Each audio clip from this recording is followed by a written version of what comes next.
Chapter 1. The Soul Commander. In the eastern wilderness, within the realm of the Butian sect, a modest wooden cabin stood atop Zixia Peak. Inside, Yichio sat silently on the bed, lost in thought. It's over and done for. It seems I've traveled through time. He opened the window beside him, gazing at the sky where hues of purple light suffused the atmosphere. In the distance, figures soared through the air, creating a scene reminiscent of a celestial paradise. After much contemplation, Yichio finally accepted the reality of his situation. He had indeed traversed dimensions, landing in a vast and untamed world. At present, he held the identity of the 18th generation sect leader of Zixia Peak, one of the 7 chief disciples of the Butian sect. While my status appears quite esteemed, it's unfortunate that I'm essentially a lone commander. Shaking his head, Yichio muttered to himself. His master, the revered Xintian Jinren, had devoted his entire life to cultivation in pursuit of immortality. Despite all his efforts, he never achieved enlightenment.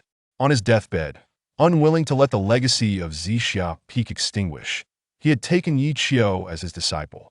Deep down, Yichio understood that his aptitude was merely mediocre. His master had accepted him out of necessity rather than choice. In the end, his master taught him only for a short while before passing away, leaving behind a pile of Zixia Peak's legacies and the title of sect leader. Although Yichio had successfully assumed the role and boasted a high rank, this was a world that valued strength above all. While his master was alive, everyone afforded him respect.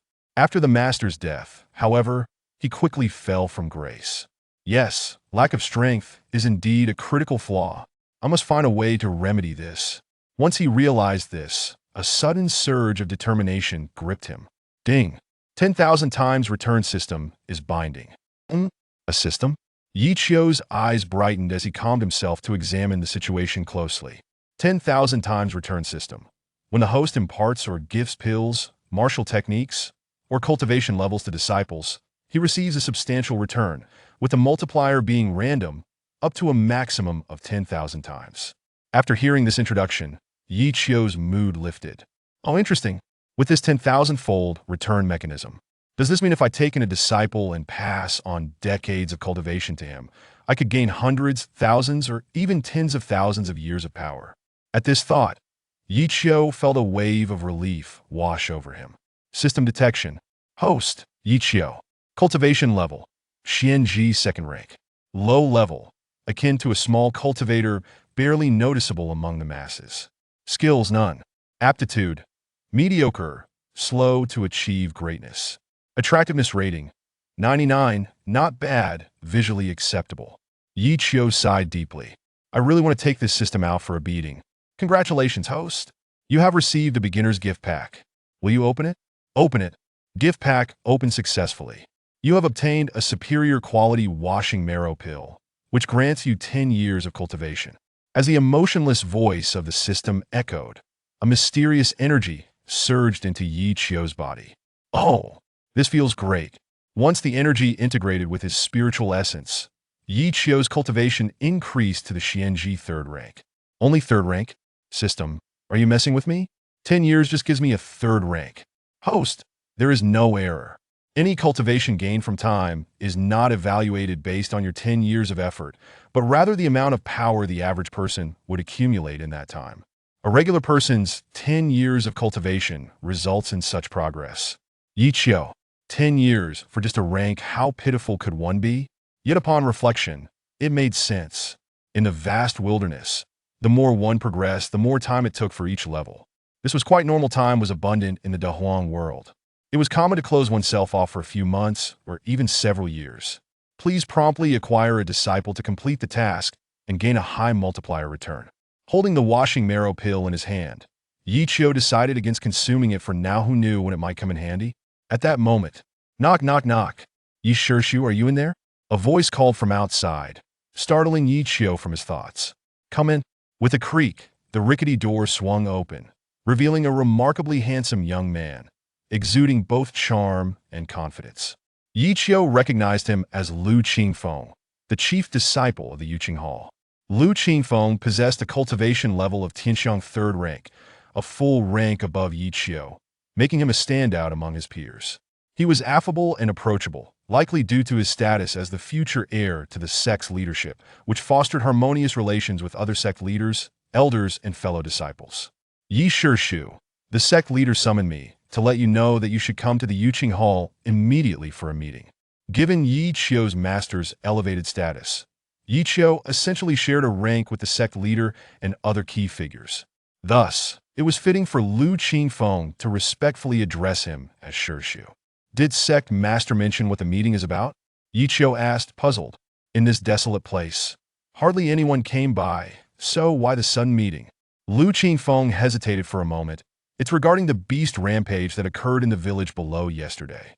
The survivors have regained consciousness, and the master is convening a meeting in the Yuqing Hall to discuss the ins and outs of the beast incident and how to assist the surviving orphans. I see. Yi Qiu nodded, recalling some details of the previous day's tumult, though not many. As for what they termed the assistance of the orphaned and unfortunate, it was likely just an elementary disciple recruitment ceremony. This works out well. I'll take a look and see if I can conveniently take on a bargain disciple to experiment with. With the 10,000 times return system, Yi Qiu was eager to acquire a disciple. As luck would have it, here was an opportunity. All right, I understand. You can head back now. Sure, Shu. Qingfeng takes his leave.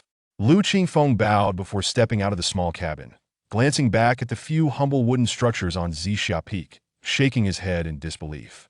A few minutes later, Yi Qiu flicked his fan and strolled leisurely out of the cabin. Gone was his earlier indolence. He now bore an air of elegance and composure, exuding a distinguished presence.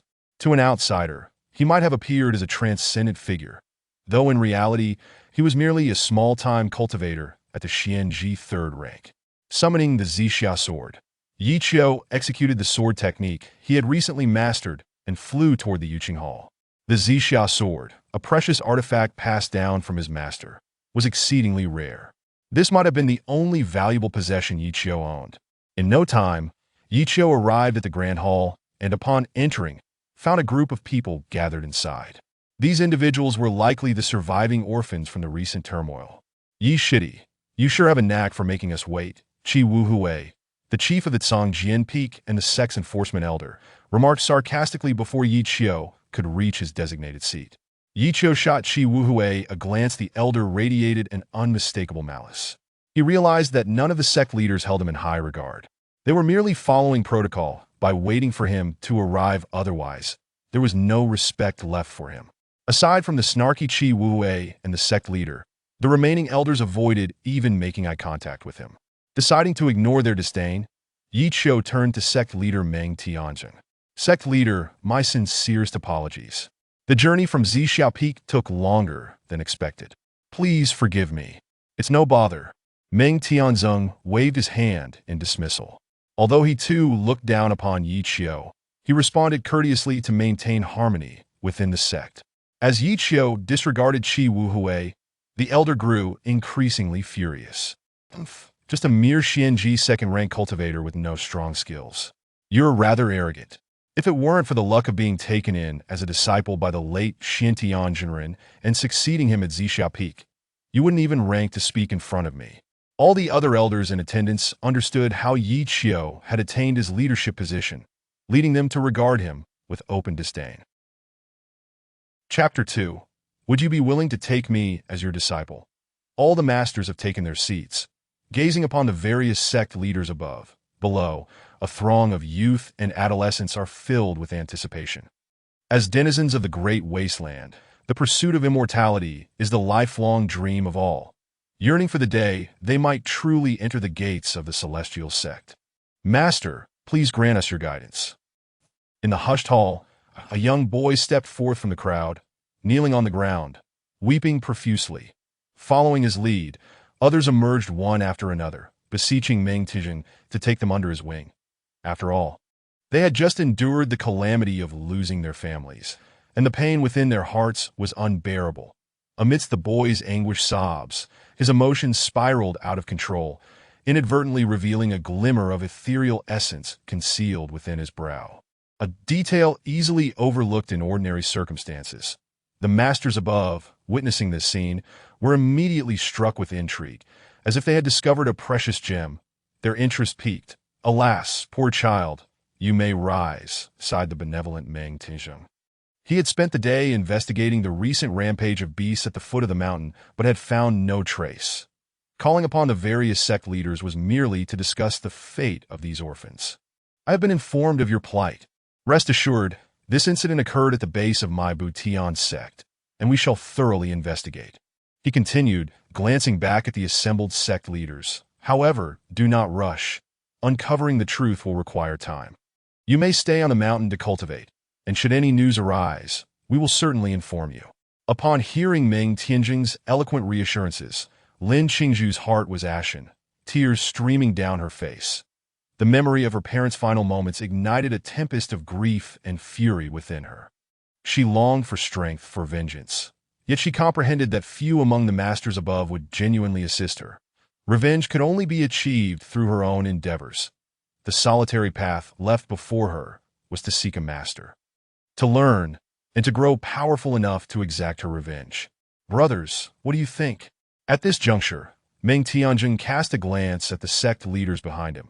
Those with discerning eyes understood that the next phase involved the selection of disciples. Those with exceptional talent would be chosen first, perhaps even contested over, while those deemed lacking would face almost insurmountable odds of being selected, relegated instead to the status of servant disciples, starting from the very bottom. Prior to their arrival, Lu Qingfeng had briefed them on the process, and they were all well aware and eagerly anticipating whether the masters would choose them. Master, since you have spoken, I shall not hold back." Qi Wuhui stepped forward. His gaze fixed on the boy who had first emerged. As Qi Wuhui made his way towards the boy, Yang Wudi, the master of the sword trial peak, could no longer remain seated, that he waddled forth. And before Qi Wuhui could utter a word, he interjected, "Master, I believe this child shares a unique affinity with me. Let him join my sect." The crowd collectively rolled their eyes. This routine was far from novel, and few were still swayed by his antics. "Yang, this child was my first choice," Qi Wuhui retorted, visibly displeased. "Just because you spotted him first does not mean he is yours by right," Yang countered. "You. What's the matter? Shall we step outside and settle this?" "Fine, let's do it. I fear you not." Qi Wuhui was equally hot-tempered. Apart from the master and the now-deceased Xintianjinren, he had no fear of anyone.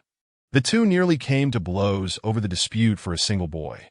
The other sect leaders, recognizing their inability to compete with the two, retreated to select other candidates who, while not exceptional, were at least somewhat suitable. As time passed, those not chosen stood helplessly in the hall, Lin Qingzhu among them.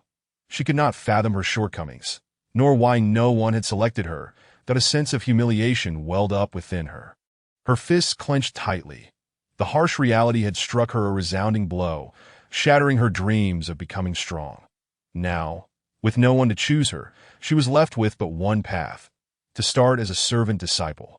Yet, not being chosen also implied her lack of talent, rendering her ascent from servitude a daunting prospect. And in her moment of despair, a figure clad in white suddenly appeared before her, akin to a ray of dawn piercing through the dark void of hopelessness. Lin Qingzhu was overwhelmed with joy, looking up to find it was the young master who had sat in the far corner. "Would you be willing to take me as your disciple?" Yi Qiu asked in a calm tone. "I would be honored. I am Lin Qingzhu, here to pay my respects to my master." At that moment, all hesitation dissipated. She knelt to perform the formal bow of apprenticeship. That in this excruciatingly awkward situation, it was Yi Qiu who restored her final shred of dignity, offering her a glimmer of hope that as long as she could become his disciple, she would have the chance for revenge. Though he appeared young and his strength was uncertain, he was nevertheless a master, if not now. Then when would she seize this opportunity? "Very well, follow me," Yi Qiu stated casually, turning to exit the hall. Lin Qingzhu promptly followed, but just before she left, a voice laced with mockery rang out that it was Qi Wuhui. "Ah! A worthless master has taken on a worthless disciple. Truly a match made in mediocrity. There's a saying, birds of a feather flock together, and indeed, it holds true. What a pity for the millennium legacy of Zixia Peak. It seems destined to perish at the hands of these two inept individuals." Upon hearing these remarks, Lin Qingzhu felt utterly bewildered at why Yi Qiu walked ahead, keenly aware of her inner turmoil. After a brief moment, he suddenly halted. "Master?" Lin Qingzhu blurted out, momentarily taken aback, that why Yi Qiu glanced back at her and inquired, "You heard what they said. What are your thoughts?" Lin Qingzhu hesitated, grappling with her feelings of confusion and anger. Why had Qi Wuwei chosen to slander their master-disciple relationship? Despite having just pledged her allegiance, she had already accepted him as her master, regardless of his strength. He was her master, the one who had granted her dignity in her most humiliating hour.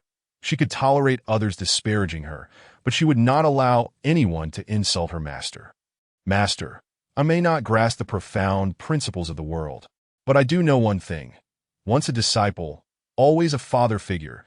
In a time when no one else wished to take Qingzhu as their apprentice, it was you who offered me hope. I shall dedicate my life to upholding your reputation and ensuring I do not bring you shame, even if it means enduring endless trials. Rest assured, Master, I will strive with all my might. One day, I will prove that you are no mediocre master, and I am not a worthless disciple." Clenching her fists, Lin Qingzhu declared resolutely. Hearing her words, Yi Qiu felt a swell of pride within. Indeed, this disciple was worth having. If the need arose, she would truly rise to the occasion. In the hall, he had been discreetly observing, refraining from competing with those who were vying for disciples that he understood that he could not outmatch them. So he had simply chosen from those who had been overlooked. Often at such moments, those not selected would feel profound disappointment, and yet he had chosen her that a normal person would naturally feel immense gratitude, nearly offering themselves in return. "Excellent, let us proceed." Yi Qiu offered no further explanations, summoning his Zixia sword, grasping Lin Qingzhu's hand, and soaring towards Zixia Peak. Chapter 3. Infinite Nested Dolls. As they journeyed to Zixia Peak, Lin Qingzhu was filled with anxiety and anticipation. Faced with the impending path of immortality, everyone harbored a sense of expectation. Observing her young and handsome master gliding gracefully on his sword, Lin Qingzhu felt a warmth envelop her heart. This master was not only handsome but also gentle, unlike the other sect leaders who perpetually wore stern expressions, as if they bore the weight of a million debts. Moreover, he genuinely cared for the emotional well-being of his disciples, offering her comfort from time to time. What was even more astonishing was his remarkable composure. Despite the scorn and exclusion from so many masters, he maintained an air of tranquility and indifference. Lin Qingzhu deeply admired this mindset and silently vowed, "I must strive to ensure I do not bring shame to my master." Moments later, a flash of purple light darted across Zixia Peak, and the two gently descended before a few small wooden cottages. "We've arrived." Approaching the wooden huts, Yi Qiu remained unfazed, stating earnestly, "As cultivators, we value freedom and spontaneity. Our living conditions may be humble, but they can refine one's character, allowing for a more grounded journey on the path of cultivation." After delivering this speech, Yi Qiu felt a twinge of embarrassment, but his thick skin kept his expression composed. Zixia Peak was indeed impoverished, largely due to its connection with the now-deceased Xintianjinren, who had always prioritized his own needs above the entire peak's welfare. "Master, I understand," Lin Qingzhu replied with unwavering determination. "Among these wooden huts, aside from the central one, feel free to choose any as your residence. From this day forth, you shall be the 19th generation grand disciple of Zixia Peak, the future heir of Zixia Peak. As the grand disciple, you must diligently cultivate and serve as a model for your future junior disciples." Yi Qiu meticulously recounted every word spoken to him when he was taken as a disciple by Xintianjinren. Lin Qingzhu felt her blood surge with excitement. She could hardly believe her fortune, being groomed as an heir right from her initiation. She immediately affirmed, "Master, you can rest assured. I will definitely work hard." "Excellent." Yi Qiu sighed with relief. He feared nothing more than her abandoning the endeavor. After all, when he had first arrived at Zixia Peak, the sight of its surroundings had nearly dissuaded him from staying. "All right, since you have taken me as your master, I shall not withhold my knowledge. Take this marrow-cleansing pill and consume it. This elixir, though it may be a mere mortal concoction, possesses remarkable efficacy.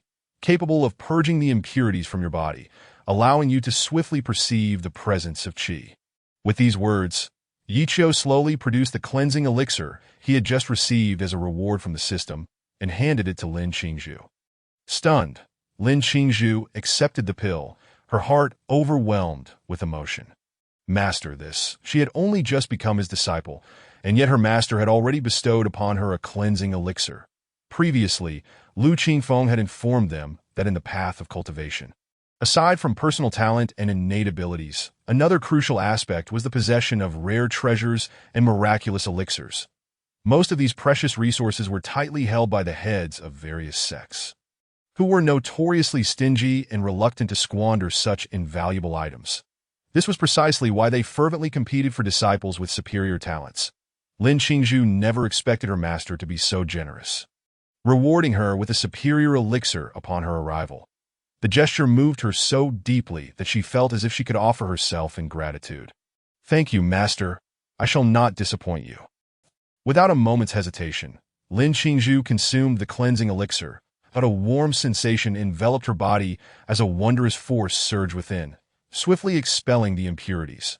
Feeling the sticky residue on her skin, Lin Qingzhu's cheeks flushed with embarrassment, making her reluctant to face anyone. Go ahead. There is a hot spring in the back mountain where you can cleanse yourself." Yi Qiu chuckled, understanding the vanity that everyone possesses, especially considering Lin Qingzhu's striking beauty. She was the epitome of a cold, enchanting goddess with fair skin and a height of approximately 175 centimeters. Particularly after consuming the cleansing elixir, her aura underwent a dramatic transformation that in any other novel, she would undoubtedly embody the quintessential female protagonist. A paragon of virtue. "Thank you, master, that I shall take my leave for now." Lin Qingzhu hurriedly departed from the dojo. After her departure, Yi Qiu's expression shifted, a faint smile gracing his lips. "System, come forth. Quickly, what about my return?" At this moment, he could hardly contain his excitement, eager to verify the results. Ding! The host has gifted a cleansing elixir to the disciple. Conditions met. Activating 10,000-fold return. Critical hit randomization. Shall we proceed? Activate. Activation successful. Congratulations to the host. Triggering 1,000-fold critical hit. Receiving a supreme elixir, the divine essence pill. "What the?" Yi Qiu exclaimed, jolting upright from his seat. He had triggered 1,000-fold critical hit with the very first attempt and received a supreme elixir, the divine essence pill. This elixir was 1,000 times more effective than the cleansing elixir, perfectly addressing his ordinary aptitude. Indeed, splendid. Truly a remarkable disciple, a lucky star, triggering 1,000-fold critical hit upon arrival. Holding the divine essence pill returned by the system. Yi Qiu's joy was nearly uncontainable. Suddenly, a thought struck him. Before long, Lin Qingzhu returned, her hair damp and cascading naturally, exuding an aura reminiscent of a lotus emerging from the water, leaving Yi Qiu momentarily entranced. "Wow! Is this girl really so captivating? No, I must not entertain such thoughts. I am her master, and such notions are inappropriate. Where is the integrity in that?" Shaking his head to dispel the earlier unwholesome thoughts. Yi Qiu quickly regained his composure. "Master, I have returned." Lin Qingzhu walked back, somewhat bashful, and Yi Qiu nodded. I was just contemplating. While the cleansing elixir can help you perceive the presence of qi ahead of time, it may still fall short of allowing you to surpass your peers. How about this? I have another divine essence pill here. Consume it, and in a mere moment, your aptitude will undergo a profound transformation." Lin Qingzhu was momentarily taken aback. Her master was exceedingly generous. Moreover, he possessed such a precious elixir and chose to reserve it for her instead of consuming it himself. In this moment, Lin Qingzhu felt deeply touched, tears welling in her eyes. Perhaps her master was determined to ensure she was not looked down upon by her peers and was striving to empower her to avenge her parents. As she recalled the humiliation she had faced earlier in the Yuqing Palace, her heart turned cold, and she clenched her fists. Just wait. The shame of today shall be repaid 100-fold in the future. Silently vowing, Lin Qingzhu performed a deep bow. Master's great kindness, I shall remember for all my days. Please accept this bow. Rise. First consume this elixir. Yi Qiu was unconcerned with her thoughts. He was far more interested in whether he could receive or return again. It was a rather audacious notion. If it were possible, could he not engage in an endless cycle of returns? Accepting the divine essence pill, Lin Qingzhu swallowed it whole. Instantly, an even more potent force surged within her body. As the previous impurities had already been cleansed, the divine essence pill would not purge further, but instead transform her internal meridians. Within moments, a divine bone began to manifest within her. Hiss! An innate ice bone. Yi Qiu was taken aback. This was an extraordinary divine bone, surpassing the one possessed by that young man in the Great Hall in terms of quality. The potency of the divine essence pill was indeed astonishing. Ding! Congratulations to the host, having gifted the disciple the divine essence pill. Triggering a return. Shall we proceed? Activate.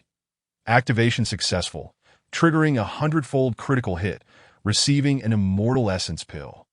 Note: the system has detected the host's intention to exploit loopholes. The item returned will not trigger returns again. This is a warning.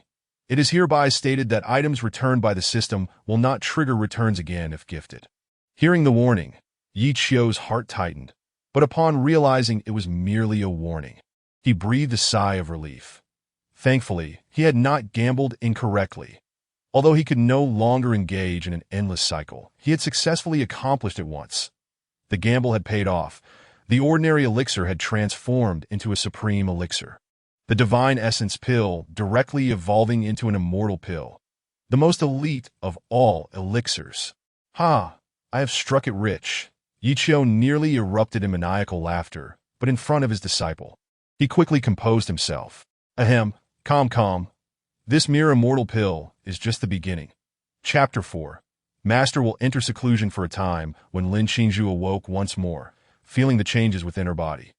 She was profoundly astonished. Before arriving, Lu Qingfeng had explained to them that among ordinary people, there existed a distinction between nobility and commoners, that in the realm of cultivation, there were also geniuses and wastrels. The most telling sign of one's aptitude for cultivation was the presence of a divine bone. Over the span of thousands of years, the Butian sect had only produced a few dozen geniuses with innate divine bones, all of whom were renowned figures of their time. While divine bones can be acquired postnatally through rare treasures, the cost was exorbitant, and most sects were unwilling to invest. She never anticipated that upon her entry, Yi Qiu would generously use a divine essence pill to awaken a divine bone within her. How could she ever repay such kindness? Thank you, Master, for bestowing the elixir. No amount of gratitude could adequately express her admiration. In her heart, Yi Qiu stood as a deity amidst the heavens, unwavering and majestic. With such a master, how could she fear not avenging her great enmity? How could she despair of her path to immortality? Rise. Observing Lin Qingzhu kneeling before him, Yi Qiu spoke calmly. In 3 months, the Butian sect will hold its once-in-a-century 7-sects martial assembly. As my chief disciple of Zixia Peak, I hope that you can secure a commendable position and bring honor to our Zixia Peak. Yi Qiu's expression remained composed. Just a day prior, he had harbored doubts about the 7-sects martial assembly, but now, with the 10,000-fold return system, anything seemed possible. Just wait. 3 months would be more than sufficient. Rest assured, Master, I shall not bring shame to Zixia Peak. Lin Qingzhu declared with unwavering determination. Knowing how much her master valued the upcoming event, she could not afford to disappoint him. Regardless of the cost, she was resolute in her pursuit of first place among the 7 sects to restore Zixia Peak's honor. Previously, she may have felt pressure, but now, with the innate ice bone constantly replenishing her strength, her confidence soared. She had not forgotten the humiliation she faced at the Yuqing Palace, and this time, she was determined to prove that Zixia Peak was not without merit. Excellent. Yi Qiu regarded her with satisfaction and continued. You have awakened your divine bone and can now enter the first level of qi refinement without further need to comprehend the sensation of qi.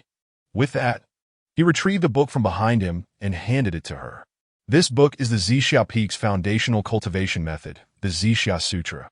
You need only follow the instructions within to learn how to circulate your qi. If you encounter any difficulties, feel free to ask me.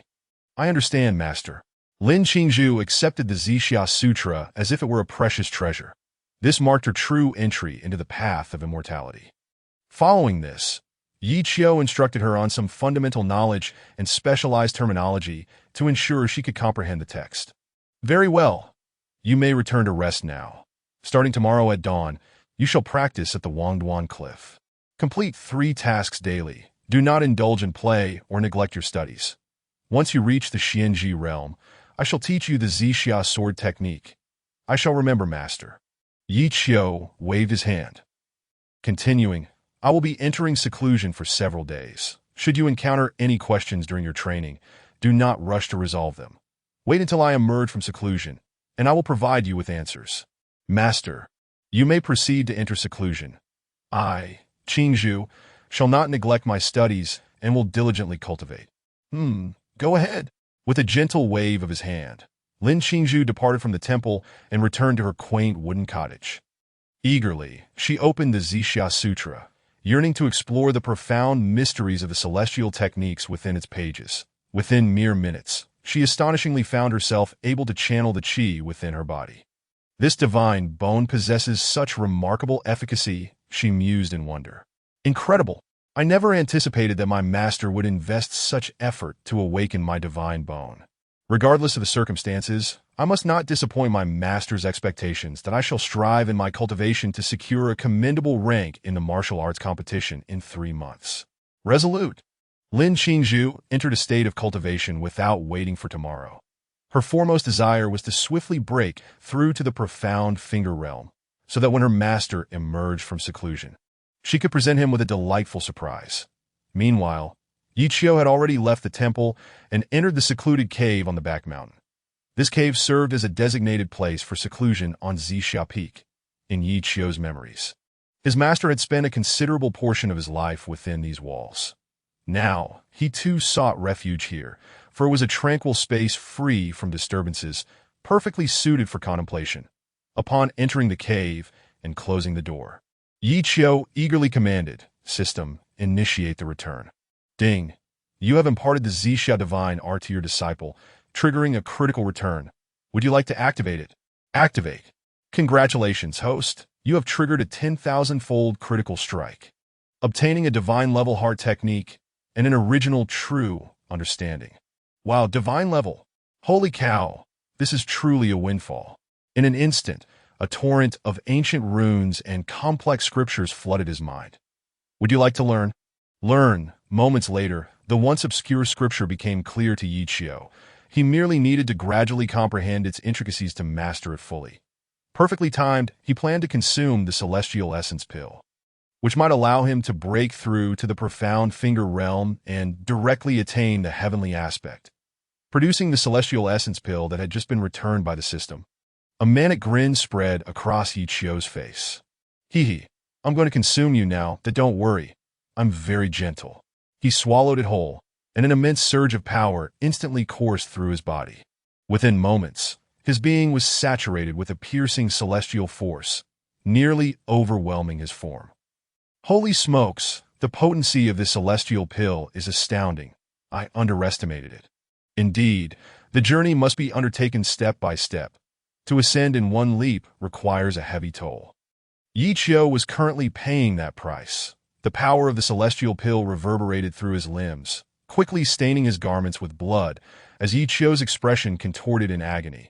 After purging all impurities from his body, the celestial energy surged into his dantian, where it blossomed into a lotus flower. Witnessing this scene, Yi Qiu was taken aback.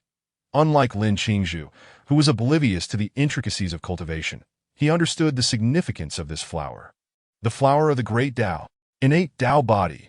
If the divine bone was a rarity among thousands, then the innate Tao body was unparalleled throughout the ages. This physique was among the strongest of the human race, though Yi Qiu never expected that a single celestial essence pill could enable him to directly awaken his Tao body. Such a fortune was something even the ancient clans would struggle to achieve, expending their entire lineage's resources in the process. With the existence of the flower of the great Tao, Yi Qiu could naturally draw closer to the Tao. Any profound celestial technique would reveal its subtleties to him at a glance. Moreover, this Tao flower, nourished by heaven and earth, would reciprocate and accelerate his cultivation. Such an ability was beyond the reach of mere divine bones. I've struck gold. This time, I've truly hit the jackpot. At this moment, Yi Qiu could no longer maintain his composure. The potency of the celestial essence pill had yet to dissipate, and after the blossoming of the Tao flower, he immediately entered a state of cultivation. Initially, he thought he would only manage to break through to the heavenly aspect, but upon sensing the residual celestial energy within him, Yi Qiu fell into contemplation. Push without limits. Chapter 5. The shock of Qi Wuhui in recent days. Lin Qingzhu had gradually acclimated to the tranquility of Zixia Peak. This desolate place, devoid of conversation, left her with no choice but to immerse herself in cultivation. Consequently, her progress had soared. Within just 3 days, she had broken through to the 3rd level of Qi refinement, nearly achieving a level a day done on this particular morning, at the break of dawn before the sun had risen. Lin Qingzhu's ethereal figure clad in white appeared atop the Wangu cliff, commencing the 3 tasks assigned by Yi Qiu: enlightenment, Qi training, and introspection. Cleansed of worldly distractions, she stepped into the realm of cultivation. Her already striking beauty now radiating an even more celestial aura. Her captivating visage emanated an icy demeanor, a chill that stemmed from the depths of her being. So frigid was her presence that it rendered her unapproachable, particularly after enduring the devastation of losing her family. Her gaze was devoid of life, stripped of any emotion, reminiscent of a celestial being from the heavens, only to be admired from afar. Standing at Wangu Cliff, Lin Qingzhu glanced back toward the back mountain, murmuring, "I wonder when Master will emerge. It has been several days since I last saw him. I suddenly miss him. Well, never mind. I have yet to complete my tasks for today. I should finish them promptly." Noticing the continued silence from the back mountain, Lin Qingzhu settled onto a stone, gazing down at the peaks below. Entering a meditative state, by midday, she slowly opened her eyes. Qi refinement, 4th level. In just 4 days, nearly achieving a level each day. At this rate, I will undoubtedly break through to the profound finger realm within 3 months. Lin Qingzhu brimmed with confidence, fully aware that the path ahead would grow increasingly arduous.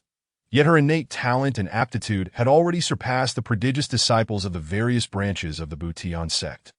Of course, she was acutely aware that all she possessed was a gift from Yi Qiu. At that moment, a cloud drifted across the horizon, and a figure exuding an ethereal aura appeared atop Wangu Cliff.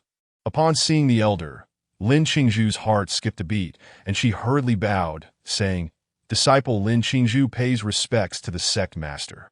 The visitor was none other than Meng Tianzheng, accompanied by Qi Wuhui. Meng Tianzheng, though aged and frail, waved his hand dismissively. No need for such formalities. Qi Wuhui, however, questioned, "Where is your master? Why is he absent when the sect master visits?" Lin Qingzhu cast a deep glance at him. Remembering the earlier encounter at the Yuqing Hall, in a calm tone, she replied, "In response to Elder Qi, my master has entered seclusion." Seclusion? Upon hearing that Yi Qiu was in seclusion, Qi Wuhui erupted into laughter, as if he had heard the greatest jest of the day. He intends to enter seclusion? With his qualifications, even if he secluded himself for a decade, he likely wouldn't break through a minor realm. Qi Wuhui's derision was not unfounded. Throughout the Butian sect, who didn't know of the wasteful headmaster atop Zixia Peak? After 10 years of cultivation, he had only reached the 2nd level of the profound finger realm. 10 years. Surely even a pig could reach the 9th level by then. Lin Qingzhu felt a weight in her heart at Qi Wuhui's blatant disrespect toward her master, and the divine bone within her stirred silently, exuding an icy aura. This was an unconscious flow, not a deliberate intention. Meng Tianzheng was about to reprimand Qi Wuhui for his rudeness when he suddenly sensed the chill in the air. Turning around, he regarded Lin Qingzhu with astonishment. "Innate ice bone? What?" Qi Wuhui gasped, staring blankly at Meng Tianzheng before glancing back at Lin Qingzhu, that he noticed a mark between her brows. Indeed, the sign of an innate divine bone. Impossible. We examined this thoroughly in the Grand Hall. She possessed no divine bone whatsoever. Qi Wuhui instantly dismissed the notion, unable to believe it. After all, he had scrutinized the situation closely. Among all the disciples present, the only one with a divine bone had already been taken under his wing. Lin Qingzhu, in contrast, had been deemed inferior, and none of the branch heads had even considered her. Only Yi Qiu, the solitary commander, had chosen her. How could she possibly possess a divine bone? Qi Wuhui could no longer sit idly. He was about to reach out to investigate when Meng Tianjing blocked him. Indeed, it is a divine bone. Moreover, it is exceptionally pure and holds the potential to evolve into a celestial bone. Ha! Marvelous! I never anticipated that the Butian sect would gain another prodigy. This is a tremendous fortune for our sect. Regrettably, why did she have to be a disciple of Zixia Peak? Meng Tianjing found it hard to accept the prospect of such talent being squandered under Yi Qiu's tutelage. Meanwhile, Qi Wuhui's expression was one of utter dismay. As though he had just consumed something foul, he could hardly fathom how he, usually astute, had overlooked such a glaring truth. Child, would you be willing to return to the Yuqing Hall and take me as your master? Rest assured, given your talents, should you join my ranks, I will provide you the finest resources and treatment, and your future achievements will be beyond imagination. Meng Tianzong extended an olive branch, but Lin Qingzhu, internally smirking, maintained a facade of composure. Once, no one had wished to accept her, save for Yi Qiu, who had taken her under his wing. Now, with her divine bone awakened through her master's guidance, they instantly changed their tune, shamelessly attempting to recruit her and undermine her master. Thank you, sect master, for your kind offer. I truly appreciate it. However, my master is alone on Zixia Peak and requires someone to attend to him. Thus, I cannot accept. Lin Qingzhu firmly rejected the proposition, and Meng Tianjing, somewhat disgruntled, retracted his hand.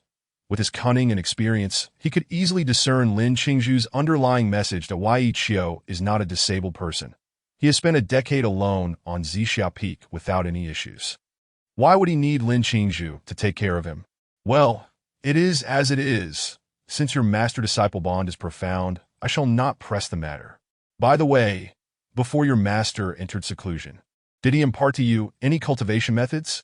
Those who cultivate immortality often enter seclusion for a few months to half a year. You cannot afford to delay your training and squander this divine bone. Meng Tianjing inquired. If Yi Qiu had not taught her, he would not mind stepping in to provide guidance. After all, she was a disciple of the Butian sect, and he could not bear to see her wasted under Yi Qiu's tutelage. Replying to the esteemed sect leader, my master has indeed taught me the methods of cultivation. Upon hearing this, Qi Wuhui scoffed disdainfully, saying, what sort of immortal techniques can he teach? Such a waste of this divine bone, squandered in the hands of some mediocrity. Meng Tianzing shot him a glance and turned to Lin Qingzhu, asking, child, may I see your current cultivation status? Lin Qingzhu offered no resistance and merely nodded, extending her hand. Meng Tianjing took her pulse, and suddenly his expression changed. Qi Wuhui was momentarily taken aback, puzzled as he asked, sect leader, what is the matter? His fourth rank of Qi refinement. How is this possible? In just 4 days, she has leapt from a complete novice to the fourth rank of Qi refinement. Meng Tianjing's face was filled with disbelief, while Qi Wuhui's countenance turned ashen. The innate divine bone disciple he had fought tooth and nail to obtain from Yang Wudi only felt the flow of Qi today. Yet Lin Qingzhu, once deemed unwanted, had instead broken through to the fourth rank of Qi refinement. Impossible, let me see. Qi Wuhui could hardly believe it. He immediately checked again, and his face turned a deeper shade of pale. No, this cannot be true. I must be dreaming. Qi Wuhui was unable to accept this reality, looking at Lin Qingzhu with seething anger. In recent days, having snatched the disciple with the innate divine bone, he had strutted around, basking in the glory before the elders of various sections. Yet today, a visit to Zixia Peak had resulted in a resounding slap in the face from Yi Qiu. The very person he had once looked down upon had produced a disciple even more formidable than himself. This was utterly intolerable. Chapter 6. I heard you intend to teach my disciple, Qi Shirbua. Do you have a problem? Lin Qingzhu asked, her expression impassive, contemplating Qi Wuhui. For some reason, seeing his disgruntled face gave her a sense of vindication that a delightful feeling blossomed within her. You have no idea what my master has done for me. Fortunately, you did not choose me back then. Otherwise, how could I have taken my master as my teacher and obtained the elixirs that so many covet? The capabilities of my master are beyond the comprehension of you mundane folk. Now, I finally understand why my master maintained such composure in the face of ridicule when leaving the Great Hall. That is the mindset a true master should possess. She was acutely aware that her rapid progress in cultivation was entirely due to the efficacy of the divine essence pill. After awakening her divine bone, its effects had not been fully absorbed. After all, it was a top-tier spiritual pill, rivaled only by immortal-grade elixirs. Even a powerful figure like Qi Wuhui, the head of a lineage, could not produce a single one, let alone bestow it upon his disciple. Yet Yi Qiu had such a pill and was generous enough to give it to her. That was the chasm that separated them. At this moment, Qi Wuhui seethed with rage, but dared not show it in front of Meng Teng. He cast a cold glance at Lin Qingzhu, his expression seemingly saying, "You better watch out. This pair of useless master and disciple, even if they have stumbled upon a stroke of luck, cannot change their status in the Butian sect." In contrast to Qi Wuhui's ire, Meng Tianzheng was more astonished. What on earth is going on? Could it be that Yi Shidi is not the mediocrity everyone claims him to be? This matter requires further deliberation. Aside from his confusion, Meng Tianzheng felt a growing sense of joy as he glanced back at Qi Wuhui. He was well aware that Qi Wuhui had always harbored significant disdain for Zixia Peak. Due to the long-standing feud between Sanjian Peak and Zixia Peak, he had refrained from openly confronting Zixia Peak during Xuantian's reign. After Xuantian's passing, Qi Wuhui gradually began to display his animosity towards Zixia Peak, constantly targeting Yi Qiu. However, Yi Qiu had never responded, leaving him with no opportunity to retaliate. Now, witnessing Lin Qingzhu's astonishing talent, Meng Tianzheng realized that the conflict between Zixia Peak and Sanjian Peak was about to reignite. After all, Lin Qingzhu's identity as the senior disciple of Zixia Peak meant she was likely to become its future successor. Coupled with her extraordinary talent, there was no way Qi Wuhui could remain indifferent that if Zixia Peak were to produce another powerhouse akin to Xintian, how could Sanjian Peak continue to suppress Zixia Peak? Meng Tianzheng recognized these dynamics with clarity, yet he was more than willing to witness such a scenario. Only through conflict could there be pressure. The disciples of both sects competing and showcasing their abilities would ultimately benefit the sect. "Child, how long has your master been in seclusion?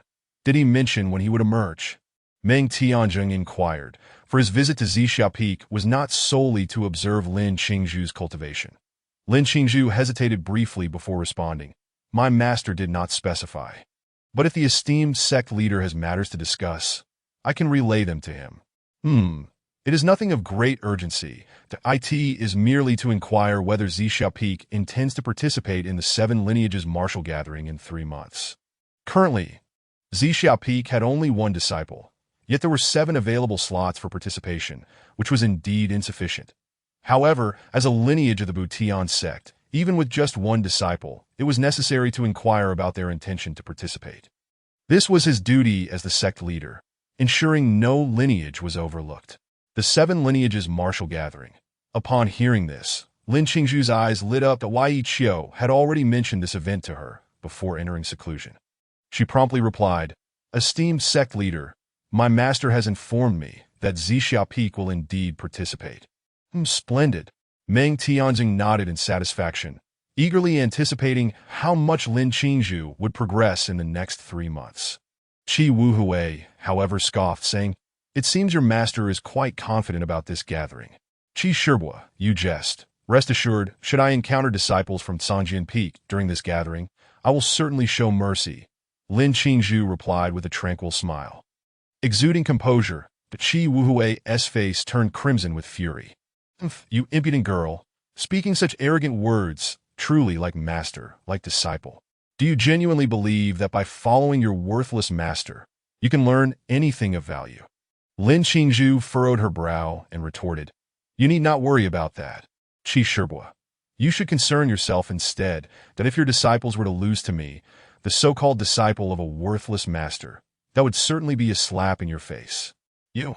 Puff. Chi Wei nearly spat out a mouthful of blood.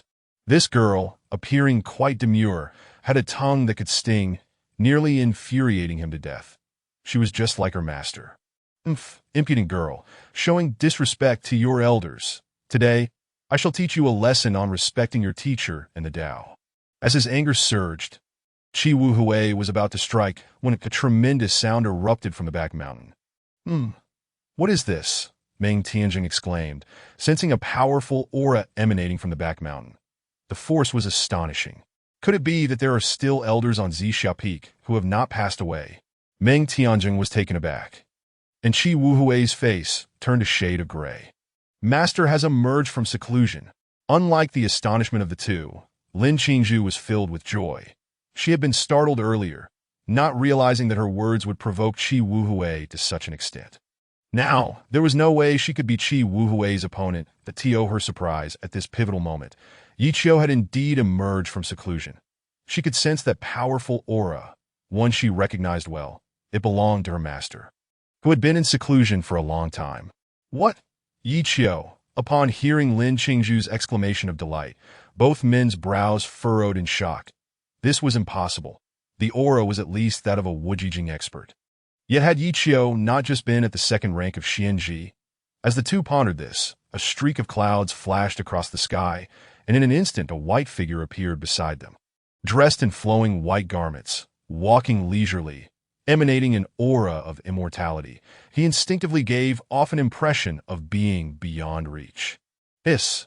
Meng Tianjing gasped, recognizing the figure as Yi Qiu, but if they had not just witnessed it, they would not have believed that Yi Qiu had teleported here. Such a divine ability could only belong to a Wujijing expert. The distance from the back mountain to this spot was at least 10,000 meters. Yet he had traversed it in a single step. This indicated that his cultivation level was undoubtedly beyond mere Wujijing.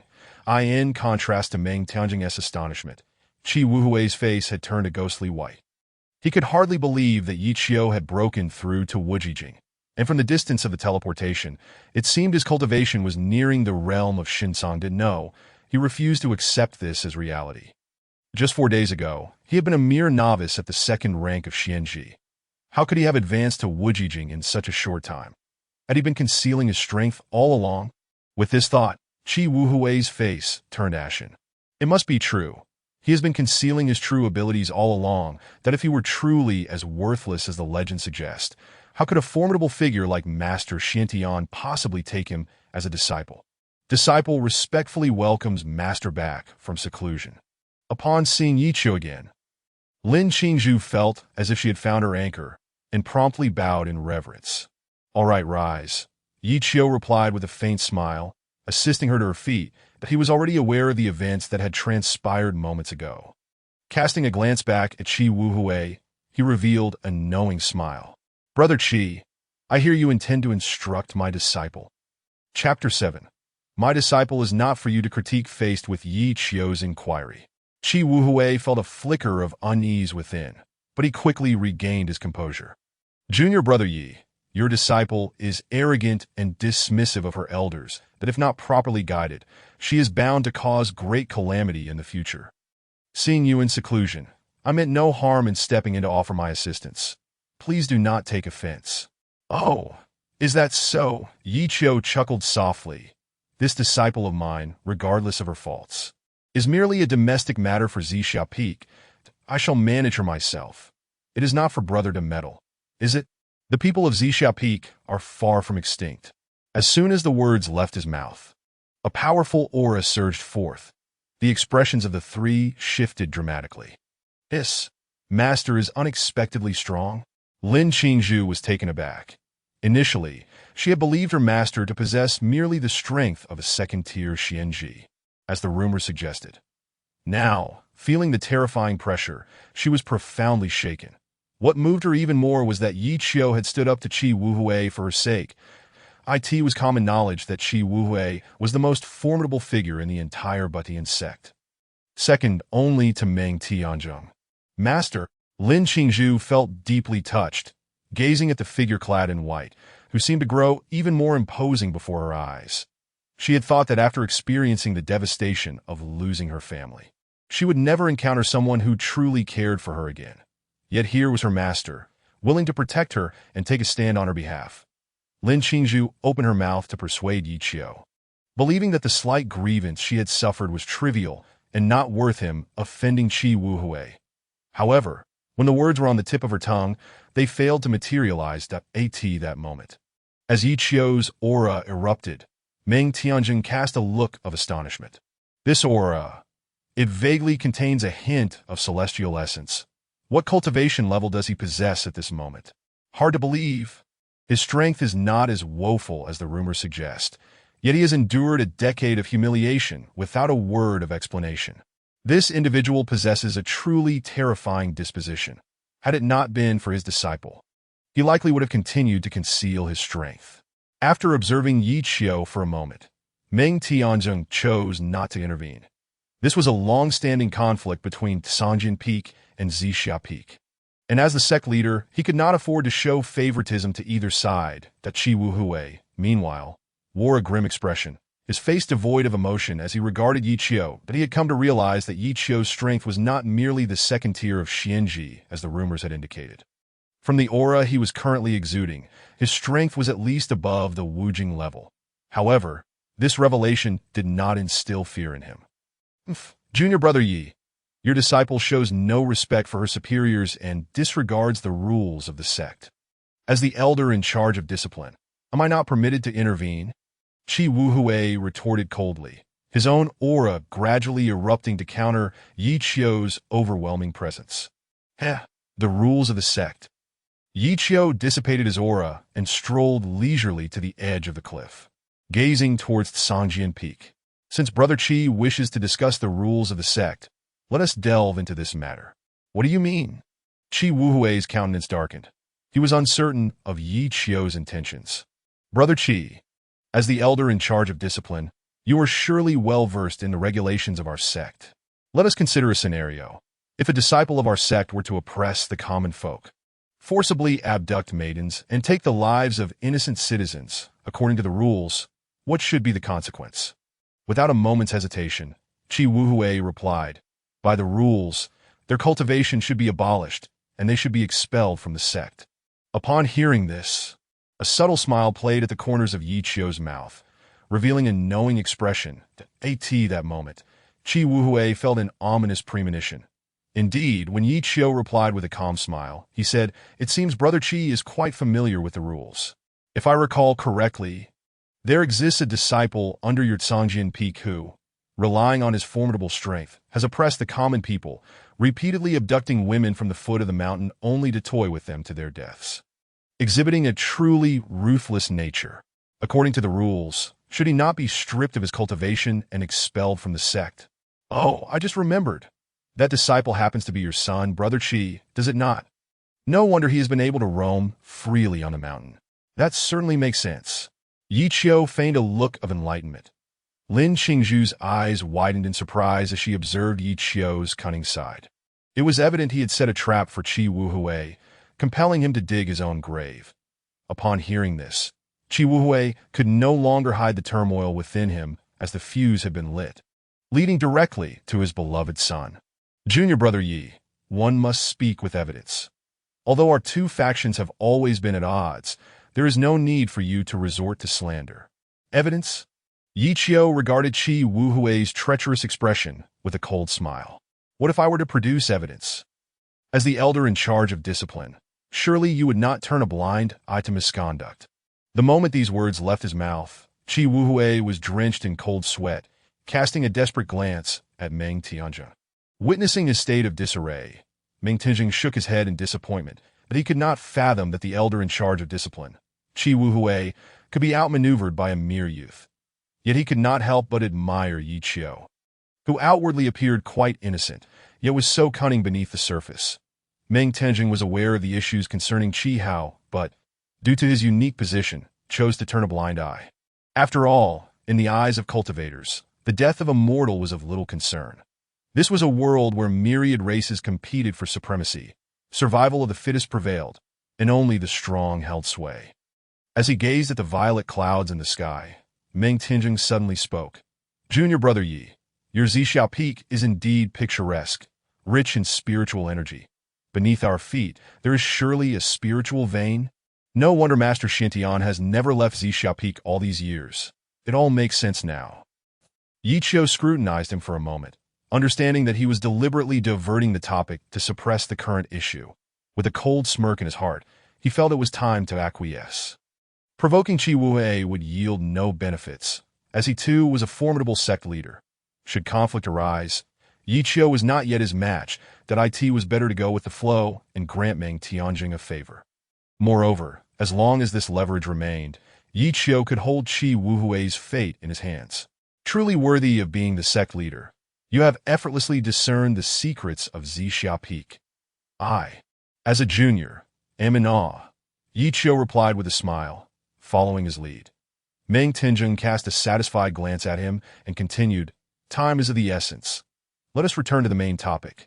Junior brother Yi, we have come here regarding the martial arts competition of the 7 factions in 3 months. I wonder if your Zhixiao Peak intends to participate in this competition. Chapter 8. Very well. We shall see the truth in 3 months as expected. Yi Qiu had anticipated their visit was concerning the martial arts competition of the 7 factions. After all, this was the most significant event of the Butian sect. Held in high regard, that he recalled that Zhixiao Peak had not participated in nearly 2 sessions due to the circumstances surrounding Master Xintian. Now that he had risen to the position of the foremost disciple, he naturally would not be competing, leaving only Lin Qingzhu eligible to partake. Turning back to his disciple, Yi Qiu stated calmly, sect leader, Zhixiao Peak will participate. Humph. Qi Wuhui sneered dismissively. Among the 7 factions, only Zhixiao Peak had a sparse population.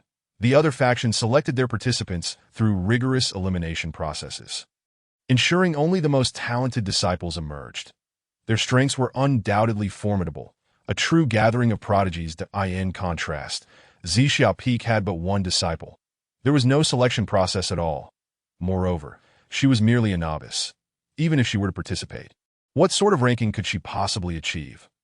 According to Qi Wuhui's expectations, the weakest disciple participating in the competition would possess at least the strength of Xianji, while those with higher potential would likely have already reached the Tianxiang realm. What level of cultivation did Lin Qingzhu currently possess? Merely the 4th tier of Qi cultivation. He doubted she could break through to Xianji in the next 3 months. Even if she did, she would only be the lowest ranked participant. That Qi Wuhui felt a surge of delight as he anticipated the humiliation Zhixiao Peak would endure in 3 months' time, by the time that moment arrives. He secretly orchestrates a plan to eliminate Lin Qingzhu from the competition through his disciples. At that point, he will relish the opportunity to mock Yi Qiu mercilessly and avenge the earlier grievance. Upon hearing the cold snort, Yi Qiu cast a sidelong glance at him and remarked meaningfully, it appears, senior brother Qi, that you do not hold much faith in our Zhixiao Peak, do you? How about we make a wager? What wager? The moment Yi Qiu expressed his willingness to engage, Qi Wuhui's interest was piqued. Let us wager on which of our factions will have a disciple ranked higher in this martial competition. Let the wager be an exquisite treasure, with Master as the witness. Shall we? At this, Qi Wuhui's heart swelled with delight. Was this lad out of his mind? Was he not simply gifting him a treasure? Fearing that Yi Qiu might retract his offer, Qi Wuhui readily agreed. Very well. Since my junior brother is so spirited, how could I possibly refuse? Master, I kindly ask you to serve as a witness, to prevent any last-minute changes of heart from certain individuals. He then turned to Meng Tianjing, who, witnessing this exchange, shook his head but ultimately consented. He could not fathom where Yi Qiu derived his confidence to challenge Qi Wuhui. After all, the old fellow would surely send his own son to compete. Qi Hao was a powerhouse of the 1st rank, and aside from Lu Qingfeng, he was the strongest disciple in the entire Butian sect, with Lu Qingfeng not participating in this edition of the competition. He was all but guaranteed to win. Junior brother Yi, I fear you may be sorely disappointed. Our Zhongjian Peak is determined to claim the championship this time. With the scheme set in motion, Qi Wuhui immediately revealed his true colors, Wearing a self-satisfied expression, the Yi Qiu shot him a glance before turning to Lin Qingzhu, saying, "Qingzhu, it seems your Master Qi lacks confidence in you. You must train diligently. Do not let your Master Qi down." Ah!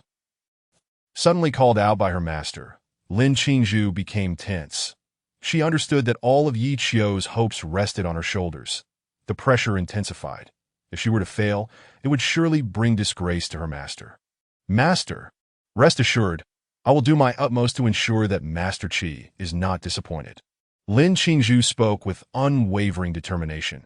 It was for her sake that Yi Qiu had dared to confront Qi Wuhui directly. She could not afford to embarrass Yi Qiu at this critical juncture. Her master's honor was her own, and she would reclaim the glory that rightfully belonged to Zixia Peak at any cost. "Well then, shall we meet in 3 months to see the outcome?" Qi Wuhui dismissed the matter entirely, convinced throughout that Lin Qingzhu could not possibly achieve a commendable ranking at the tournament. "Very well. We shall see in 3 months," Yi Qiu replied confidently. Meng Tianjing said nothing further and, having concluded his business, departed with Qi Wuhui to join the other peaks. Once they had left, Lin Qingzhu could no longer remain still and approached Yi Qiu from behind. At that moment, her heart was filled with emotion. She had not anticipated that Yi Qiu would risk offending Qi Wuhui and even stake a wager on her behalf. Overwhelmed with regret, she lamented why she had previously crossed Qi Wuhui, forcing her master to defend her. "Master, it is Qingzhu's fault, causing you to stand up for me and wager a treasure with Master Qi. I vow I shall never act so recklessly again." Casting a glance at the tearful beauty, Yi Qiu chuckled. "You silly girl. Who do you think stood up for you? Do not flatter yourself." Ah, Lin Qingzhu was left bewildered. Wasn't he defending me? She had just felt so moved and now realized she had wept for nothing. Feeling aggrieved, she suddenly broke into a knowing smile. "Wait a minute. Master must be saying that to spare me from feeling bad. Yes, it must be so. A man who is hard on the outside but soft on the inside," Lin Qingzhu mused to herself. Refusing to believe Yi Qiu's words, it was clear that he had stood up for her against Qi Wuhui. However, as she considered this, a warm feeling enveloped her. Was this what it felt like to be cherished? In truth, having such a young, handsome, and capable master was quite a delightful affair. The rigors of cultivation were tedious, and she could occasionally indulge in daydreams about her striking master. "Master, Qingzhu understands that, given your approach to matters, you would never concern yourself with someone like Master Qi. The only reason you acted so was entirely for my sake, that I truly erred this time, causing you to intervene on my behalf. Your kindness will not be forgotten. Master, rest assured, I will strive diligently to achieve a commendable ranking and prevent you from suffering undue disgrace." Upon hearing this, Yi Qiu's expression darkened. Was this girl out of her mind? He had already put his reputation on the line for her, and she was speaking as if she had already lost. "Stop right there. Remember, the tradition of our Zixia Peak is to acknowledge our mistakes, correct them, but never admit to them. Even in death, we will maintain our stubbornness and refuse to concede our faults." Lin Qingzhu, Zixia Peak has such a tradition, stubborn as a dead duck? Yet somehow, this tradition felt rather appealing. Observing the dazed Lin Qingzhu, Yi Qiu could not help but chuckle. This tradition had, in fact, been passed down from the enigmatic Xintianjinren. The old man was notoriously unreasonable. What wisdom could he have possibly imparted? "Enough. Do not burden yourself with guilt. Just do your best. It is of little consequence if I lose a bit of face. After all, I hardly possess any face to lose." Reflecting on his experiences over the past decade, Yi Qiu felt a twinge at the corners of his mouth. During his time in the Butian sect, he had no dignity left. Who did not know that there was a good-for-nothing head disciple idling away at Zixia Peak? Yet there was still a glimmer of hope, with 3 months remaining until the tournament. He had ample time to make some strategic moves. Chapter 9. Oh, transmitting power, the 7 factions martial arts competition. Intriguing. This time, I will surely astonish everyone. Standing atop the precipice, Yi Qiu's lips curled into a confident smile. His ethereal figure, clad in flowing white, captivated Lin Qingzhu, leaving her enraptured. Such a striking man existed in this world, and he was her master. Her heart swelled with delight. Suddenly, a wild thought crossed her mind. What would happen if she were to win over her master? Turning back, she found Lin Qingzhu gazing at him in a daze, her expression akin to that of an infatuated admirer. Wei Qiu was momentarily taken aback and asked with concern, "Disciple, what ails you? Are you feeling unwell?" Lin Qingzhu snapped back to reality, her face flushed at the memory of her earlier fanciful thought. "No, no, master, the wind is strong here. Let us return." "Very well, let us go. Find a place to assess whether you have neglected your studies these past few days." Ye Qi, unaware of any abnormalities, led the way from the cliff towards the dojo. Lin Qingzhu followed closely, and they soon arrived at the training ground. Once back in position, Lin Qingzhu stood nervously at the center of the dojo, awaiting Yi Qiu's evaluation of her progress. She was uncertain whether her efforts over the past few days would meet her master's expectations. "Extend your hand." With a heart full of trepidation, Lin Qingzhu stepped forward. Feeling Yi Qiu's hand gently rest upon hers, that a tingling sensation coursed through her, akin to an electric shock. Yi Qiu, oblivious to the change in her complexion, examined her cultivation progress and frowned. 4th rank Qi refinement? In just 4 days? How had she suddenly achieved 4th rank Qi refinement? Upon reflection, he surmised that this must be the effect of the divine essence pill, which had transformed her physique, and its potency had yet to be fully absorbed. The immortal essence pill Yi Qiu had taken had similarly yielded results. After 4 days of diligent absorption, he had finally reached 4th rank without distance, though it was only 4th rank. His power was remarkably pure.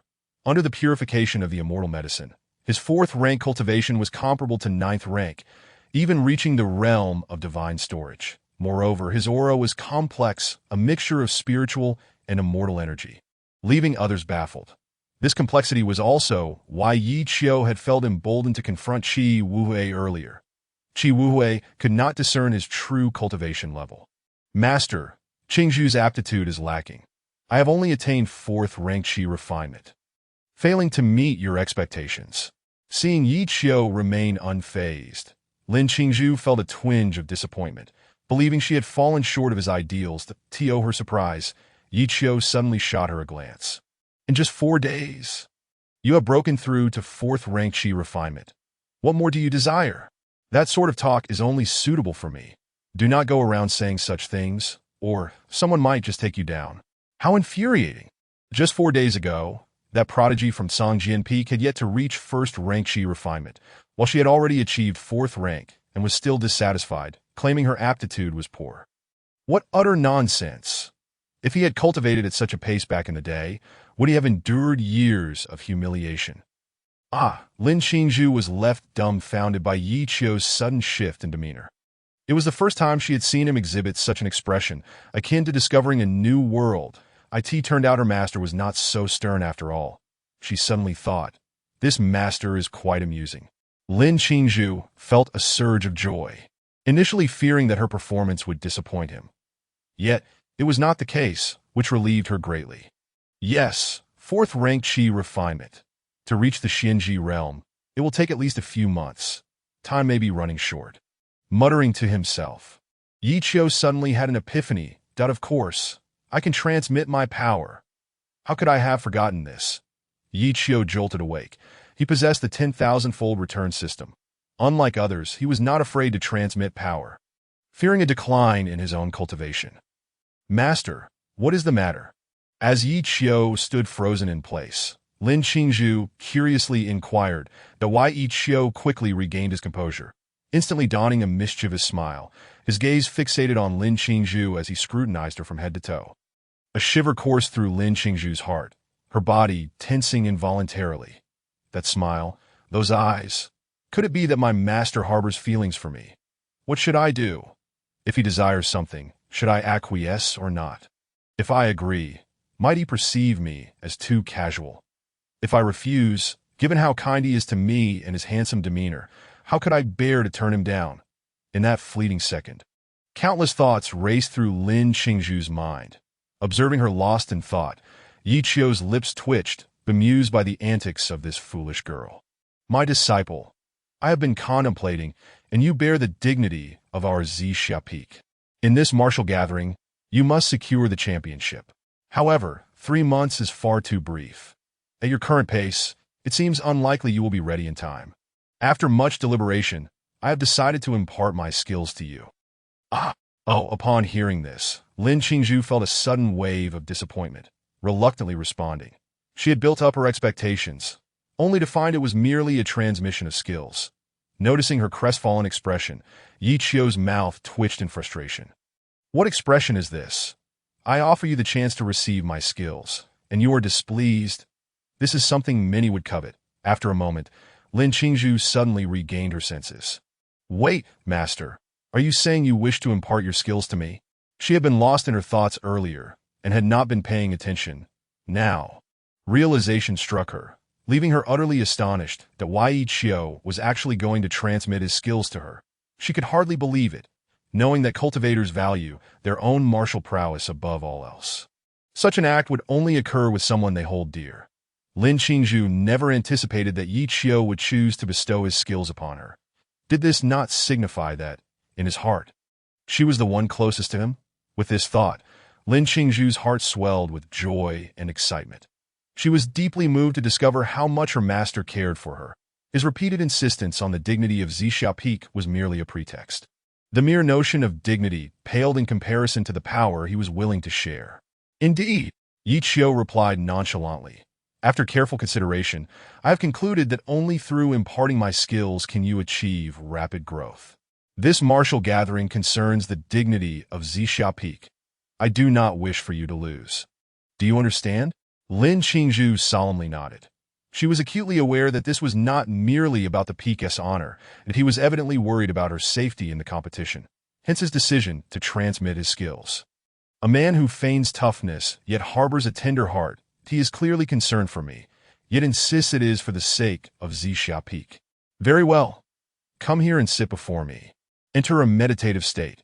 All right. Lin Qingzhu approached without hesitation, obediently taking her place. As she drew near, Yi Qiu felt the chill emanating from her, accompanied by a faint, delicate fragrance that he could not resist inhaling. He couldn't help but admire. This girl, though still young, has already blossomed into a graceful beauty, possessing all the attributes one could desire. Alas, I truly wonder which foolish protagonist will win her heart in the future. Chapter 10. Triggering a hundredfold crit. Acquiring a millennium of power. Once Lin Qingzhu had fully entered her meditative state, Yi Qiu inquired within his mind, System, what is the maximum amount of power that can be transmitted in one go? This was his first attempt at skill transmission. And lacking experience, he was apprehensive about making mistakes, so he hurriedly consulted the system. Detecting host's current cultivation level, only in the realm of no distance, the maximum transmission is 10 years of power. The duration of the transmission can increase with the host's cultivation level. The higher the level, the greater the power that can be imparted. Note, each transmission initiates a cooldown period. Transmitting during this time will not trigger a return. 10 years, that's sufficient. After hearing the system's explanation, Yi Qiu nodded in agreement. It was within his acceptable range. Initially, he had intended to transmit a century's worth of power, but considering Lin Qingzhu's current physique, she likely could not withstand such an overwhelming force. 10 years was already the limit. With this understanding, Yi Qiu spoke softly, Disciple, relax and do not be tense. Transmitting skills is a very serious matter, and there can be no room for error. Today, I will impart to you 10 years of power. You need only absorb it into your sea of energy once it reaches your body. Remember, do not resist. Power cannot be transmitted casually. The process involves numerous trials, and even the slightest misstep could affect both parties. Before proceeding with the transmission, Yi Qiu felt it necessary to remind Lin Qingzhu to avoid any errors. Master, I understand. Good. Yi Qiu gently raised both hands, pressing them against Lin Qingzhu's back, channeling his entire strength into her. Utilizing the method of skill transmission, he sent the energy into her body. As Lin Qingzhu felt the continuous flow of power from Yi Qiu's hands surging through her. It began to course wildly within her. A tremor ran through her heart, and recalling Yi Qiu's earlier instructions, she immediately relaxed. Following his guidance, she directed the energy into her sea of energy. At this moment, her cultivation was still at the 4th level of qi refining, merely awaiting the arrival of this power. Lin Qingzhu began to absorb it, merging it with herself, and within moments, her cultivation surged upward. Hiss! The more Lin Qingzhu observed, the more astonished she became. In an instant, she had leaped from the 4th to the 9th level of qi refining. Master's 10 years of power is so potent. The nature of skill transmission differs markedly from the power gained through regular cultivation. Spending 10 years might allow one to break into the realm of profound fingers, yet if someone else transmits 10 years of power, it does not guarantee a breakthrough to the same realm. This is due to the loss of energy during transmission and the impact of one's innate talent, which also affects absorption, indirectly diminishing the results. This is precisely why others are often reluctant to transmit their skills. It is simply too wasteful, and few are willing to relinquish such significant power for another's advancement. It was precisely this realization that deeply moved Lin Qingzhu. Yi Qiu was willing to squander so many years of power for her sake. Little did she know that Yi Qiu possessed a return system. Whatever he imparted to her, he not only received back in full, but also profited substantially in the process. That as he would say, "You may gain a little, but I will never lose." Moreover, with the system's assistance, the method Yi Qiu employed for skill transmission resulted in negligible loss. Bang! The sea of energy trembled as Lin Qingzhu felt the changes within her body and discovered that she had actually broken through to the realm of profound fingers. First level of profound fingers. In that moment, Lin Qingzhu was utterly exhilarated. Having entered the sect only 4 days prior, she had already reached the first level of profound fingers. That it was worth noting that those who had joined the sect alongside her were still languishing at the first level of qi refining. What a relief! With the transmission of 10 years of power complete, Yi Qiu slowly withdrew his hands and cautioned her. Do not lose focus. Hasten to solidify your foundation, lest an unstable base affect your future cultivation. Yes, I understand. Lin Qingzhu promptly replied, swiftly invoking the Zixia cannon to circulate the energy within her body. After circulating several cycles, she had already assimilated the majority of it, and her mental state gradually stabilized. Observing her as she consolidated her cultivation, Yi Qiu chose not to interrupt, quietly returning to his seat. System. Ding. You have imparted 10 years of power to your disciple, triggering a critical return. Would you like to activate the critical return? Activate. Congratulations, host. You have triggered a hundredfold critical return, acquiring a millennium of power. A millennium? Yi Qiu gasped in astonishment. 10 years had transformed into a millennium in the blink of an eye. Where could one find such a lucrative deal? Splendid, splendid. With a millennium of power at my disposal, I should be able to breach the 5th realm and enter the divine repository, right? Elated, Yi Qiu calculated that, based on the system's earlier calculations, this millennium of power would be sufficient for him to break through the realm of no distance and enter the divine repository. Bring it on. I am ready. Slowly closing his eyes, Yi Qiu entered a meditative state in less than a moment. A torrent of power surged into his body in an instant. His limbs and organs underwent a dramatic reversal, and his cultivation began to ascend at an astonishing rate. Hiss! This tearing pain. So this is what an energy deluge feels like. Yi Qiu gritted his teeth against the agony, fully integrating the power into his sea of energy, allowing it to undergo refinement within the flower of Great Tao.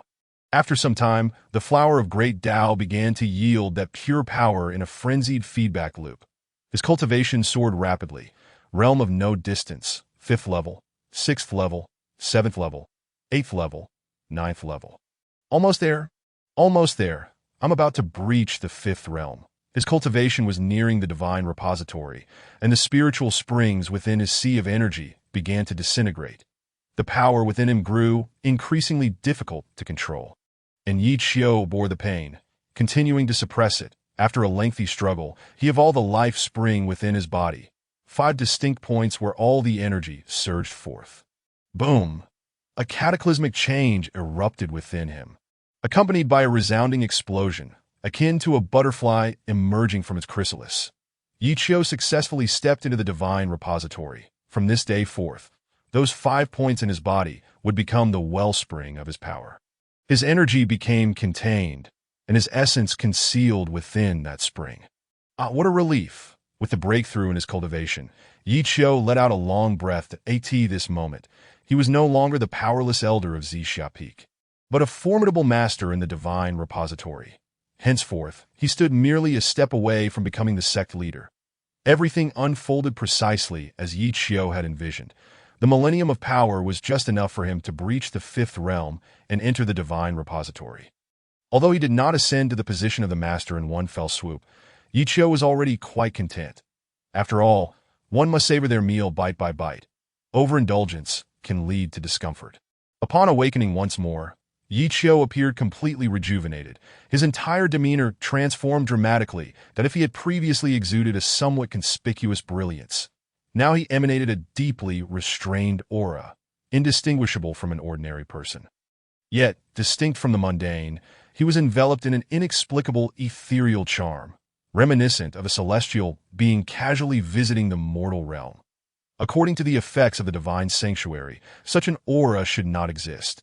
It was entirely a manifestation of the celestial essence pill. Chapter 11. A display for the master. Indeed, the sensation after breaking through the divine sanctuary is markedly different. As he awoke again and keenly felt the ceaseless flow of power within him, Yi Qiu smiled gently. All his confidence stemmed from the magnitude of his strength. With such formidable power, it felt as though he walked on air, his entire being at ease. Soon, Lin Qingzhu also stirred from her slumber, stretching her arms wide as she felt the strength coursing through her, elated beyond measure. Is this the power bestowed by the first rank of the mysterious finger? Truly terrifying. After a moment of excitement, Lin Qingzhu recalled something. Did Master not mention that once I reach the mysterious finger realm, he would teach me sword techniques? Does that mean I can learn powerful sword arts tomorrow? With this thought, her joy surged anew, and she quickly rose to turn and look at Yi Qiu, momentarily taken aback. Oh, why does it feel as though Master has transformed into a different person? The aura of divinity is becoming more pronounced. How could such a substantial change occur in such a short time? Lin Qingzhu was puzzled but paid it little mind. Regardless of the change, he was still her master. Thank you, Master, for imparting your teachings. I have successfully broken through to the mysterious finger realm. Lin Qingzhu approached, kneeling before Yi Qiu in profound gratitude. She felt fortunate that during her time at Yuqing Palace, the headmasters had not chosen her. Otherwise, she might never have had such an exceptional master. In just 4 days since her initiation, Yi Qiu had aided her immensely, providing her with celestial elixirs and imparting his teachings. Where could one find a master as admirable as he? She cherished this opportunity deeply and felt fortunate to have Yi Qiu as her mentor. It was the wisest decision of her life. Yes, rise. Our bond as master and disciple renders expressions of gratitude unnecessary. All I ask is that you remember my kindness in the future, Yi Qiu replied with a gentle smile. Lin Qingzhu replied earnestly, Rest assured, Master, I shall never forget your kindness towards Qingzhu. Qingzhu does not harbor grand aspirations. My sole thought is to avenge my parents. Once I have avenged them, I will return to Zixia Peak and remain by Master's side forever. Serving you, as she spoke of her parents, her eyes dimmed and tears welled up, evoking a heart-wrenching sight. That Yi Qiu felt a surge of compassion. This day, no clues had surfaced regarding the rampaging beasts below the mountain. Initially, Yi Qiu had not wished to involve himself due to his lack of strength. However, now that he had gained the ability, perhaps he could assist her in uncovering the perpetrators. After a moment of contemplation, Yi Qiu said, Very well. After the Seven Veins Martial Conference, I shall take you down the mountain for some practical experience and assist you in uncovering the culprits behind your parents' demise. Upon hearing this, Lin Qingzhu's heart trembled, tears brimming in her eyes. Yet she remained silent. She understood that in this world, only Yi Qiu was genuinely sincere towards her. Not only had he provided her with elixirs and imparted his strength, but he was also willing to help her seek revenge. Master, overwhelmed with emotion, Lin Qingzhu instinctively threw herself into Yi Qiu's embrace, weeping like a small child. Throughout her journey up the mountain, she had never cried so sorrowfully. She knew that no one cared for her emotions, but her master, who cherished her the most, was her only pillar of support. All right, no more tears. Be careful not to ruin your face with all this crying. Yi Qiu comforted her. After a considerable time, Lin Qingzhu finally regained her composure and stifled her emotions. Realizing how audacious she had been to throw herself into her master's arms, her cheeks flushed crimson, and she quickly withdrew from his embrace. "I wouldn't do that. Master just likes to tease." As she wiped her tears, her face remained flushed. Seeing her cheerful demeanor, Yi Qiu felt a wave of relief, but he did not wish for his disciple to always be cold and detached, entirely isolated from the world and devoid of emotions. Such a person would be no different from a living corpse, stripped of their soul. His intention was to awaken Lin Qingzhu's passionate heart, allowing her to truly live again. However, it seemed she only displayed such warmth towards him, remaining aloof with others. This could be related to the piece of Xianbing bone within her, as it was her innate bone. During her cultivation, the Xianbing bone played a significant role, and as her cultivation progressed, it might grow increasingly frigid. Yet, this was of little concern. As long as she did not harbor thoughts of despair, enduring her pain was acceptable. Moreover, this chill indirectly enhanced her aura, rendering her more graceful. Akin to a celestial maiden, when she remained composed, she emanated an inviolable sanctity, pure and immaculate, draped in white. This was the perfect disciple Yi Qiu aspired to cultivate. With a look of satisfaction directed at Lin Qingzhu, Yi Qiu stated calmly, "Now, back to the matter at hand. Your cultivation has already surpassed the mysterious finger realm. Starting tomorrow, I shall teach you the Zixia sword techniques. It is getting late. You should return to rest. Remember to balance work and relaxation. While cultivation is essential, one must not neglect rest, for the body is the foundation of cultivation. Do you understand?" Lin Qingzhu nodded solemnly. "Master, I understand." No matter what it was, as long as it came from Yi Qiu, she believed it to be correct and would follow suit. "Then, Master, would you care for a meal? I could prepare something for you." Realizing that the sky was darkening and she felt a bit hungry, Lin Qingzhu inquired of Yi Qiu. Yi Qiu paused for a moment. "Oh, it seems I have forgotten something. This girl is merely at the mysterious finger realm and has not fully undergone fasting. She still requires sustenance." "Ah." Yi Qiu felt a bit embarrassed. In recent days, he had been so engrossed in his closed-door training that he completely forgot he had a disciple on the mountain. He had no idea how she had survived these past few days.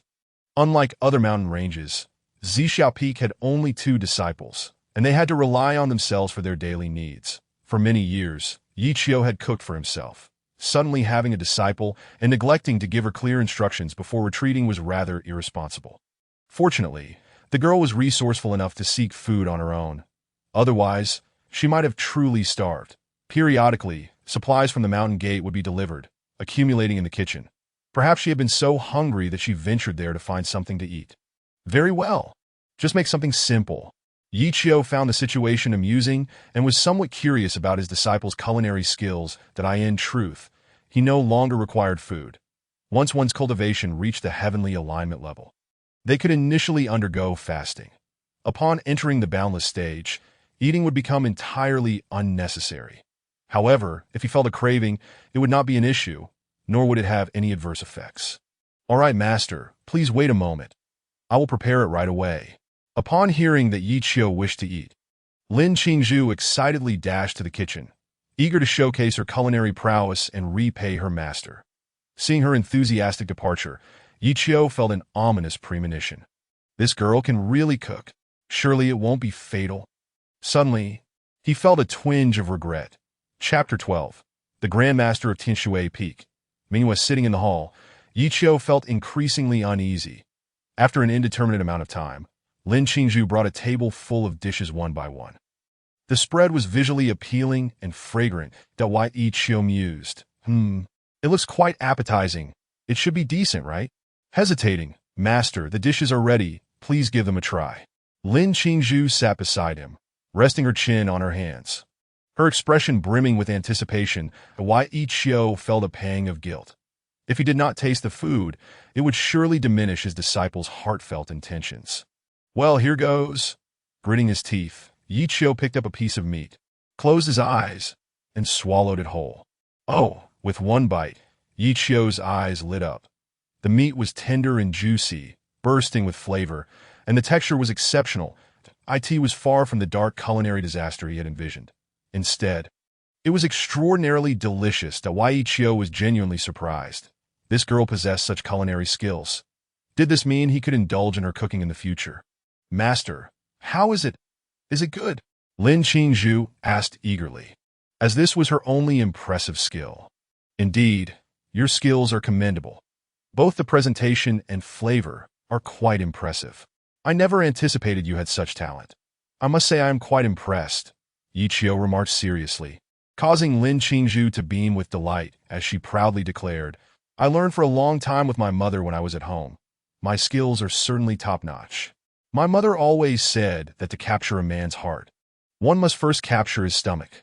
My mother encouraged me to master cooking so that I could prepare meals for my beloved in the future. Yi Chio was momentarily taken aback, a wicked smile creeping onto his lips.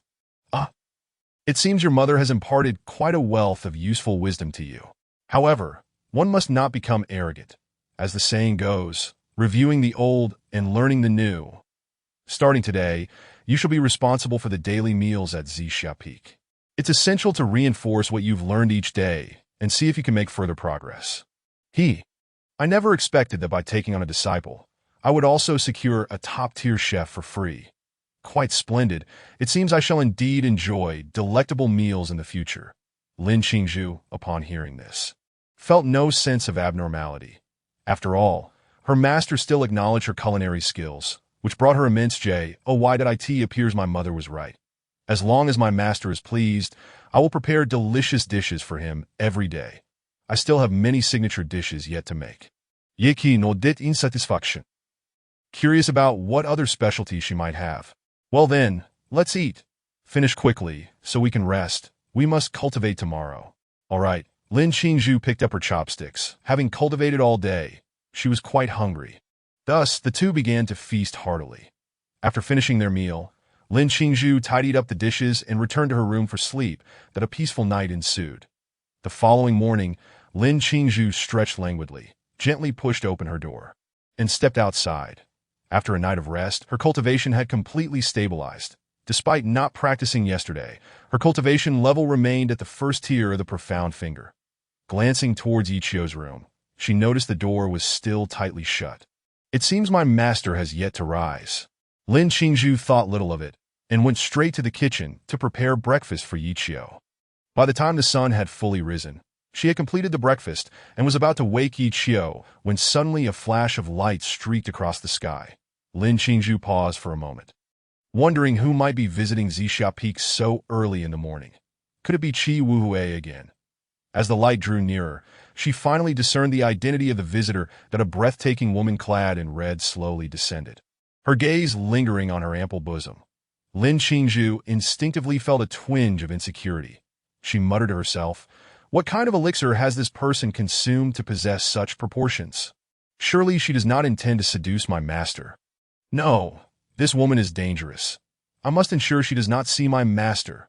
At that moment, Lin Qingzhu noticed a young girl following behind her. Yeah, the girl was someone Lin Qingzhu recognized, her childhood friend Suya from the same village. Since their last parting at the Yuling Palace, she had not seen Suya again. Qingqing, I've come to see you. Upon spotting Lin Qingzhu, Suya rushed over and embraced her tightly. Lin Qingzhu did not resist. Seeing Suya again filled her heart with excitement, and the two embraced warmly. Yeah, what brings you here? After a brief exchange of pleasantries, Lin Qingzhu eagerly inquired. I asked my master to bring me here. Suya pointed to the stunning woman behind her. Beaming with joy, Lin Qingzhu looked back at the captivating figure and felt a flicker of recognition that it was she who had chosen Suya during their time at the Yuling Palace, according to Lu Qingfeng. This woman was the only one amongst the 7 veins who only accepted female disciples. Mingyue, a woman of broad-mindedness, intellect, and elegance. I have met real person Mingyue. Lin Qingzhu hurriedly approached to pay her respects. As a junior, especially as the eldest disciple of Zixia Peak, she could not afford to be disrespectful. Mingyue smiled lightly and merely nodded. Observing Lin Qingzhu before her, she felt a touch of embarrassment. Initially, she had contemplated taking Lin Qingzhu under her wing as well. However, upon realizing Lin Qingzhu's mediocre talent and her own limited time, only able to accept one disciple. She had chosen Suya instead. Later, seeing Lin Qingzhu standing there helplessly, she felt a pang of regret, recalling her own past, and her heart softened. Intending to accept her too, only to be preempted by Yi Qiu, she had thought it best to let it be. As long as Lin Qingzhu did not end up as a menial disciple, that was sufficient. Although being under Yi Qiu's tutelage was hardly different from being a menial disciple, at least she was a direct disciple of the head. And her status was not as humiliating. Now, seeing Lin Qingzhu once more, she felt a bit awkward. After all, she had ultimately not chosen Lin Qingzhu. Alas, with a sigh, Mingyue remarked, "There is no need for formalities. I have come to Zixia Peak because Yaya speaks of you daily, completely neglecting her cultivation. Today, since I have no pressing matters, I decided to bring her here, so the two of you can catch up." Lin Qingzhu was somewhat taken aback. She had not anticipated Su Yu would go to such lengths. However, upon reflection, it made sense. After experiencing the devastation of losing their families, they had become the most familiar figures to each other in this world, so it was only natural for her to feel a sense of reliance. At that moment, Suya stepped forward and said, "Master, did you not mention that you would take Qingqing back with us?" In the days that followed, Suya had heard some things about Yi Qiu. The thought of her dear sister being under Yi Qiu's tutelage made her fear that life would become difficult. Thus, she had pleaded with Mingyue for several days before she finally agreed to accompany her to see if Lin Qingzhu would be willing to return to the mountain with them. Mingyue smiled gently. "You may inquire whether she wishes to." Upon hearing this, Lin Qingzhu's expression changed.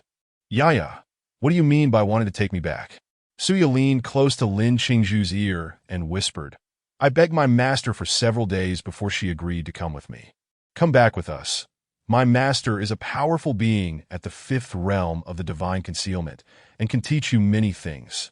I have heard that the head of Zixia Peak is merely a small cultivator at the second tier of the profound finger. He cannot teach you anything of substance. Staying here will only hinder your future." Upon hearing this, Lin Qingzhu's expression turned icy.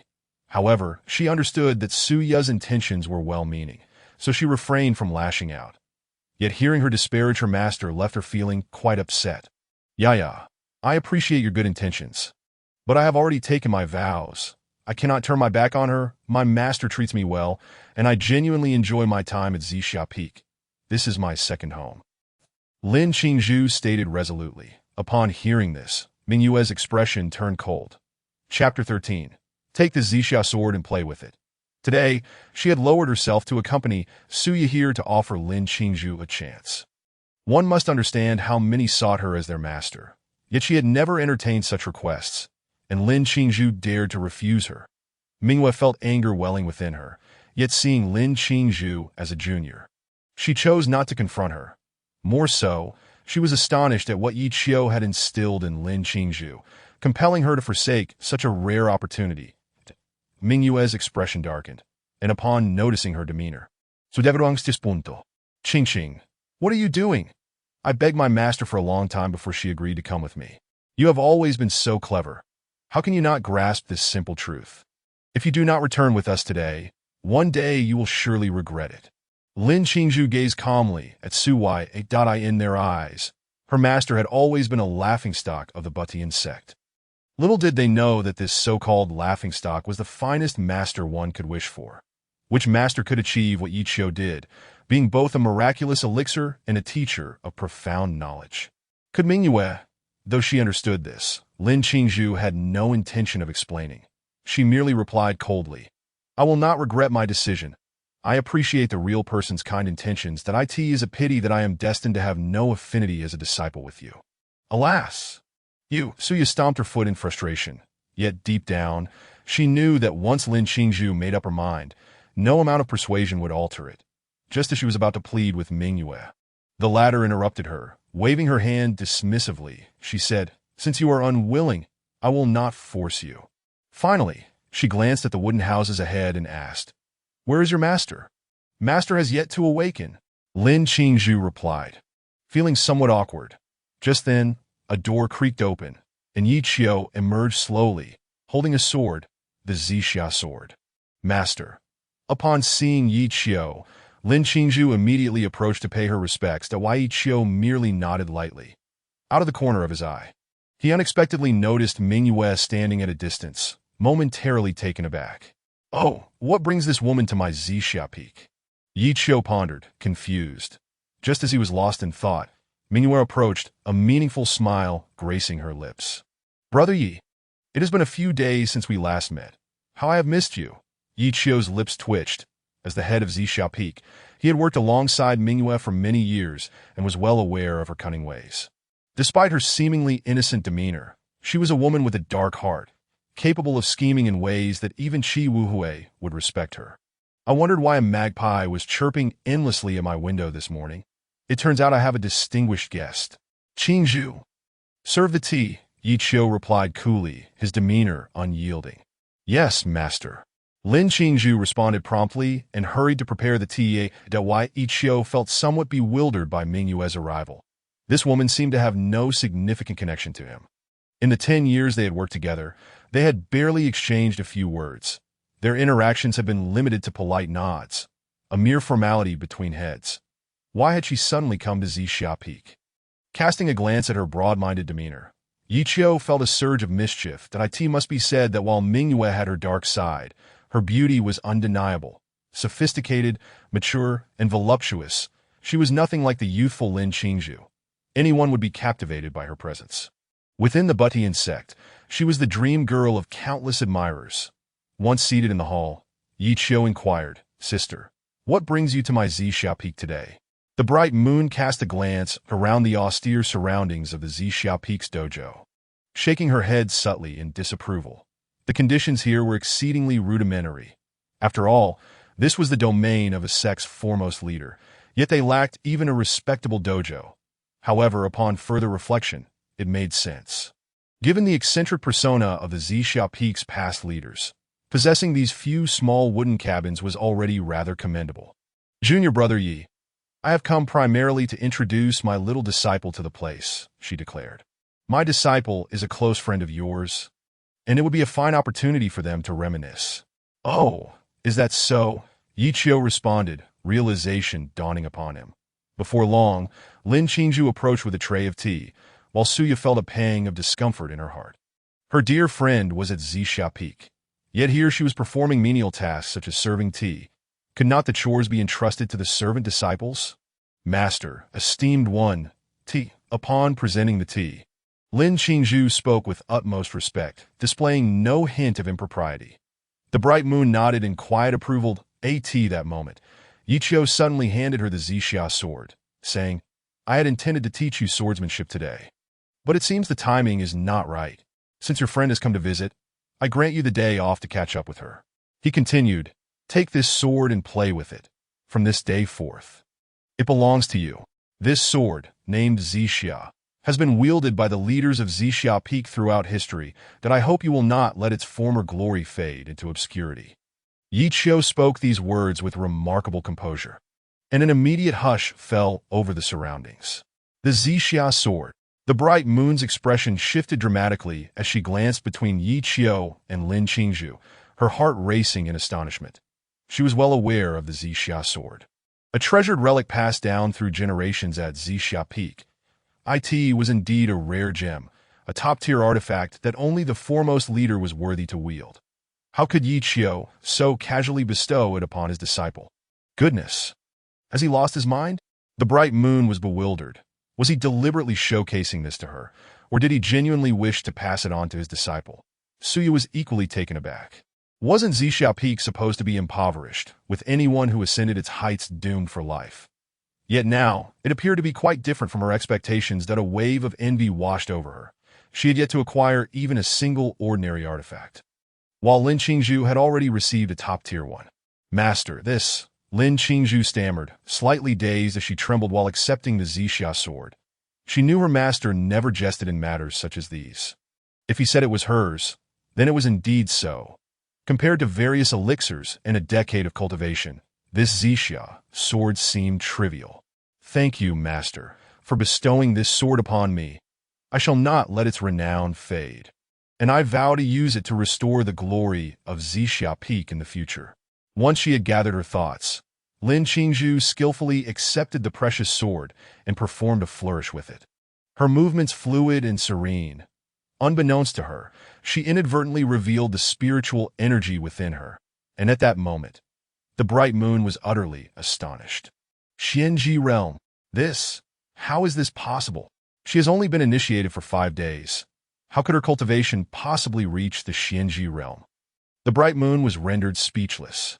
At that moment, she began to regard Lin Qingzhu with newfound respect that a single glance revealed a divine bone within her, leaving her utterly shocked.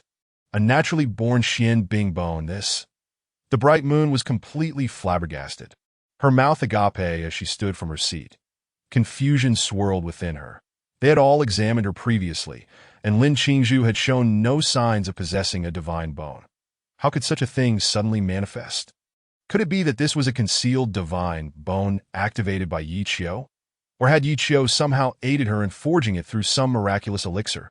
The bright moon leaned toward the former hypothesis.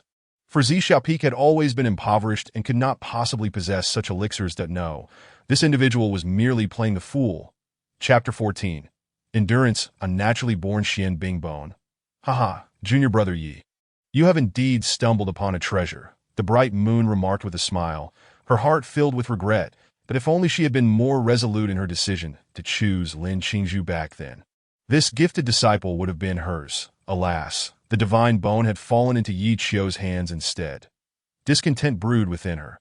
Did she not know the caliber of Yi Qiu? The presence of such a divine bone in his possession was nothing short of a waste. Yet Lin Qingzhu seemed as if she were under a spell, unwilling to leave Zixia Peak.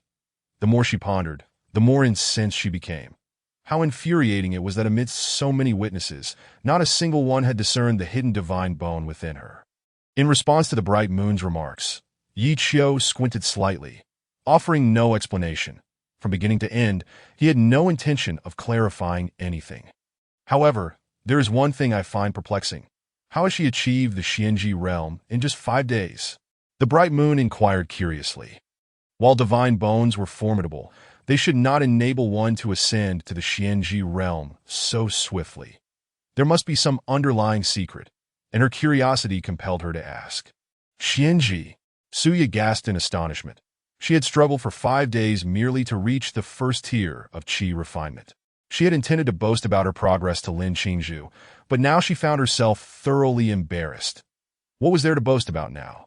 She felt utterly humiliated. Qingqing, have you truly broken through to the Xianji realm?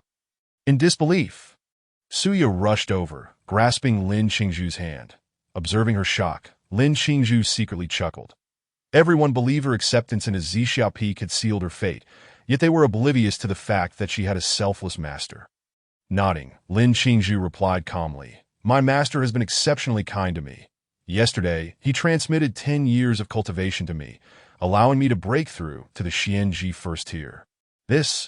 How could this be? Suya still struggled to accept the reality, her expression darkening. What, he transmitted cultivation? Upon hearing this, the bright moon's brow furrowed as she turned to glance at the composed Yi Qiu. Utterly astonished, he was willing to transmit his cultivation to his disciple. Wait a minute, was it not said that he only possessed the cultivation of the second tier of Xianji? If he transmitted 10 years of cultivation, would that not mean he had wasted a decade of effort? Stealing her resolve, the bright moon opened her eyes to assess Yi Qiu's current cultivation. Just as she was about to investigate, an overwhelming force surged forth, causing her to recoil in shock. This power was on par with her own. In that instant, even she understood the situation. Junior brother Yi, you truly are a master of disguise. Sister, you nearly deceived me.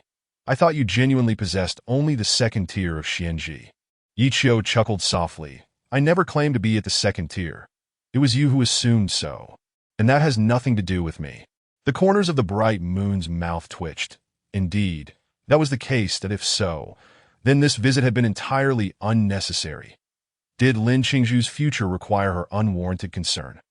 No wonder Lin Qingzhu looked down on her.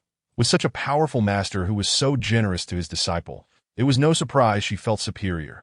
The more she thought about it, the more irate she became, casting a resentful glance at Su. Why did it was all this wretched girl's fault for summoning her to Zixia Peak, It was nothing more than a self-inflicted humiliation.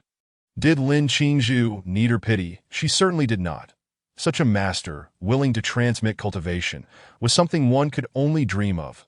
After a considerable time, the bright moon finally regained her composure. Suddenly, an enigmatic smile graced her lips as she leaned closer. From Yi Qiu's vantage point, the view before him was breathtaking, almost causing him to lose his composure. Fortunately, Yi Qiu was shameless enough to maintain his calm demeanor after enjoying the view. Quite splendid. I unwittingly enjoyed a delightful spectacle while also receiving an exquisite view. Yi Qiu chuckled inwardly, outwardly appearing as steady as a rock. Witnessing this scene, Lin Qingzhu felt a tightening in her chest. From the very start, she had sensed that this woman was dangerous.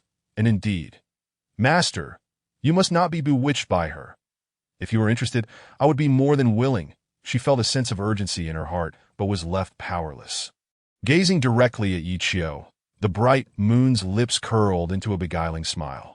Junior brother Yi, what is your current level of cultivation? Care to share with your elder sister? There could be benefits.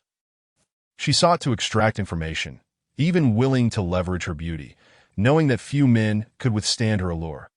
According to her original expectations, Yi Qiu would surely be flustered and inadvertently reveal his cultivation level. However, to her surprise, Yi Qiu displayed no reaction at all, that he remained calm and composed, even sporting a hint of playful amusement. Seeing this, the bright moon's heart skipped a beat as she realized her beauty held no sway over him. Damn it. When did this fellow cultivate such an imperturbable mindset? Faced with such temptation, he remains utterly unmoved. Is he still a man? The bright moon inwardly cursed, her composure beginning to fracture. Was this truly the same leader of Xixia Peak she had known? How did he differ so greatly from the rumors? No, he had brazenly enjoyed the view without a word of acknowledgement afterward. The sensation was akin to a patron who had indulged without paying, yet insisted it was entirely voluntary. Finding no further opportunity to extract information, the bright moon's expression soured as she returned to her seat, visibly irritated at that moment. Yi Qiu, with a knowing smile, remarked, Sister, are you unwell? Your complexion appears rather peculiar, that I happen to know a bit of medicine. Would you like me to take a look? The corners of Ming Yue's mouth twitched. This fellow, as if merely watching was not enough, now seeks to take action? Not a chance, it's infuriating. No more, Ming Yue replied coldly. Experiencing this sense of defeat for the very first time in her life, that it was also the first time she had ever questioned her own appearance. Her gaze turned to Lin Qingzhu, her heart still in a state of shock. What was this person thinking, to have imparted 10 years of cultivation to a disciple? Such generosity was unprecedented in the Butian sect. Such occurrences had never transpired. After all, the rivalry among the 7 lineages was fierce, with the leaders engaged in both overt and covert battles, each valuing their own cultivation more than life itself. Yet, Yi Qiu had actually been willing to pass on his skills to a disciple, setting a remarkable precedent. Seeing Yi Qiu withstand this wave of malevolence, Lin Qingzhu finally breathed a sigh of relief. Phew. I knew it. The master is not that kind of person. If he wanted to see, I wouldn't have refused. This woman is too cunning to ensnare the master using such tactics. Fortunately, the master is a man of virtue, not swayed by beauty. With a long exhale, Lin Qingzhu successfully inherited the Xixia sword, her heart brimming with joy. After receiving the Shisui pill, the Shinsui pill, and now the transmission of skills, her master had gifted her yet another exquisite treasure. No amount of gratitude could adequately express her respect and affection for Yi Qiu. Chapter 15. Me? I'm easygoing.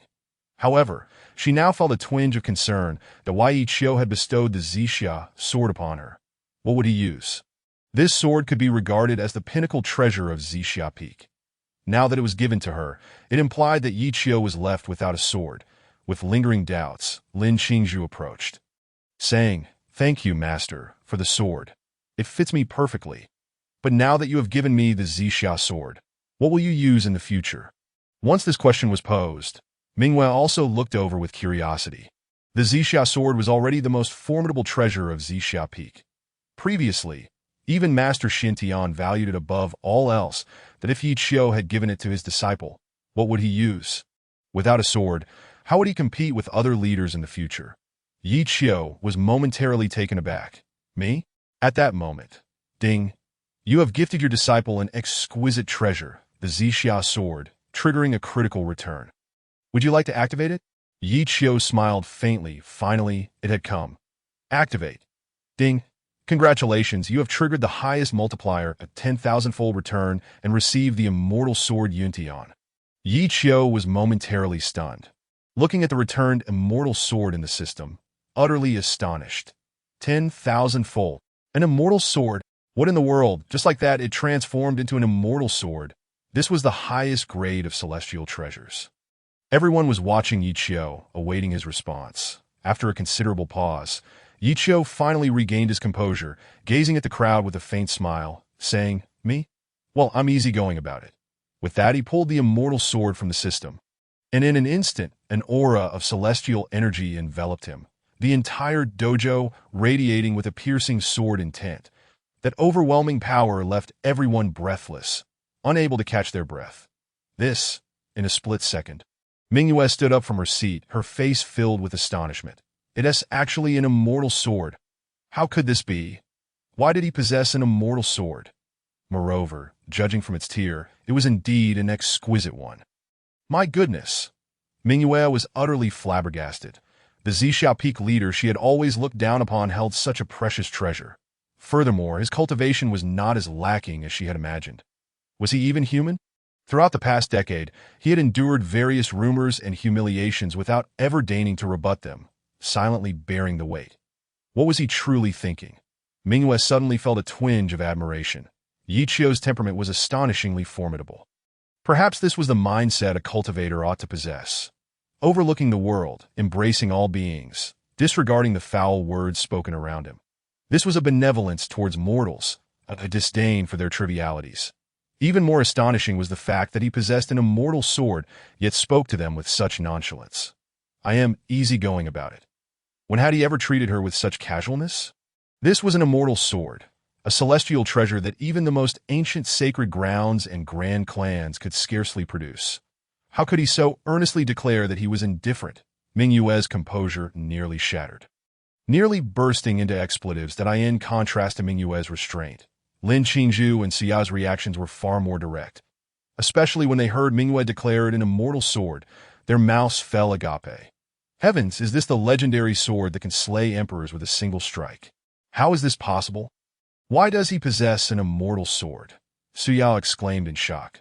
Meanwhile, Lin Qingzhu was overjoyed because no matter what treasures Yi Qiu possessed, they belonged to her master. She felt elated and proud for her master. However, recalling Yi Qiu's earlier words, I am easygoing about it, her lips twitched, who knew her master had such a wicked sense of humor. Yet, she found it delightful. Master, may I see this immortal sword? Curiously, Lin Qingzhu stepped forward, and Yi Qiu handed her the sword, allowing her to admire it to her heart's content. After all, she was his own disciple and deserved to be spoiled. Besides, merely looking would not diminish its luster.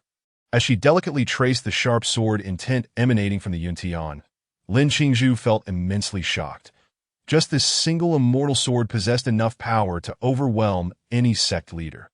After toying with it for a moment, Lin Qingzhu returned the sword to Yi Qiu. It belonged to her master. Even if her master offered it to her, she would not take it. The master had given her the Zixia sword, and she was already immensely satisfied, daring not to crave more. Retrieving the Yuntian, Yi Qiu maintained his composure, which prompted Mingyue to regard him with renewed respect. The current news had become increasingly rife with deception. In the future, if anyone dared to label the Zixia Peak leader as a waste in her presence, she would not hesitate to silence them with a single slap. Given his current strength, she doubted she could even last 10 rounds against him. I had previously heard that Zixia Peak is a place of exceptional talents, possessing abundant treasures. It seems there is no exaggeration. Junior brother Yi, I congratulate you on acquiring an immortal sword. With this immortal sword, your strength, junior brother, will likely go unmatched within the entire sect. I hope you will protect your elder sister in the future. Mingyue said flirtatiously. To which Ichio merely smiled faintly. Elder sister is being modest. With your prowess, you hardly require my protection. Even Master Zhang respects you. How could I dare to flaunt in front of you? Mingyue's gaze dimmed slightly. This was the second time she had questioned her own appearance. For Yichio still to express goodwill towards her without being moved was disheartening. She couldn't help but wonder, could it be that this man had no interest in women? Disciple, your friend has traveled a great distance to visit you. You must treat her well. Go out and show her around. Let her see the beauty of Zixia Peak and reminisce a little. As for cultivation, we can discuss it tomorrow. There is no rush. Returning to the main topic, Yi Qiu said lightly. Lin Qingzhu nodded, saying, I understand, master. Come on, Xia, let me take you out for a stroll. Xia was still in a state of bewilderment until Lin Qingzhu pulled her out of the dojo. Only then did she come to her senses. Once they were far away, she could no longer remain calm, grabbing Lin Qingzhu and asking, Qingqing, you must tell me honestly, did you know all along that your master possessed extraordinary skills and had been concealing his strength? Which is why you chose to become his disciple? No. Lin Qingzhu shook her head. Then how did you? Suyao was puzzled. Previously, Lu Qingfeng had introduced them to the leaders of the 7 lineages. Knowing Yi Qiu had a poor reputation, why had she still chosen to ascend the mountain? Lin Qingzhu spoke earnestly, continuing, At that time, all of you had found your place, while I was left with nowhere to go. My heart filled with despair. Only Master offered me hope. Perhaps he took pity on me and took me in. You have no idea how desperate I felt back then if Master hadn't brought me back to the mountain. I might have ended up as a mere errand disciple. On the way back to Zixia Peak, I reflected on how Master had given me hope in my darkest hour, and I vowed to repay him in this lifetime. No matter what. Later, upon reaching the mountain, Master saw my poor aptitude and offered me the spiritual pills he himself was reluctant to consume, transforming my constitution. Not only that, but Master also imparted a decade's worth of cultivation to me. And now, he has even bestowed upon me the Zixia sword. Even now, I feel as though I am in a dream. I am so fortunate to have encountered a master who truly cares for me. Suya's expression dimmed, although she felt glad for her friend's fortunate opportunity. She couldn't shake a feeling of emptiness. Despite Mingyue being kind enough to her, it paled in comparison to Yi Qiu that they thought flickered in her mind. Why had she not been the one chosen to ascend? But rather Lin Qingzhu, Chapter 16. Undercurrents rising that a day passed swiftly. Mingyue returned to Tianshui Peak with Xia. Master, you are back. The clear waters flowed under the azure sky. A group of beautiful women frolicked in the stream.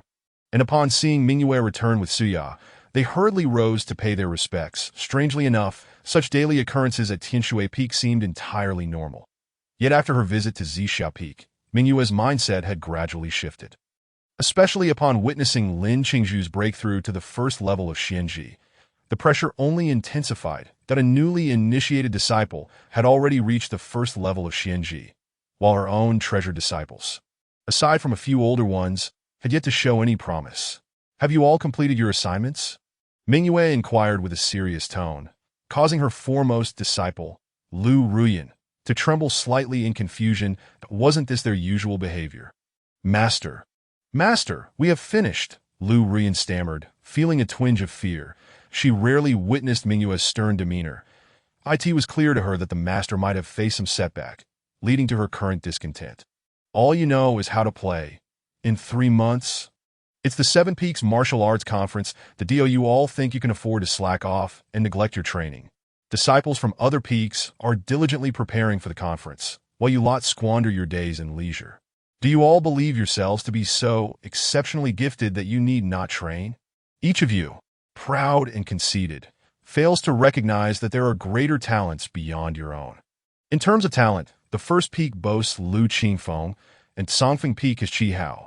Who among you can rival them? Even the least among us. The disciples of Zixia Peak, who have merely been initiated for 5 days, are already at the first level of Xianji. And what of you? Are you still inclined to play?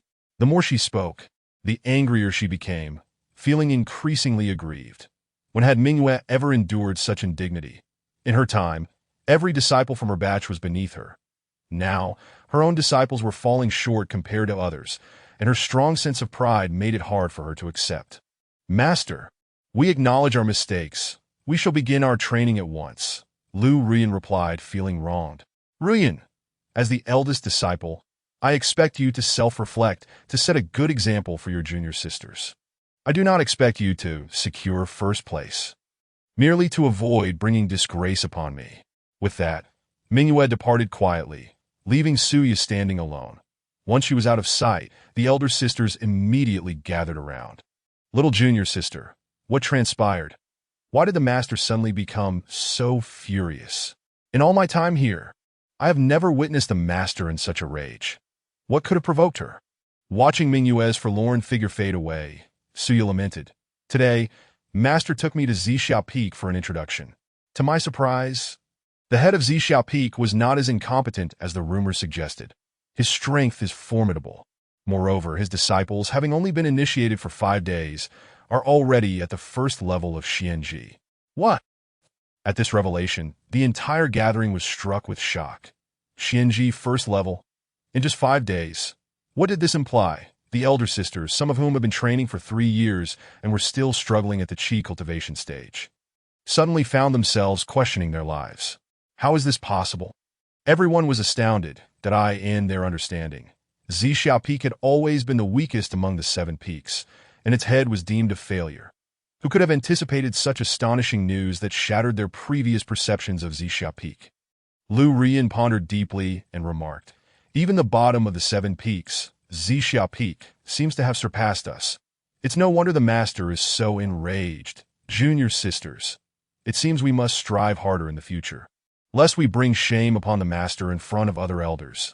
Starting tomorrow, each of you must dedicate yourselves to serious training. There are only 3 months left until the martial arts conference. During this period, each of you must at the very least elevate your cultivation by 1 level. Upon hearing this, the group instantly felt disheartened. The goal seemed rather ambitious. However, seeing Lu Ruyan's icy gaze, they suppressed their inner discontent. The eldest sister wielded considerable authority. Apart from Mingyue, she was the most influential voice on Tianshui Peak, that in stark contrast to the tense atmosphere at Tianshui Peak. Qi Wuhui had begun contemplating how to humiliate Yi Qiu 3 months hence since returning from Sanjian Peak yesterday. Ignorant fool! To dare engage me in a wager is nothing short of self-humiliation, Qi Wuhui said darkly within the dojo. At that moment, a strikingly handsome and extraordinary young man entered. Father, you summoned me. What is it? This was Qi Hao, the eldest disciple of Sanjian Peak and Qi Wuhui's beloved son, that Qi Wuhui cherished this son greatly. And Qi Hao was indeed exceptional, with outstanding aptitude. Had he committed himself to serious training, he would surely not fall short of Lu Qingfeng. Yet alas, the young man's thoughts were entirely consumed by pursuits of romance. Much to his father's chagrin, that Qi Wuhui could not fathom how such a virtuous and admirable character could produce such a lecherous son. Was there something amiss? As he gazed at Qi Hao, Qi Wuhui recalled how Yi Qiu had previously used him as fodder for mockery, fueling his ire. You best rein in your antics. Focus your energies on the 7 Peaks Martial Arts Conference. I have entered into a wager with Yi Qiu. If, after 3 months, you lose to Zhixiao Peak, you shall see how I handle you upon your return. Qi Hao dismissed this with a scoff, sneering. Yi Qiu, that worthless head of Zhixiao Peak. Father, you worry too much. That fool could not even defeat me. How formidable could his disciples possibly be? You should relax, for I have already secured the championship for this martial arts conference. Qi Hao was imbued with a confidence bordering on arrogance. Within the entire Putian sect, he feared no one but Lu Qingfeng. Despite his daily indulgence in the pleasures of beauty, his strength was not to be underestimated. Otherwise, how could he attract so many admirers? This seemingly refined young man, with an air of elegance, concealed a multitude of wicked schemes within. Over the years, he had unknowingly wreaked havoc upon numerous virtuous women. Qi Wuhui typically turned a blind eye to his son's escapades. But he was determined not to allow Qi Hao's behavior to provide Yi Qiu with an opportunity to exploit any weaknesses. You take pride in such meager accomplishments? Curtail your arrogance. Do you truly believe that Yi Qiu is as inept as the rumors suggest? This boy's strength is beyond my discernment. You had better temper your actions. Our Sanjin Peak has always been at odds with Zixia Peak. Should he find a weakness, I cannot protect you. Chi Hao's smile vanished, replaced by a growing darkness. What do you mean? Does he dare use me as a subject for ridicule? A surge of murderous intent welled within him. He could not fathom where the head of Zixia Peak, that worthless fool, found the audacity. His father, after all, was Chi Wuhui, the enforcement elder of the Putian sect and the head of Sanjin Peak, that in the hierarchy of the Putian sect, he was second only to the leader, wielding the authority of life and death. How dared Yi Qiu?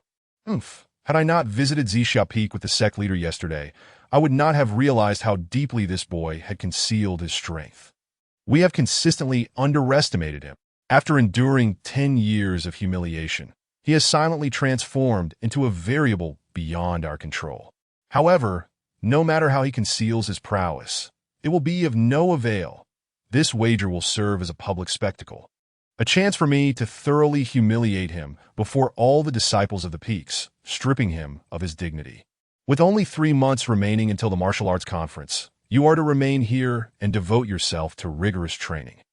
Chi Hao nodded, regardless of his rebellious nature. This was a family matter, with external forces seeking to undermine him, especially from someone he held in disdain. He would never provide them with the opportunity. Father, rest assured, victory is assured. Chapter 17. Zixia Sword Technique enough. You may leave now. Chi Wuhui waved his hand, signaling Chi how to exit. After his departure, an eager young man rushed in, bowing deeply. Master, I have broken through to the second level of Qi cultivation. The youth exclaimed, brimming with excitement, eager to share his recent achievement with his master. Little did he know, Chi Wuhui regarded him with disdain.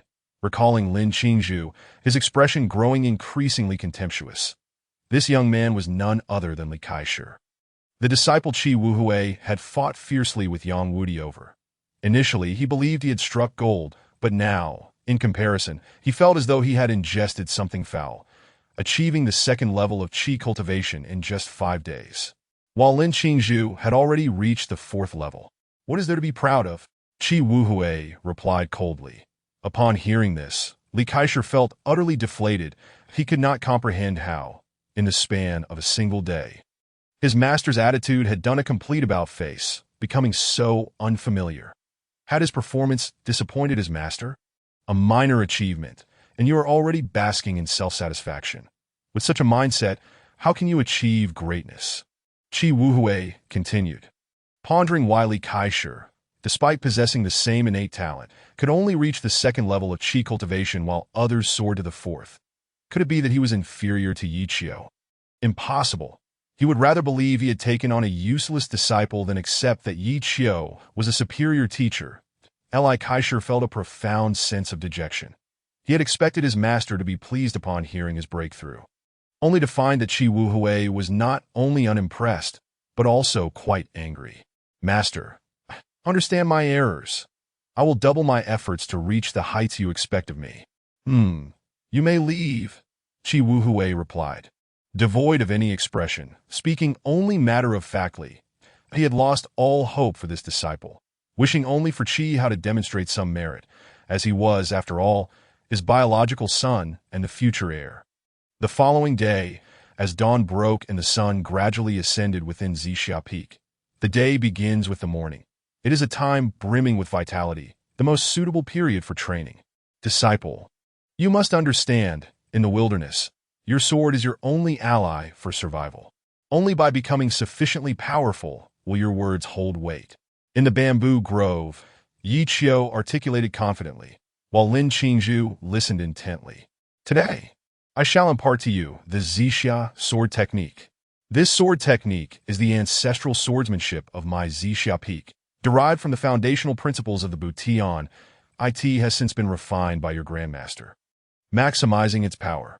The swordsmanship is profound, and mastery cannot be achieved in a single day. You must diligently practice every day and not let it fall by the wayside.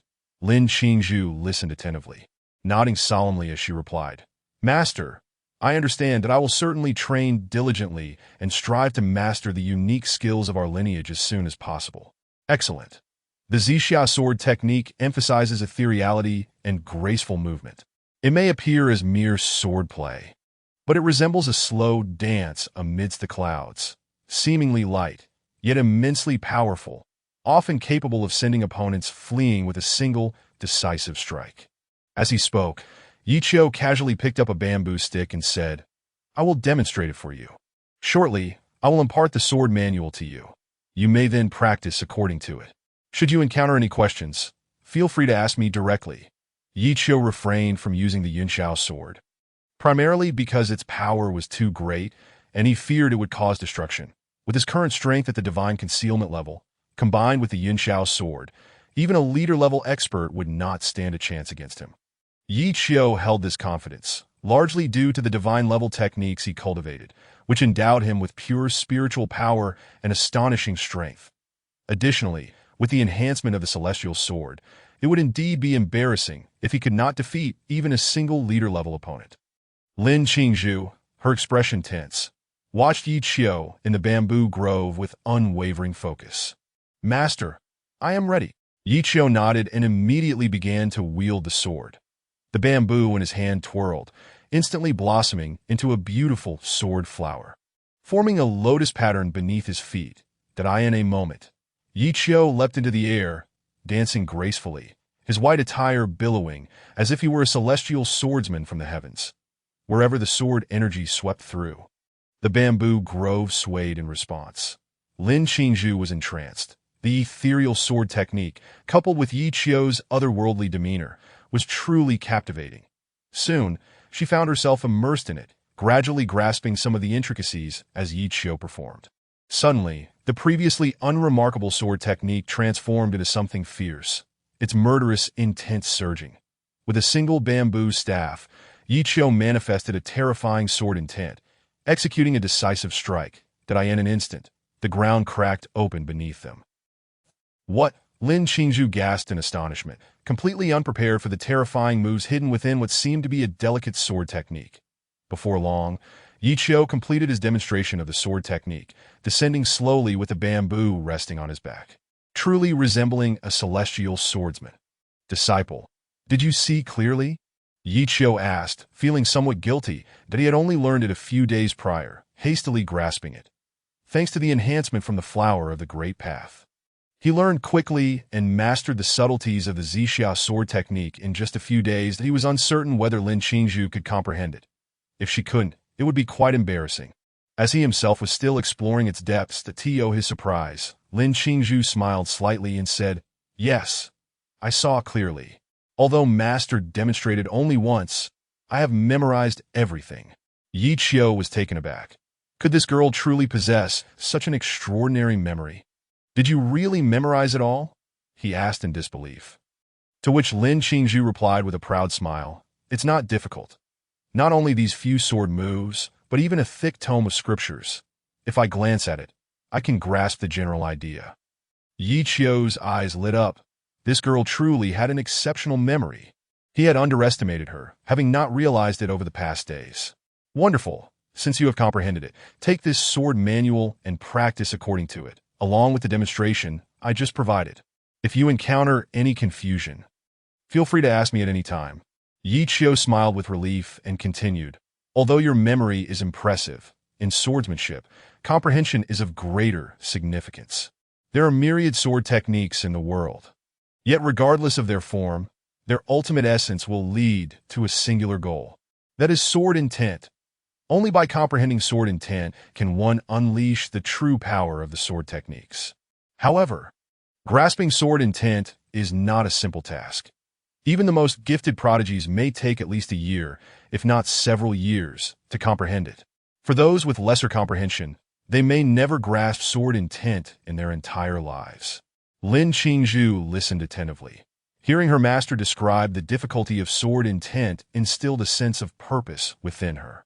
"Rest assured, Master, I will train diligently and strive to comprehend sword intent as soon as possible."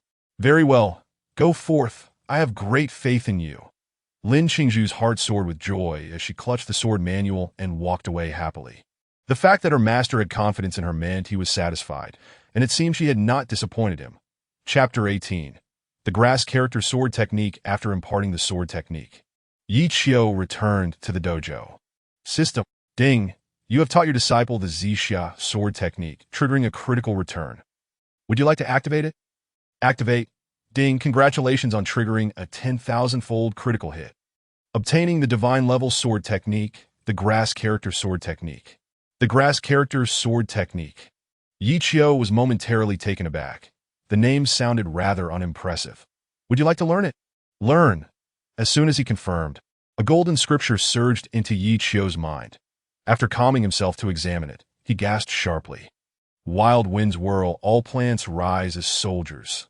Wow. Upon this realization, Yi Qiu immediately dismissed his previous doubts. This sword technique, though it sounded weak, wielded a terrifying power beyond his imagination. In this world, sharp blades are but grass and wood. Each year brings with it decay and revival, transcending time and space, capable of annihilation. The piercing murderous intent made Yi Qiu break into a cold sweat. The Grass Character Sword Technique comprised 3 strikes, each one possessing unfathomable power. The first strike, chaos in the grass. The second strike, whirling dance strikes the sky. The third strike, each year brings decay and revival. Each of these 3 strikes was a lethal technique, incredibly potent, and the sword technique itself was overwhelmingly dominant, making it difficult to resist. Among them, the third strike, each year brings decay and revival, was a divine skill that it could transcend time, space, and even disparities in strength, achieving an ultimate exchange of 1 for 1 that even celestial beings would tremble at the sight of this strike. This technique could be considered Yi Qiu's ultimate trump card. Regardless of who his opponent was or how powerful they were, if he was forced to use this strike, it would likely lead to a mutually assured destruction scenario. Incredible. Absolutely incredible. Yi Qiu was thoroughly exhilarated. He had gained 3 divine skills all at once. Apart from the third strike, which he would only use in dire circumstances, the other 2 strikes were sufficient for Yi Qiu to stand firm. Within the entire Butian sect, even in the Eastern Desolation, it would be challenging to find such a terrifying sword technique. He had truly struck gold this time. That in the following days, Zixia Peak returned to its previous tranquility. Lin Qingzhu diligently practiced the Zixia sword technique, becoming increasingly proficient, and her strength gradually grew. Her cultivation quickly broke through to the second tier of the mysterious finger. Yi Qiu was initially taken aback by her rapid advancement. However, after some reflection, he soon understood. With the enhancement of the divine bone and her inherently diligent mindset, it would indeed be difficult for her not to advance. Meanwhile, Yi Qiu immersed himself in the study of the Grass Character Sword Technique, continuously deconstructing and analyzing its moves. With the assistance of the Flower of the Great Path, he quickly mastered the intricacies of the Grass Character Sword Technique and achieved great success in his training. With this sword technique as his foundation, Yi Qiu felt lighthearted as he walked. That it was liberating. At present, with the Grass Character Sword Technique combined with the Celestial Sword Yinxiao, there were few who could contend with him. Given this, it was already remarkable that he remained humble. One day, Yi Qiu left Zixia Peak early in the morning, heading towards the Yuling Palace. Inside, Meng Tian was conveying some unfortunate news that it pertained to the recent beast riot incident. This event had significantly impacted the Eastern Desolation, with nearly all the celestial sacred places within the region affected. The riot of beasts had yet to subside, and throughout the plains, rampaging beasts roamed freely. The people were suffering immensely. In response, the Liang dynasty, the Liehua dynasty, and the Hanhai dynasty extended invitations to the various sacred places and sects of the Eastern Desolation. They sought the disciples of these sacred places to descend the mountain and quell the chaos. As one of the most renowned celestial sacred places within the Liang dynasty, Butian sect naturally received an invitation. Thus, Meng Tian convened an emergency meeting with the heads of the 7 branches to gauge their thoughts. Everyone expressed their willingness to descend the mountain and restore order. Yi Qiu, of course, had no objections. Originally, he had planned to wait until after the 7 branches martial gathering before descending. However, it seemed there was no need to wait for that occasion. It was a perfect opportunity to take his disciple down the mountain for some practical training, while also investigating the cause of the beast riot in the Yuling Palace. Meng Tian finally struck the gavel to conclude, stating, "All right, since no one has any objections, let us all return and prepare. This time down the mountain, each branch will act independently. The sect will not interfere. There are still over 2 months until the 7 branches martial gathering begins. So, do not delve too deeply. Try to return before the gathering starts. All right, everyone disperse." No one raised any objections, and they began to leave, each returning to make preparations. Each show quickly returned to Zixia Peak, where Lin Qingzhu was already waiting for him in the dojo. "Master, did the teachers summon you to the Yuling Palace to discuss matters? Have they uncovered any news?" Lin Qingzhu's foremost concern remained the vendetta against her parents. Upon seeing Yi Qiu return, she could hardly contain her eagerness to inquire why. Yi Qiu, settling back into his seat, calmly took a sip of tea and shook his head, saying, "No, there's no need for you to be anxious. When there is news, I shall inform you," he added. Lin Qingzhu felt a pang of disappointment. She had assumed that Meng Tianjing's hasty summons of Yi Qiu to the Yuqing Palace meant he had uncovered some intelligence. However, she quickly regained her composure, recognizing that her immediate priority was her cultivation. Even if news were to surface now, revenge would not be possible. It was far more prudent to remain on the mountain and cultivate alongside her master. One day, when she had grown sufficiently powerful, she would investigate the matter herself. Noticing her despondency, Yi Qiu smiled and said, "Very well, prepare yourself. Tomorrow I shall personally take you down the mountain to investigate the cause of the beast frenzy. Additionally, this will serve as a training opportunity for you. You have reached the 2nd tier of Xianji and have made considerable progress in your swordsmanship. It is time for some practical experience. The recent beast frenzy has had significant repercussions. The entire eastern wilderness has been affected. The talented disciples from the various sacred sects and holy lands have already descended before us. Seize this opportunity to witness the prowess of other talented individuals from the sacred lands, and reflect upon the disparities and shortcomings that exist between you and them upon your return." Lin Qingzhu's eyes brightened at this prospect. "Really, Master, you aren't deceiving me, are you? When have I ever deceived you?" Yi Qiu shot her a sidelong glance, leaving Lin Qingzhu deeply moved. "All right, then I shall prepare." "Go on." Lin Qingzhu was elated, for she would be descending the mountain, and with her master no less. Although her days on the mountain had been fulfilling and her master had treated her well, a lingering ache resided in her heart. The grievance against her parents and the fate of their home, now destroyed by the beasts. The knowledge that Yi Qiu would help her investigate the culprits responsible for her parents' demise filled her with profound gratitude. Upon returning to her room, Lin Qingzhu immediately began to pack her belongings, preparing to descend the mountain with Yi Qiu at dawn. In truth, she had little to gather. Merely a sword in herself would suffice. Chapter 19. Departure from the Li Yang Shao clan the following morning.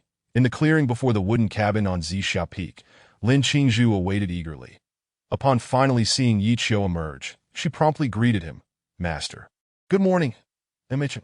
Dressed in flowing white robes, Yi Qiu exuded an ethereal elegance, a jade pendant hanging from his waist and a fan in hand, embodying an air of grace and transcendence. Removing the pendant, Yi Qiu explained, "This is a storage jade. It has ample space for storing your belongings. As cultivators traversing the desolate wilderness, it proves inconvenient to carry excessive baggage. Thus, most individuals possess one of these storage artifacts. Since today marks your first descent from the mountain, I have no other treasures to bestow upon you, so I gift you this jade pendant." Presenting it to Lin Qingzhu, he then instructed her on its use. Grateful, she replied, "Thank you, Master, for this precious gift. I truly appreciate it." Receiving yet another artifact early in the morning, Lin Qingzhu felt her master's generosity was overwhelming. Yi Qiu smiled, silently invoking the system. "Ding, you have gifted a superior storage artifact to your disciple, triggering a critical return. Would you like to activate it?" "Activate." "Congratulations, you have triggered a 100-fold return, acquiring an exquisite Xianling jade." With a flick of his wrist, a new jade pendant appeared in Yi Qiu's hand. After examining it, he noted that this pendant possessed a far larger capacity than the one he had just given Lin Qingzhu, and it had an even more astonishing feature. It could store living beings. This is indeed a marvelous treasure. Yi Qiu smirked wickedly, growing increasingly audacious. Although he had not directly triggered a thousandfold or 10,000-fold return, he was quite satisfied with a hundredfold, recognizing the improbability of perpetual good fortune. Master, when shall we set forth? Lin Qingzhu inquired, delicately fastening the jade pendant to her waist after admiring it for a moment. The Yi Qiu did not respond immediately, but gazed toward the distant mountains. Suddenly, beams of light shot forth from various peaks, a multitude of figures emerging in a dense cluster. The Yi Qiu smiled faintly and said, "Let us go." This time, nearly all 7 peaks had dispatched a sizable contingent of disciples. Led by their respective heads, Zixia Peak had mobilized entirely. Although only 2 were present, the implication of all suggested a considerable number. The upcoming campaign against the beasts had drawn participation from all major sacred lands. Resembling a grand convergence of powers, summoning a sword, Yi Qiu spoke softly. "Let us proceed." He refrained from wielding the Yunxiao sword, as its overwhelming aura felt ostentatious and unsuitable for his character. It was wiser to remain discreet. Lin Qingzhu followed suit, summoning her Zixia sword and, imitating Yi Qiu, soared into the air. In recent days, Yi Qiu had taught her the art of sword control, and her innate talent allowed her to master it swiftly, unlike Yi Qiu, who had spent a year learning. Minutes later, amidst the desolate plains, 2 figures descended gracefully from the sky, observing the remnants of what had once been a bustling town, now reduced to ruins by the beasts. Lin Qingzhu felt a wave of nausea wash over her, nearly retching at the sight. It appears that the impact of this beast frenzy is indeed severe. A mere town, utterly obliterated. Was this the result of sabotage or some other cause? Yi Qiu pondered internally.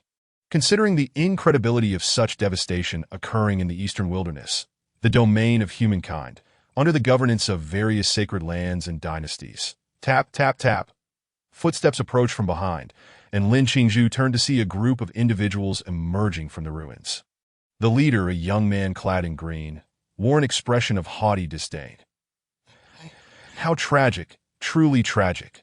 All perished, alas. What a pity this radiant beauty, who did not receive my favor, has met her end beneath the claws of beasts, approaching a female corpse. Xiao Yi whimsically prodded at the deceased's garments with his stick, lamenting the loss. "Young master, look. Is that not another beauty over there?" While Xiao Yi lamented the lifeless body at his feet, one of his lackeys pointed toward Lin Qingzhu. Upon hearing this, Xiao Yi glanced up and was immediately captivated by Lin Qingzhu's ethereal figure, dressed in flowing white, exuding an otherworldly coldness, as a direct descendant of the Li Yang ancient clan. Xiao Yi had encountered many beauties, yet none possessed the grace and poise of Lin Qingzhu, igniting his interest. Intriguing. Who would have thought I would encounter such a stunning maiden in this humble, desolate town? It seems fortune smiles upon me, Xiao Yi mused, a smirk gracing his lips as he strolled over. "Fair maiden, I am Xiao Yi of the Li Yang Xiao clan. May I inquire your esteemed name and extend an invitation to become acquainted?" Lin Qingzhu furrowed her brow. Feeling repulsed by his demeanor, coldly, she retorted, "Leave." She had witnessed his earlier actions and initially believed that all handsome men in this world were like her master, modest, humble, kind, and upright. However, this encounter shattered that illusion, revealing the man before her as a loathsome beast. Xiao Yi's brow furrowed at her icy dismissal, his expression darkening, that he realized that Lin Qingzhu was the first person in many years to address him in such a manner. Yet he found himself oddly appreciative of her defiance. He relished the feeling of conquest that came with rejection.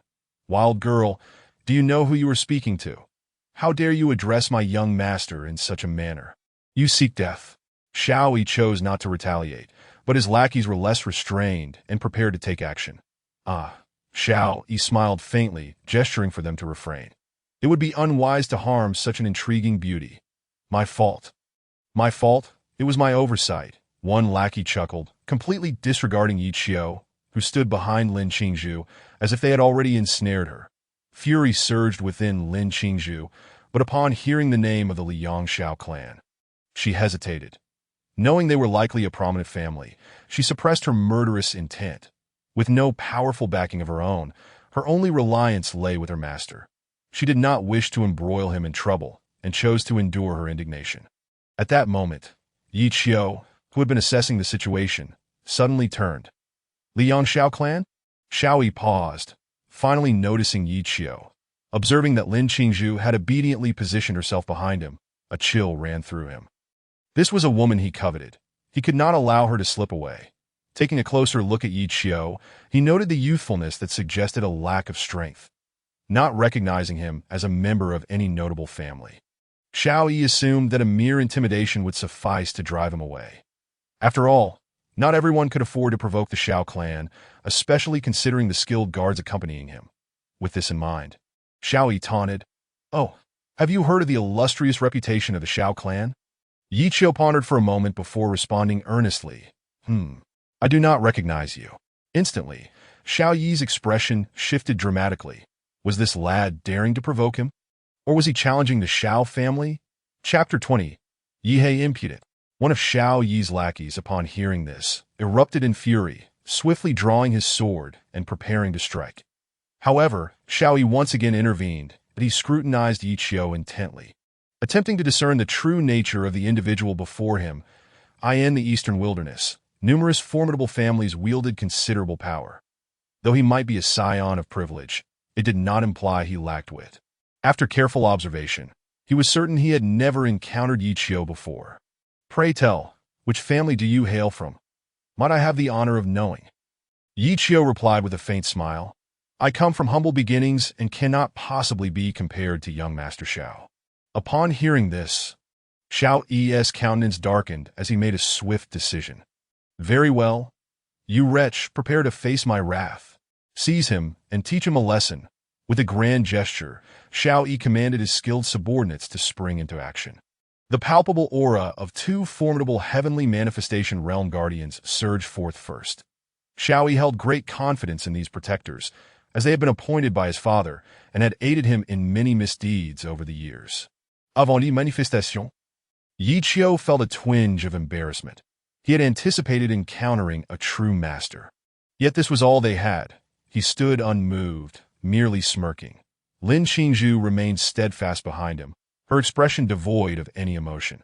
She sensed the energy emanating from the two guardians and silently chuckled. Realizing they were about to encounter insurmountable odds, in an instant, the two guardians lunged forward, but suddenly, their blades halted merely 5 centimeters from Yi Qiu. "What are you doing? Attack!"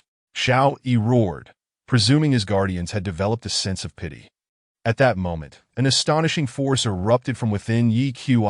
In the blink of an eye, the two guardians were sent flying, enveloped by a surging wave of sword intent, leaving them riddled with injuries in mere moments.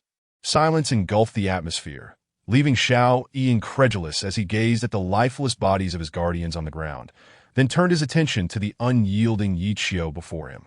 A master of the 5th realm of divine concealment, an elderly figure clad in black exclaimed in terror. For in that fleeting moment, he had distinctly sensed the power radiating from Yi Qiu, a force that belonged only to one of the 5th realm of divine concealment. "Old Su, what are you saying? The 5th realm of divine concealment?" Xiao Yi's face drained of color. He could scarcely believe that Yi Qiu was indeed a powerhouse of that caliber.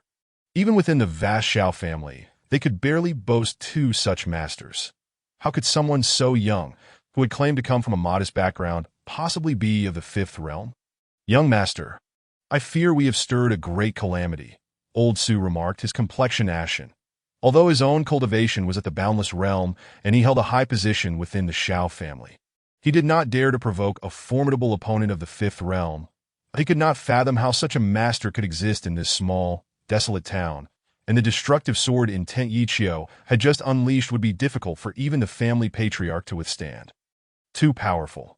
Upon hearing Old Su's words, Xiao Yi's expression turned ghostly pale. Despite having scrutinized Yi Qiu thoroughly, he had never anticipated he had antagonized such a formidable presence. "You seem unwell, young Master Xiao," Yi Qiu remarked with a hint of playful amusement. "What did you say earlier? I didn't quite catch that. Would you be so kind as to repeat it?" Xiao Yi's face paled further, inwardly cursing. "What the hell? Are you pretending to be a fool? Surely you jest. Do you take me for an idiot? Damn it, do all skilled individuals enjoy playing such games these days?" Xiao Yi was filled with regret. Before setting out, his father had warned him that with the recent beast upheaval, many powerful figures from various sects had emerged. He was advised to tread carefully, for offending such individuals could spell disaster for their family. Initially, Xiao Yi dismissed his father's concerns as overblown, thinking he was merely attempting to frighten him. It was only upon arriving at this ancient town that he truly recognized the wisdom in his father's words. Observing Yi Qiu's playful demeanor, Xiao Yi felt an overwhelming sense of despair that he had initially believed the other to be a mere pawn, but ultimately realized he was the true fool in this game. He lamented his own weakness. When would he outgrow his lecherous tendencies? Such an ethereal beauty was not meant for an ordinary and as Yi Qiu drew nearer, Xiao Yi made an abrupt 180-degree turn and knelt before him. Esteemed one, I have been blind and disrespectful, that I beg for your mercy, considering my youth and the need to care for my aging parents. This unexpected reversal elicited laughter from Lin Qingzhu. Was this the oppressive aura of a true master? Her mentor was quite the trickster, and she found it delightful. What a comforting sense of security it brought her. Observing Xiao Yi on the ground, Yi Qiu felt a twinge of disappointment that he had anticipated the young man would put up more of a fight, perhaps even threaten him with ancestral lineage. The contrast was simply too stark. The current generation of spoiled heirs seemed to lack any semblance of resilience. It appears young Master Xiao is rather filial, Yi Qiu remarked. Indeed. I admire those who honor their elders, he continued. Very well. I shall let this pass this time. Upon hearing Yi Qiu's words, Xiao Yi felt a surge of relief, exhaling deeply that he had narrowly escaped a dire fate.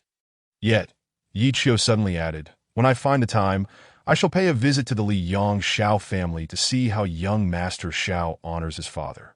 What? Xiao Yi collapsed to the ground in shock. This, young Master Xiao, you would do well not to deceive me. Should I arrive at the Xiao family and discover matters are not as you have described? Then you would be the one deceiving me. I abhor being deceived above all else. Typically, I deal with such individuals using extraordinary means until they are brought to ruin. Upon uttering these words, Xiao Yi felt a chill run down his spine. It was over. At that moment, Lin Qingzhu could no longer contain her laughter. This brief exchange might very well haunt Xiao Yi for the rest of his life, for he could never know when Yi Qiu would decide to visit the Xiao family. Even if he wished to put on a fade, he could only maintain the guise of a dutiful son. Very well, young Master Xiao. If there is nothing further, you should return to care for your parents, Yi Qiu said with a teasing smile. Leaving Xiao Yi pale and fleeing in distress, that it was only after he had run a considerable distance that he began to regain his composure. Damn it, this is truly the end for me. Beside him, Old Su observed Xiao Yi's remorseful expression and advised, Young master, I believe it would be prudent to heed his words. I could clearly sense that his aura was even more terrifying than the family patriarchess. And that astonishing sword intent, he is likely a rival of the church master level, and certainly no foe to be trifled with. You have truly provoked someone beyond your means. Upon hearing this, Xiao Yi's despair deepened. Old Su was never one to speak lightly. If he deemed the opponent strong, then they were indeed formidable. Chapter 21. The fury of Mingyue in the town, watching Xiao Yi flee in disarray. Lin Qingzhu couldn't help but chuckle. Master, you are quite wicked scaring him so. Yi Qiu smirked. You little brat, what are you saying? I was merely seeking to avenge your grievances. Why are you defending him? Master is the best. Qingzhu knows Master would never allow anyone to bully her. Lin Qingzhu clung to Yi Qiu's arm, her heart brimming with joy. She understood that Yi Qiu's actions were solely to defend her honor. Initially, she had worried that with the formidable presence of the opponent, she should endure any slight to avoid bringing trouble to her mentor, that in reality, she had overthought. Her master was fiercely protective of his disciples and would never allow her to suffer indignities. That's good to hear. Yi Qiu smiled with satisfaction and then said, All right, let us go. You wish to return home, did you not? Lead the way. This time we return. Who knows when the next opportunity will arise? Lin Qingzhu nodded obediently. Let us go. Following her graceful figure, they ventured deeper into the town. Soon, they arrived at the ruins of an ancient site. where Lin Qingzhu stood in a corner, gazing blankly at a wall covered in dark scribbles, remnants of her childhood artistry. Yi Qiu chose not to disturb her, but instead inspected the surroundings. Suddenly, he sensed a shift in energy, and several figures descended from behind. Yi Qiu paused. The newcomers were none other than Mingyue, Suya, and several female disciples from the Tianshui Peak. Yaya, is this your home? Upon observing the wreckage, Lu Ruyan inquired curiously.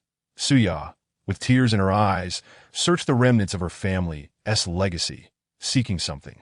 At that moment, Mingyue noticed Yi Qiu in the distance and approached curiously. Junior brother Yi, what brings you here? Mingyue asked, her confusion dissipating upon seeing Lin Qingzhu beside him. Lu Ruyan, following closely behind, cast furtive glances at Yi Qiu. Her curiosity piqued. Is this the first seat of Zixia Peak, the youngest master uncle of the Butian sect? Indeed, just as the rumors say, he's quite handsome. Ever since Mingyue had scolded them last time, they had managed to extract some information about Yi Qiu from Suya, and their curiosity about this previously unfamiliar master uncle was particularly piqued, though Yi Qiu cast a casual glance at them and remarked, I am taking my disciple down the mountain for training, and I thought I would pay a visit to her home. Disciple Lu Ruyan, I have met Master Uncle Yi. Lu Ruyan, who stood behind, stepped forward to pay her respects, and upon catching Yi Qiu's eye, he suddenly felt a spark of intrigue. Wow, are all the female disciples of Tianshui Peak this enchanting? Yi Qiu was inwardly astonished. Lu Ruyan's beauty was striking, exuding an air of scholarly elegance and grace. Clad in a red robe, her gentle demeanor and alluring figure were captivating, rivaling even Ming. And no wonder the disciples from other peaks of the Butian sect often flocked to Tianshui Peak, such an abundance of beauties. While he was astonished internally, he maintained an outward calm and said, you must be the chief disciple of Tianshui Peak, as I have heard. Among the younger generation of the Seven Peaks, you and Qingfeng, along with Qi Hao from Sanjin Peak, are the most remarkable. Having seen you today, your reputation is indeed well-deserved. The first-grade celestial appearance at such a young age was sufficient proof of her talent. Hearing Yi Qiu's praise, Lu Ruyan felt a surge of joy and humbly replied, Master Uncle is too kind. Ruyan's aptitude is rather mediocre. How could I possibly be compared to my brother? Yi Qiu was momentarily taken aback, only to hear Mingyue explain, Qingfeng is Ruyan's older brother. Oh, I see. Yi Qiu suddenly understood. Just then, Mingyue revealed a knowing smile. Ruyan, it seems Master Uncle Yi has high expectations for you, that he's a truly kind person. You should converse with him more. If you perform well, perhaps Master Uncle Yi might teach you an extraordinary sword technique or reward you with a precious artifact. Yi Qiu's heart trembled. What does she mean by that? This woman seems to be plotting against me. Lu Ruyan appeared to grasp the implication and continued. Master, understand, I will definitely visit Zixia Peak more often to discuss cultivation insights with Master Uncle. You wouldn't mind, would you? Ye Qiu sleeps taichit. Not at all. Zixia Peak is sparsely populated and quite tranquil. Having one more person would only add to the liveliness that if you wish to come, even if it means joining my sect, it would not be a problem. At Zixia Peak, we never hold back from our disciples. Secret techniques and precious artifacts are not beyond our generosity. Upon hearing this, Lu Ruyan's eyes lit up. She had heard from Suya that her good friend Lin Qingzhu had just joined Zixia Peak, and Yi Qiu had already bestowed her with elixirs and artifacts. Even more astonishingly, he had imparted teachings to his disciples that it truly seemed as he claimed. There was no withholding of generosity towards his disciples. What a splendid master he was! Where could one find such a mentor? Observing Lu Ruyan's expression, Mingyue's heart tightened. Good heavens, she had merely mentioned this casually to see if she could extract some benefits for her disciple from Yi Qiu. How had it nearly cost her precious disciple? This simply would not do. Lu Ruyan was her cherished student, her sole hope that if Yi Qiu managed to charm her away with just a few words, it would be a loss of both her disciple and her prospects. How infuriating! This fellow had turned the tables on me. As Lu Ruyan's expression grew increasingly animated, Mingyue felt even more anxious and promptly said, Ahem. Ruyan, the time for martial exams is approaching, and time is of the essence. It would be best not to wander to Zixia Peak unnecessarily. Focus on your training here on the mountain. Lu Ruyan felt a twinge of disappointment upon hearing this. Pouting as she replied, disciple will remember Master's teachings. Although she thought this way, she did not intend to comply. While others masters might be selflessly devoted to their disciples, Mingwei had been the one guiding her since she first entered the sect. How could she betray her sect and turn to another? What a pity! If only she had been at Zixia Peak from the very beginning, such troubles would not have arisen. Once Lu Ruyan had settled down, Mingwei finally exhaled in relief and shot Yi Qiu a glare. You're quite something. From now on, do not entertain thoughts about my precious disciple. Aside from her, feel free to choose anyone else. Otherwise, I will fight you to the death. Yi Qiu merely smiled in silence, observing the subtly threatening Mingwei, thinking to himself, what is one disciple? Sooner or later, I will claim all of Tianshui Peak, and you along with it. You wish to scheme against me. You're only digging your own grave. Sister, did you not bring this upon yourself? How is it that when I hear you say it, it seems as though I am forcibly taking your disciple? That seems rather unreasonable. Mingwei retorted, I don't care. Just know that you cannot touch Ruyan. Yi Qiu chuckled inwardly. You expect me not to act? That would be quite embarrassing for me.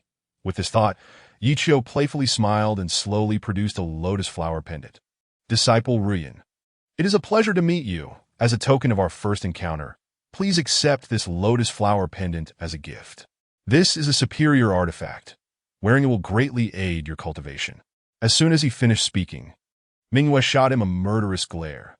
This guy was no longer just subtly stealing her disciple. He was boldly attempting to lure her right in front of her.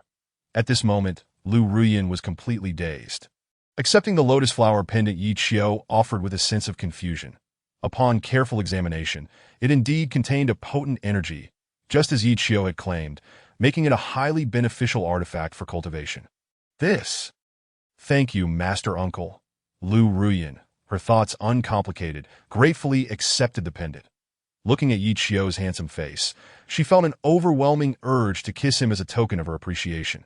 How generous he was to present such a fine artifact upon their first meeting.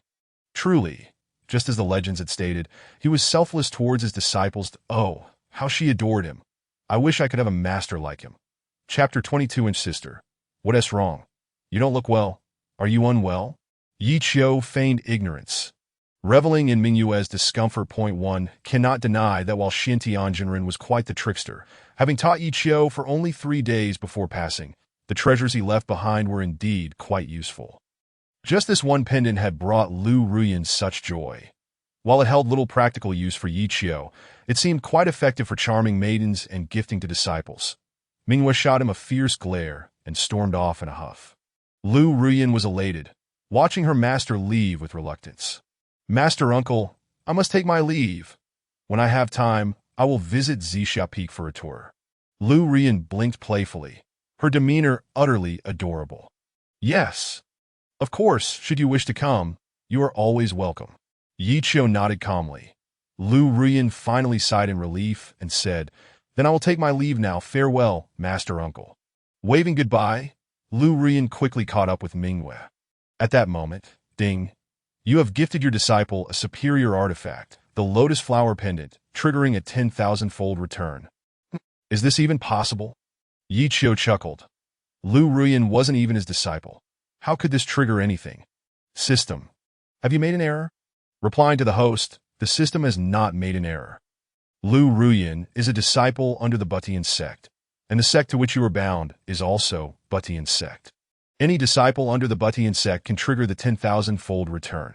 Oh, so that's how it is. After hearing the system's explanation, Yi Qiu finally understood that so it could work like this. Does that mean he could recruit disciples from other peaks in the future? Regardless of whether he succeeded or not, he could trigger returns, making it a win-win situation. However, Yi Qiu wouldn't accept just any disciple. They had to possess good character. He certainly did not wish to take in a thankless wolf. That would only lead to him having to clean house later, which was far too troublesome. Would you like to activate the return? Yes, activate it. Ding, congratulations to the host, triggering a 100-fold critical hit and obtaining a piece of innate spiritual jade. Oh, innate spiritual jade? Curiously, Yi Qiu retrieved the piece of jade from the system. Upon careful inspection, he felt a terrifying aura emanating from it. Carrying this jade would significantly enhance his cultivation speed, and it also had detoxifying properties. How intriguing! While wooing a maiden, I can also score such a magnificent piece of jade. Not bad, not bad, satisfied. Yi Qiu hung the jade around his neck. Stretching his limbs, he noticed not far away.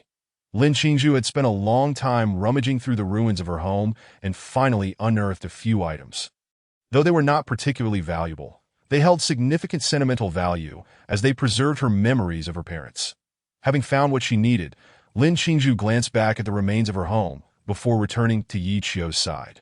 Master, shall we go? Yi Qiu, unhurried, inquired. Aren't you going to take another look? Once we leave this time, who knows when we will return? Lin Qingzhu cast one last look at the ruins of her home and resolutely replied, No, my father and mother are gone, and this home has scattered. No matter how much I look, they will not return. It would only serve to increase my sorrow. Let us go. Yi Qiu said nothing further. Cultivating meant distancing oneself from the mundane world. The long path of cultivation would eventually dull all emotions that lie in the distance. Mingyue's group was also preparing to leave. Yi Qiu wanted to ask them where they planned to go next. Just then, a group of refugees hurriedly fled from the ancient town in the wasteland. Yi Qiu seized an old man among them and asked, What has happened? Don't ask, just run. There are ferocious beasts behind us. At this moment, the old man's face was as pale as death, filled with sheer terror. His expression made it evident that the ferocious beast behind him must be incredibly brutal. Otherwise, he would not be so frightened. Yi Qiu released him, and the old man swiftly fled the scene, exhibiting a speed that was entirely uncharacteristic of someone his age. Indeed, it is often in moments of life and death that individuals can unleash astonishing potential. Casting his gaze behind, Yi Qiu could vaguely discern a cloud of dust rising, accompanied by tremors in the ground. With a furrowed brow, he calmed himself to sense the surroundings, only to suddenly open his eyes. The fifth realm of divine concealment. From the aura. It must be a remnant of the ancient era. What? Upon hearing this, Mingyu, who had just approached to inquire about the situation, was immediately taken aback. Others, puzzled, inquired, Master, what is a remnant of the ancient era? Mingyu explained, In the great wilderness, where myriad races coexist, the eastern wilderness where we reside is merely the tip of the iceberg. Deep within those vast, boundless plains lie many bloodlines left behind by the ancient, fearsome beasts. These remnants of the ancient era possess formidable strength. And in the same realm, our human cultivators hold no advantage against them. After listening to her, everyone felt a profound shock, and the atmosphere grew tense. Yi Qiu regained his composure and looked up at the sky, where several beams of light had already taken flight towards the direction of the ancient remnant. Let us go. Without a moment's hesitation, Yi Qiu grasped Lin Qingzhu's hand and soared towards that direction. Mingyu, unwilling to lag behind, turned to Lu Ruyin and said, You all, hurry up. It's not every day we encounter a remnant of the ancient era. We cannot afford to miss such a splendid opportunity. With that, she led Suyu away, followed closely by Lu Ruyin and the others. At this moment, above the vast plains, a sea of flames raged as a gigantic ape ferociously beat its chest and roared at the heavens. Above it, hundreds of individuals had gathered, comprised of powerful figures from various celestial sects and disciples on their training excursions. Ha! A remnant of the ancient era. At last I have caught one. Wang Lao Su Lao. Be sharp.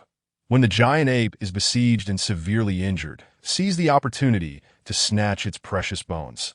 Xiao Yi declared fiercely as he gazed at the colossal ape below, having suffered a setback at Yi Qiu's hands earlier. He felt utterly humiliated. To ensure his safety, he had deliberately sent a message home, summoning the only divine concealment fifth realm expert in his family, Wang Hai, to his side. Once Wang Hai arrived, young Master Xiao felt emboldened and quickly reverted to his usual arrogant demeanor. Well, I will do my best. As a divine concealment fifth realm expert, Wang Hai remained relatively composed, surveying the surroundings and noting the presence of numerous formidable individuals, which instilled a sense of pressure in him. "Oh, isn't this young Master Xiao? It's been a few days. You've certainly become quite disheveled." At that moment, a mocking voice reached his ears, causing Xiao Yi to frown. Casting a cold glance, he found the face he despised the most, Lin Feng from the Li Yong Lin family. His sworn rival Dai was no surprise that Lin Feng would mock him upon their meeting, especially given Xiao Yi's current disheveled appearance. Having been frightened by Yi Qiu earlier, he looked utterly disheveled. With his clothes torn by Yi Qiu's sword energy, exuding an air of utter disarray. Casting a deep glance at the two elders beside Lin Feng, Xiao Yi suppressed the rage within him. One must endure minor grievances to achieve greater plans. I must remain calm and not stoop to the level of this spoiled brat. Reassuring himself, Xiao Yi chose to ignore Lin Feng. Chapter 23. The Heavenly Restoration Sect. Yi Qiu, seeing that Xiao Yi was unresponsive. Lin Feng grew displeased and continued his mocking tone. "What is the matter? Who has so little regard for you, young Master Xiao, that you appear so disheveled? Young Master Xiao, tell me who it is, and I shall help you take revenge." Xiao Yi cast a disdainful glance at him. Tsh. Just as he was about to retort, two figures clad in white slowly descended beside them, aligning with their height. Xiao Yi casually glanced back, suddenly feeling a tightness in his chest. "Damn, it's him again." The elder beside him, Su Lao, whispered an explanation to Wang Hai. Upon hearing this, Wang Hai turned to look at Yi Qiu, his heart sinking as he attempted to gauge Yi Qiu's depth. Suddenly, an invisible sword energy surged forth, nearly striking Wang Hai's spirit. Hiss! What astonishing sword energy! This individual's swordsmanship has reached an extraordinary level. Wang Hai was thoroughly astonished. At that moment, he had attained a state of divine insight in swordsmanship, resembling a sword himself, appearing calm and collected, devoid of any detectable aura. However, should anyone dare to attack recklessly, they would undoubtedly face a counterstrike of sword energy. Most alarmingly, this sword energy acted autonomously, requiring no manipulation. A remnant of the ancient era, the infernal giant ape. Yi Qiu murmured as he gazed at the enormous creature below. The original scriptures contained records of such remnants, detailing their inherited techniques, as well as their numerous strengths and weaknesses. This giant ape had lost its sanity, seemingly corrupted by some mysterious source, transforming into a demonic beast that slaughtered wantonly across the wilderness. "Young Master Xiao, where are you headed?" At that moment, a voice broke the air, and Yi Qiu looked over with curiosity. A little over 10 meters away, two elders and a handsome young man, with their backs to him, were stealthily attempting to make their escape. Yi Qiu instantly recognized their identities. Wasn't that young Master Xiao? Damn it! At this point, Xiao Yi's expression was as if he had just consumed something foul. He glared at Lin Feng with a murderous intent. How dare he assume familiarity with him? Did he owe anyone an explanation regarding his whereabouts? It was over. He was finished, now that Yi Qiu had noticed him. Escape was no longer an option. As senior, what a coincidence we meet again. With no route of escape, Xiao Yi boldly turned around to greet Yi Qiu, wearing a smug grin. "Ah, isn't this the devoted son? Young Master Xiao. Indeed, quite the coincidence. It seems we meet again." Yi Qiu replied with a playful smile, surprised at how small the world felt, having circled back to encounter him once more. "Where is young Master Xiao off to? Why do you flee upon seeing me? Do I appear that frightening?" "Not at all. Senior, you are as elegant as a jade tree, charming and refined, possessing an extraordinary demeanor. Even at my peak, I would have to yield 3 points. Captivating countless beauties. How could you possibly frighten me?" Xiao Yi lavished compliments upon him, casting aside any concerns for his life, face, or dignity. Yi Qiu found his antics amusing, though he maintained an air of calm. The unflappable demeanor exuded an aura of quiet authority that made Xiao Yi feel a chill in his heart. He couldn't help but wonder if Wang Hai could defeat Yi Qiu. It seemed he had no luck escaping this individual, as if cursed with perpetual misfortune. At that moment, a mocking voice reached Xiao Yi's ears. It was none other than Lin Feng. How pathetic! The esteemed young master of the Xiao family is reduced to flattering others. Lin Feng approached with an air of arrogance. Eyeing Yi Qiu directly, without an ounce of hesitation, he stood firm, accompanied by two divine concealment fifth realm experts. Feeling no need to fear anyone, that he had noticed Xiao Yi's trepidation towards Yi Qiu and sought to assert dominance in front of young Master Xiao. Yi Qiu glanced at him, furrowing his brow. "Oh, so you think you're quite brave? Please, I am exceedingly brave. Thank you very much," Lin Feng replied with arrogance. Witnessing this scene, Xiao Yi chuckled inwardly, secretly reveling in the situation. "Huh. Yes, provoke him. Let us see how you meet your end." Just then, another surge of energy stirred the air, as a dazzling figure appeared beside Yi Qiu. Her presence immediately drew the lustful gazes of Lin Feng and Xiao Yi. Damn it, a stunning beauty. Incredible, simply incredible. Another exquisite woman has arrived. What a pity, what a pity. I am destined to be without her. Xiao Yi knew full well that this beauty was not someone he could provoke. However, he was more than willing to let Lin Feng take the risk, hoping they would both offend her, which would spell doom for the Lin family. At this moment, Lin Feng had lost all sense of reason. Especially after Ming Yu's arrival, he was eager to showcase himself, directing his mockery at Yi Qiu. "I see you're not all that impressive. Just a pretty face. You probably don't even know who I am. I am Lin Feng, the young master of the Li Yang Lin family. That if you know what's good for you, come over and bow to me. That if I'm pleased, I might just take you on as my underling," Lin Feng declared with confidence. Believing that just because he could not provoke Yi Qiu, it didn't mean he was exempt, he assessed Yi Qiu as an average disciple from some celestial mountain, unworthy of fear that I in front of the beautiful woman. He could not afford to lose face. "Take me on as your underling?" Yi Qiu found this utterly amusing, that he had heard tales of these spoiled brats and their boundless arrogance in web novels. Initially, he had been skeptical, but now he believed it wholeheartedly. After all, having grown up in such an environment, standing atop the peak from birth, they had never endured the harsh realities of society, with blind confidence in their family's might. They believed no one would dare to provoke them. Such unfounded self-assurance often bred absurdities like this. "What if I refuse?" Yi Qiu's tone turned cold, remaining vigilant of the giant ape's movements below. Meanwhile, the incessant buzzing of a fly beside him was becoming quite bothersome. Mingyu took a step back, choosing not to intervene in this matter. She intended to use this opportunity to observe Yi Qiu's abilities. If he were unable to prevail, she could step in to assist later. "Refuse?" Lin Feng's expression darkened. He could not afford to lose face in front of the beauty as luck would have it. Mingyu further fueled the fire at that moment.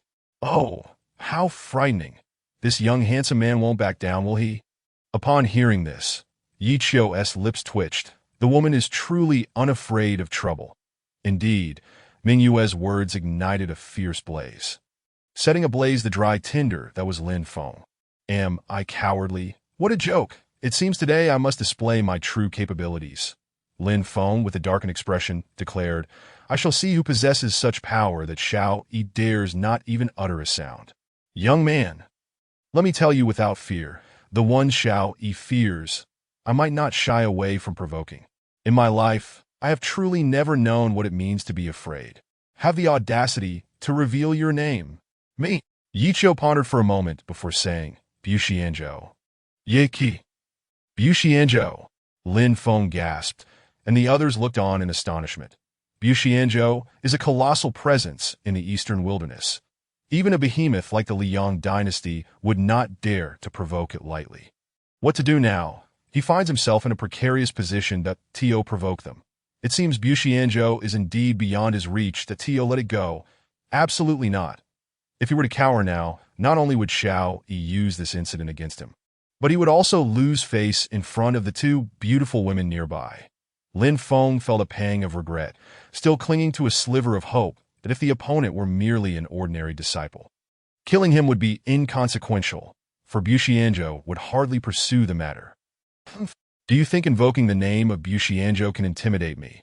You are nothing but a mere ordinary disciple that if you die, Bu Xianzhou wouldn't care at all."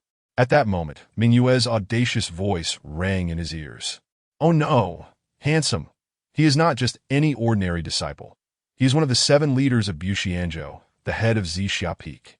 Upon hearing this, Lin Feng instantly felt doomed. Chapter 24. One sword repels two, claiming the giant ape's precious bone. Hiss, the head of the 7 leaders? Xiao Yi gasped, secretly delighted that he was not the one in this position. Lin Feng, you're finished. You dared to act so arrogantly in front of me. The head of the 7 leaders holds a status second only to the supreme leader within Buxianzhou.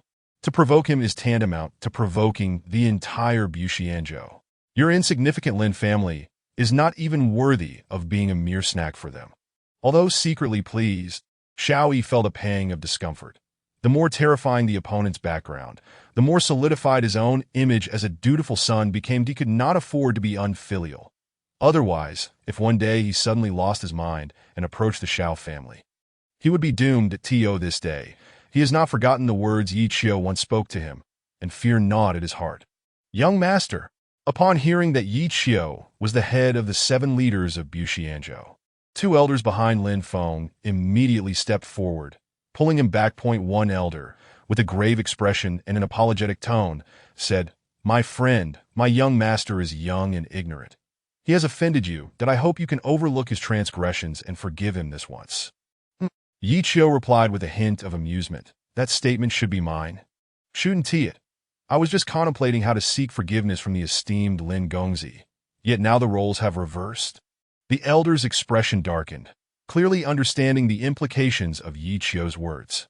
At that moment, the other elder, displeased, interjected, "You must not go too far.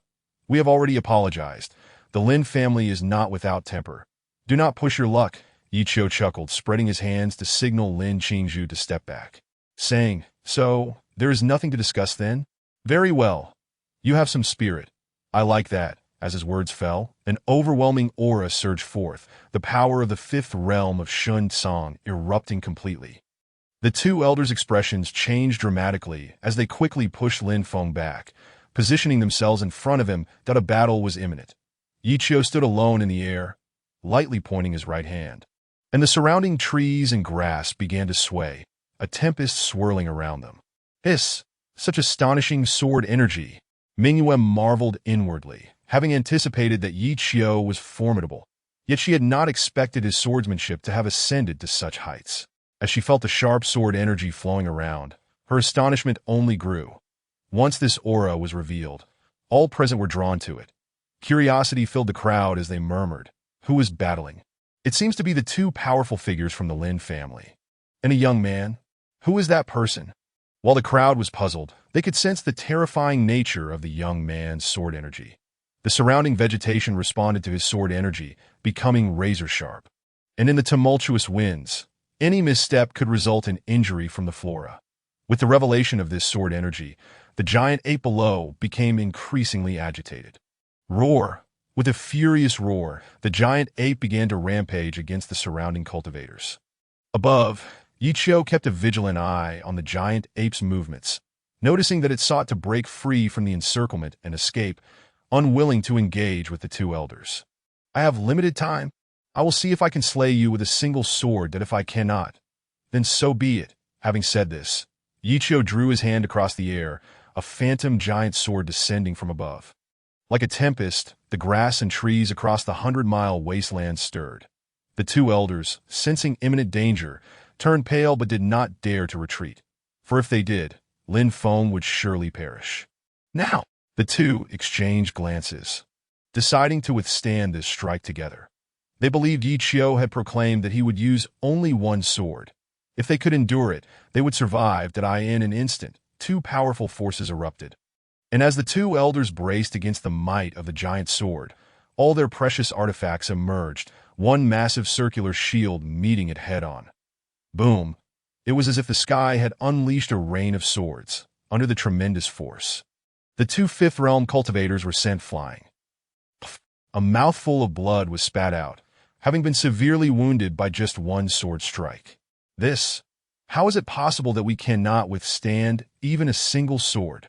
Lin Feng's heart raced with terror. His complexion ashen. The overwhelming sword force nearly cost him his life. It seems I am still not quite proficient. Seeing that his opponents had not perished, Yi Qiu shook his head in disappointment and refrained from pressing further. Just now, he had merely employed the move Chaotic Slaughter in the Grass to easily inflict heavy injuries on the two Fifth Realm cultivators. Although he had not killed them, he was still quite pleased with the effectiveness of the technique. After all, they had used precious artifacts. Otherwise, they would surely have met their end. Moreover, he had not even utilized the Yunxiao sword. Witnessing Yi Qiu's display of prowess, Lin Qingzhu, Mingyue, and the recently arrived disciples from Tianshui Peak were all astonished. Master Yi, is he truly this terrifying? Lu Ruyan's voice trembled as she spoke, for in their minds, their typically gentle and refined master had revealed such a domineering side, truly astonishing them. It seems the rumors were all false. Our Master Yi is not the waste they claimed, but a bona fide powerhouse. So domineering, this sword technique possesses such power. When did Zixia Peak acquire such a formidable sword technique? Curiosity spread among the crowd, while Mingyue furrowed her brow, her mind filled with questions. However, now was not the time for such thoughts. The giant ape below was on the verge of breaking free from its encirclement. Without hesitation, Mingyue unleashed a palm strike from above. Where do you think you're going? The aura of the fifth realm of Shun Tsang erupted, and once again, everyone present was left in shock. Who could have imagined that this seemingly delicate evil woman was also a fifth realm cultivator? Master. The scene descended into chaos, and amidst the turmoil, the two elders who had been heavily injured by Yi Qiu seized the opportunity to take Lin Feng away that Yi Qiu did not pursue. Turning back to Lin Qingzhu, he instructed, "Stay here and do not move. I shall return shortly." All right. Lin Qingzhu dared not act recklessly, following closely behind Lu Ruyan, for the chaos was overwhelming. Any misstep could lead to an attack. And as minor cultivators, they could only huddle together for safety. Diving down, Yi Qiu charged towards the giant ape. Roar! The giant ape, enraged from being besieged, unleashed a powerful surge of bone energy. Haha, this precious bone is mine. A man in a gray robe, an elder from the unaging mountain Holy Land, laughed heartily, drawing a blood-stained blade to strike at the giant ape. This man was acquainted with Mingyue and was also a fifth realm cultivator. Mingyue retreated unharmed. The giant ape's defenses were too formidable, making it difficult to deliver a fatal blow. Damn it. I cannot allow this old man to take the bone energy. Mingyue felt anxious and turned to see that Yi Qiu had already approached. Just as she was about to speak, Yi Qiu had already moved forward. "You will not be taking this precious bone." Yi Qiu sneered, his right hand moving slightly, a surge of sword energy coalescing within it, and he struck towards the giant ape. "Not good." "Stop him," Li Changkong exclaimed in alarm. At this moment, the giant ape was restrained by several fifth realm cultivators, and Yi Qiu was seizing the opportunity to act. Clearly intent on claiming the precious bone, that in an instant, one person surged forth from the side, aiming to thwart Yi Qiu, but unexpectedly, Yi Qiu deftly evaded the attack and accurately struck the giant ape with his sword. Roar! With a cry of agony, the giant ape's strength began to wane, blood gushing forth as the giant ape sustained heavy injuries. All present could no longer remain passive. They immediately rushed forth, eager to claim the precious bone. However, unbeknownst to them, Yi Qiu had quietly thrust his sword deep into the giant ape's body, extracting the precious bone. Damn it. Li Changkong cursed angrily, his expression shifting as he sought to take advantage of Yi Qiu's moment of inattention to launch a sneak attack. Just as he was about to act, he suddenly realized that Mingyue's aura had already locked onto him. These two are in cahoots. Li Changkong instantly understood that a sneak attack would be futile. Moreover, judging from the terrifying aura that erupted from Yi Qiu moments ago, it is evident that his strength surpasses my own. If a real confrontation were to occur, I would undoubtedly suffer defeat, leaving me no choice but to concede. Chapter 25, Renowned across the wilderness, Princess Li Yong. Who on earth is this person? As they gazed into the sky, the solitary white figure evoked a profound existential inquiry among all present. Under the oppressive sword intent he exuded, not a single soul dared to step forward to seize the treasure bone. Confusion reigned among the crowd. What was this individual's origin? He appeared remarkably young. Yet he was already a formidable powerhouse at the 5th level of the divine concealment realm that, if granted a few more years, could he ascend to the rank of a sect leader? A sect leader, indeed, is a being of dominion. Even colossal entities such as dynasties might think twice before provoking such a presence. I know him. This individual is the youngest master uncle of our Buitian sect. The head of Zixia Peak, Yi Qiu. At that moment, one among them spoke up. This person was also a disciple of the Buitian sect and recognized Yi Qiu at a glance. What? The head of Zixia Peak. The crowd was taken aback upon learning that Yi Qiu hailed from the Buitian sect. Their astonishment diminished. It is only within ancient sects like Buitian that one could produce such an extraordinary talent. Remarkably powerful, with a single strike, he gravely injured 2 5th-level experts and then forcefully claimed the treasure bone. Such combat prowess is indeed unparalleled at the 5th level. They all marveled, for Yi Qiu's earlier display had been nothing short of dazzling, leaving them utterly stunned. Bishan sixth. Li Changkong mused for a moment before breaking into hearty laughter. Haha, I was wondering who possessed such remarkable abilities. It turns out to be a comrade from Buitian sect. A pleasure to meet you. Yi Qiu stored the treasure bone within the Xianling jade and glanced back at Li Changkong. And you are? I am Li Changkong, hailing from the everlasting mountain. I share a long-standing friendship with your comrade, Qi Wuhui. Having witnessed your impressive demeanor today, I must say, I am genuinely astonished. If you do not mind, shall we become friends? Li Changkong offered politely. Resigned to the fact that he could not seize the treasure bone, he opted for camaraderie instead. Little did he know, he should never have mentioned Qi Wuhui. Otherwise, Yi Qiu might truly have been open to friendship. Qi Wuhui? I see no need for that. Yi Qiu replied coolly, turning to depart. The great ape was already slain, and the matter here had concluded. Lingering held no significance that Li Changkong was left bewildered by Yi Qiu's response, unable to comprehend how one moment he had been jovial, and the next his demeanor had shifted. Could it be that this individual has a grievance with Qi Wuhui? He pondered, suddenly regretting his mention of him. Returning to the group, Mingyue beamed at Yi Qiu, saying, Congratulations, junior brother Yi, on acquiring the treasure bone from the great ape. This bone is a rare remnant from the 5th level of divine concealment. With it, you will surely break through to the sect leader level soon. Mingyue genuinely felt a twinge of envy. But alas, she had no power to claim the treasure bone. As it had been taken by Yi Qiu, she could only lament her misfortune and lack of strength. Otherwise, how could this treasure bone have slipped from her grasp? Yi Qiu discerned the disappointment in Mingyue's eyes, yet he could not offer her the bone, for he required it to enhance his own strength. Indeed, it was a stroke of luck. Were it not for senior sister's tremendous support, I would not have been able to procure the treasure bone so effortlessly. Yi Qiu replied with courtesy, nodding to Lin Qingzhu, and added, Senior sister, the matter here is resolved. I must take my disciples out for training. I bid you farewell. Mingyue did not insist on retaining him. Watching as Yi Qiu and Lin Qingzhu's figures gradually receded, she felt a sense of neglect. The junior brother she had once looked down upon had now far surpassed her in cultivation. A premonition washed over her. In the future, he might become someone she could only look up to. The disciples behind Mingyue whispered among themselves. Master Uncle is extraordinarily strong. That domineering sword technique exudes an aura of unparalleled independence. And he is so handsome. He truly embodies the ideal of a perfect gentleman. Did you notice? Master Uncle never utilized any magical weapon. He merely flicked his fingers and subdued everyone present. How incredibly impressive. Wow. I really like him. Lu Rian felt a twitch at the corner of her mouth. Had the young ladies of today become so unabashed?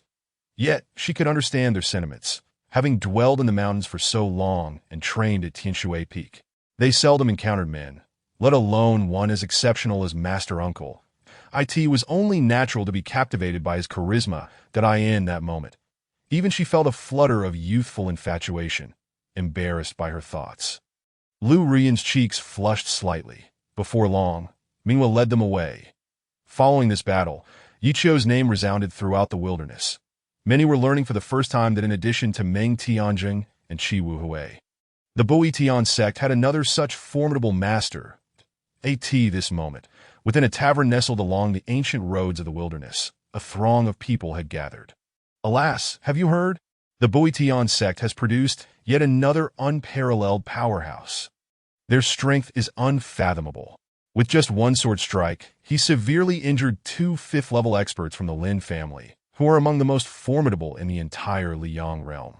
It is truly terrifying that they couldn't withstand even a single blow from him.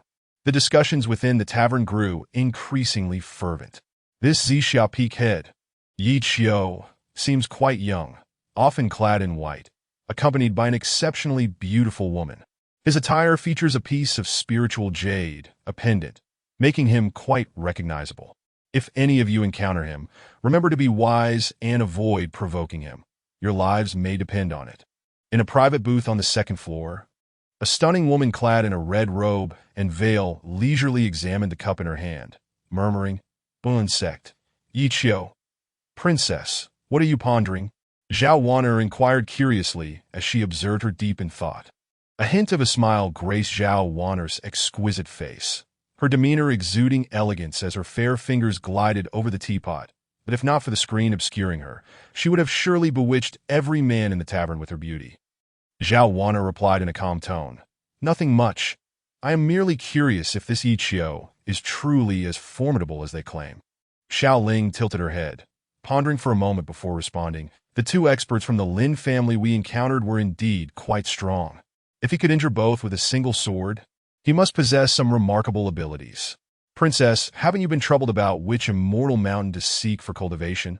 I believe the Boetion sect would be a splendid choice." Zhao Wan'er's eyes brightened as she remarked, "Indeed. That is an excellent idea." She had escaped the palace under duress, as her father wished for her to wed Prince Hanhai, a prospect she vehemently opposed. Thus, she sought to join an immortal sect to evade the marriage. As a princess of the dynasty, arranged marriages were an unavoidable fate for all. However, she refused to succumb to such a destiny. Over the past month, she had visited numerous immortal sects, yet none had satisfied her. Now, upon hearing the name Boetion sect, her interest was piqued, especially regarding this head of Zixia Peak, Yi Qiu. I believe further observation is warranted. Zhao Wan'er blinked, setting down her cup and adjusting her red robe. "Let us depart." The two exited the tavern. Chapter 26. You wish to take me as your master. Since she had escaped, Zhao Wan'er had only brought her maid Xiao Ling with her. Lacking any guards that to avoid unnecessary trouble, she donned a veil to conceal her face. Otherwise, should her captivating visage be revealed, she feared she might not even be able to leave the tavern that an hour later, on a vast plain. Zhao Wan'er's carriage came to a halt at the roadside. Xiao Ling's face turned pale as she gazed fearfully into the wilderness ahead. "Princess, it seems we have encountered trouble." Zhao Wan'er leaned out to glance into the depths of the wilderness, where a pair of blood-red eyes fixated on them. How could there be ferocious beasts here? Zhao Wan'er was perplexed. The various immortal sects and the three major dynasties had sent their experts to scour the eastern wilderness. With so many powerful figures conducting a thorough sweep, it seemed impossible for any ferocious beast to remain. They had not encountered such a situation on their journey. An alarm set in this time. She had not brought any guards, only Xiao Ling, whose cultivation was merely at the 9th level of qi training that as for herself. She had not even begun her training. From the outset, she had been treated as a tool for marriage, leaving her no opportunity to cultivate. Only her brothers had that privilege. This was precisely why she sought to apprentice in an immortal sect for training. A red-scaled snake?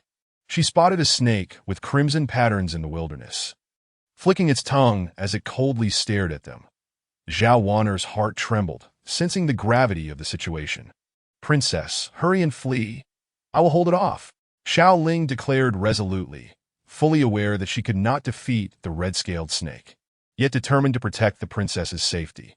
Ever since she had been sent to the palace by her family, she had been by Zhao Wan'er's side, who treated her like a sister.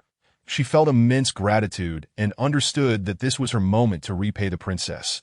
How could she possibly retreat? "Princess!" Quickly, Xiao Ling drew her sword from her waist, stepping down from the carriage to face Zhao Wan'er. However, Zhao Wan'er made no move, merely offering a faint smile that it seemed she had come to terms with the situation. Speaking in a calm tone, "There is no escaping.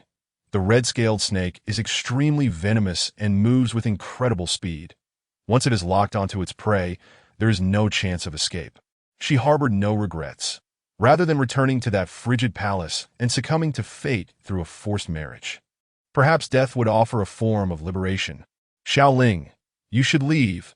Do not concern yourself with me any longer.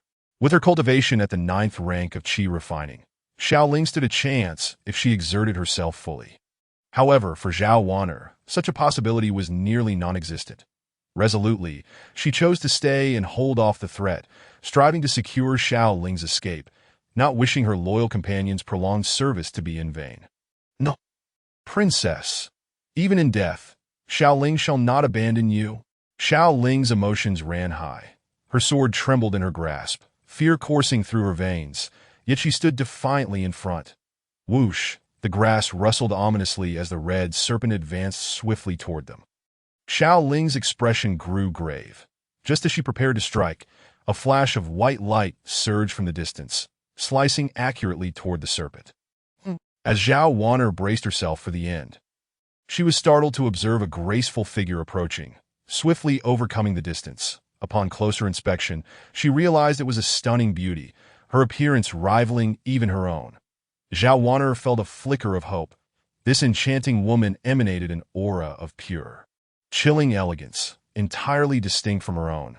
Standing confidently with a sword in hand, she resembled a celestial swordswoman. Zhao Wan'er could not help but marvel. It seems that death is not our fate after all. Zhao Wan'er smiled faintly. There were indeed many disciples of the immortal sect in the vicinity, likely drawn by the scent of danger. Struck by the sword's energy, the serpent hissed in fury. Fixating on Lin Qingzhu above that eye in retaliation, it unleashed a burst of flames. Lin Qingzhu remained impassive, her purple mist sword twirling gracefully, forming a lotus seal that effortlessly blocked the blaze, seeing its ambush thwarted. The serpent attempted to retreat into the underbrush.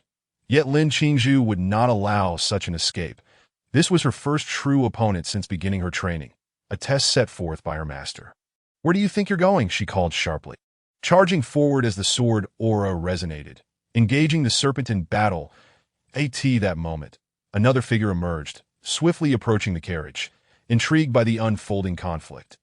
Zhao Wan'er cast a curious glance at the newcomer, suddenly recalling something. Clad in white, accompanied by an exquisite beauty, adorned with a jade pendant and charm. Could it be? Is it really him? What a remarkable coincidence. Just moments ago, they had been discussing Yi Qiu, and now they encountered him.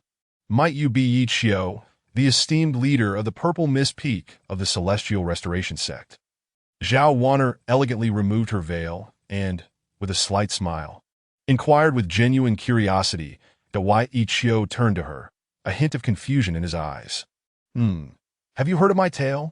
It truly was him. Zhao Wan'er's heart leaped with delight.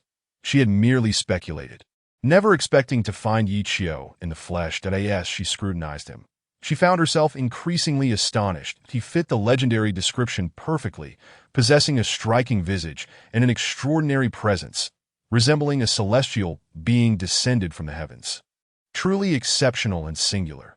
Zhao Wan'er smiled knowingly, playfully tossing her hair, and remarked, "It is said that the leader of the Celestial Restoration Sect at Purple Mist Peak is remarkably youthful, with an appearance and demeanor that are simply extraordinary. He once dealt a grievous blow to two formidable foes of the Fifth Realm and vanquished a giant ape to claim its precious bones. His reputation resonated throughout the vast wilderness. I have marveled at his exploits for some time, often pondering when I might finally meet the man himself." Yi Qiu paused momentarily. Has news spread this swiftly?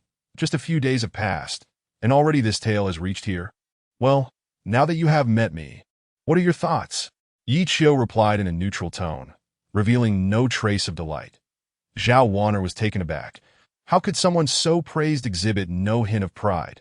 His composure was remarkable, embodying a tranquility akin to still waters. In that moment, Zhao Wan'er felt a tremor in her heart. Was this not the master she had been seeking? She had encountered many strong individuals, even within the palace. Yet she valued character above all else, which had prevented her from taking a master. Now, upon meeting Yi Qiu, an urge to become his disciple blossomed within her.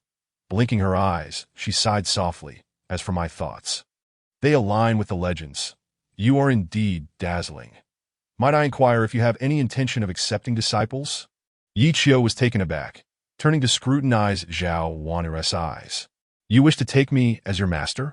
Indeed, Alvane replied, her smile gentle. She had explored nearly every celestial sect she could, yet none had satisfied her desires. Originally, she had planned to visit the Celestial Restoration sect as a final endeavor. If she found no suitable master, she would settle for anyone that be by sheer fortune. She had encountered someone who met her expectations. To let this opportunity slip away would be a true pity. That why each Qiu examined her closely. This girl possessed innate beauty.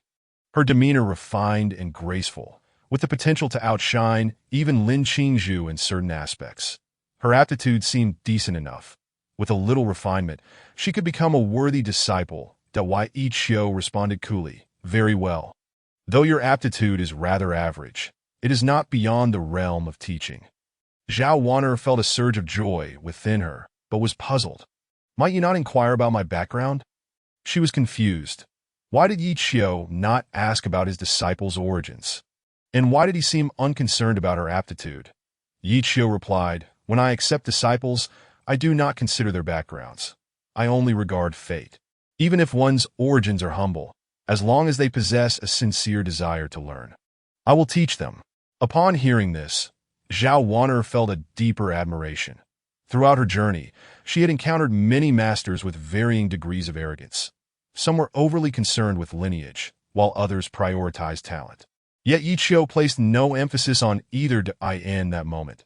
She resolved that this man was one she must follow. Disciple Zhao Wan'er pays respects to master. Without hesitation, Zhao Wan'er performed the formal bow of a disciple, anxious that Yi Qiu might change his mind. Xiao Ling was taken aback. She knew her princess well. Every action of hers was meticulously considered, yet this was the first time she had witnessed such an impulsive decision to take a master. Very well. Rise. Yi Qiu internally rejoiced. Maintaining a composed exterior, he had long desired to take on another disciple. Relying solely on Lin Qingzhu for the benefits of his extraordinary system was indeed a waste. To his surprise, a casual stroll had yielded him a new disciple. What splendid fortune! From this day forth, you shall be my second disciple. The one before you is your senior sister, and I shall introduce you properly later. For now, rise. We shall discuss the formalities of your discipleship when we return to the sect. Thank you, master. Zhao Wan'er gradually stood, her elegance radiating an air of nobility. Hee princess, congratulations on finally finding a master you admire, Xiao Ling said. Genuinely happy for her, Yi Qiu was momentarily stunned. Princess, this second disciple seemed rather extraordinary.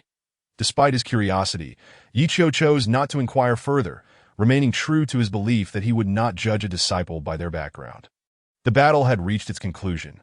Though the red serpent was incredibly swift, it could not escape death at Lin Qingzhu's hands. Soon, she returned, having slain the serpent and claimed its precious bones.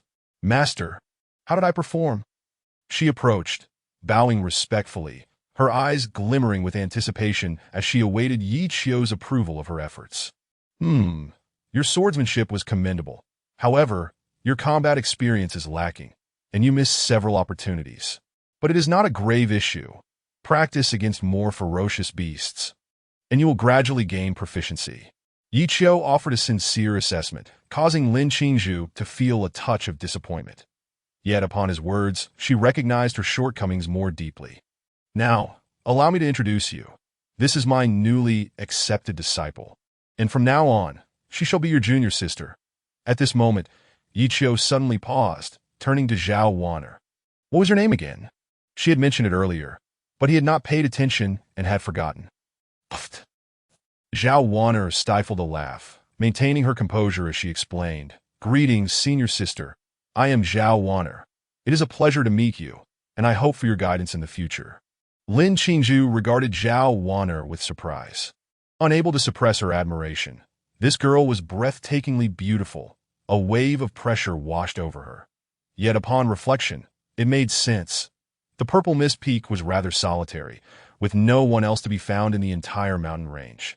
And Yi Qiu was perpetually engrossed in his training, leaving no time for conversation. The arrival of a junior sister filled Lin Qingzhu with joy. Finally, she had someone to converse with.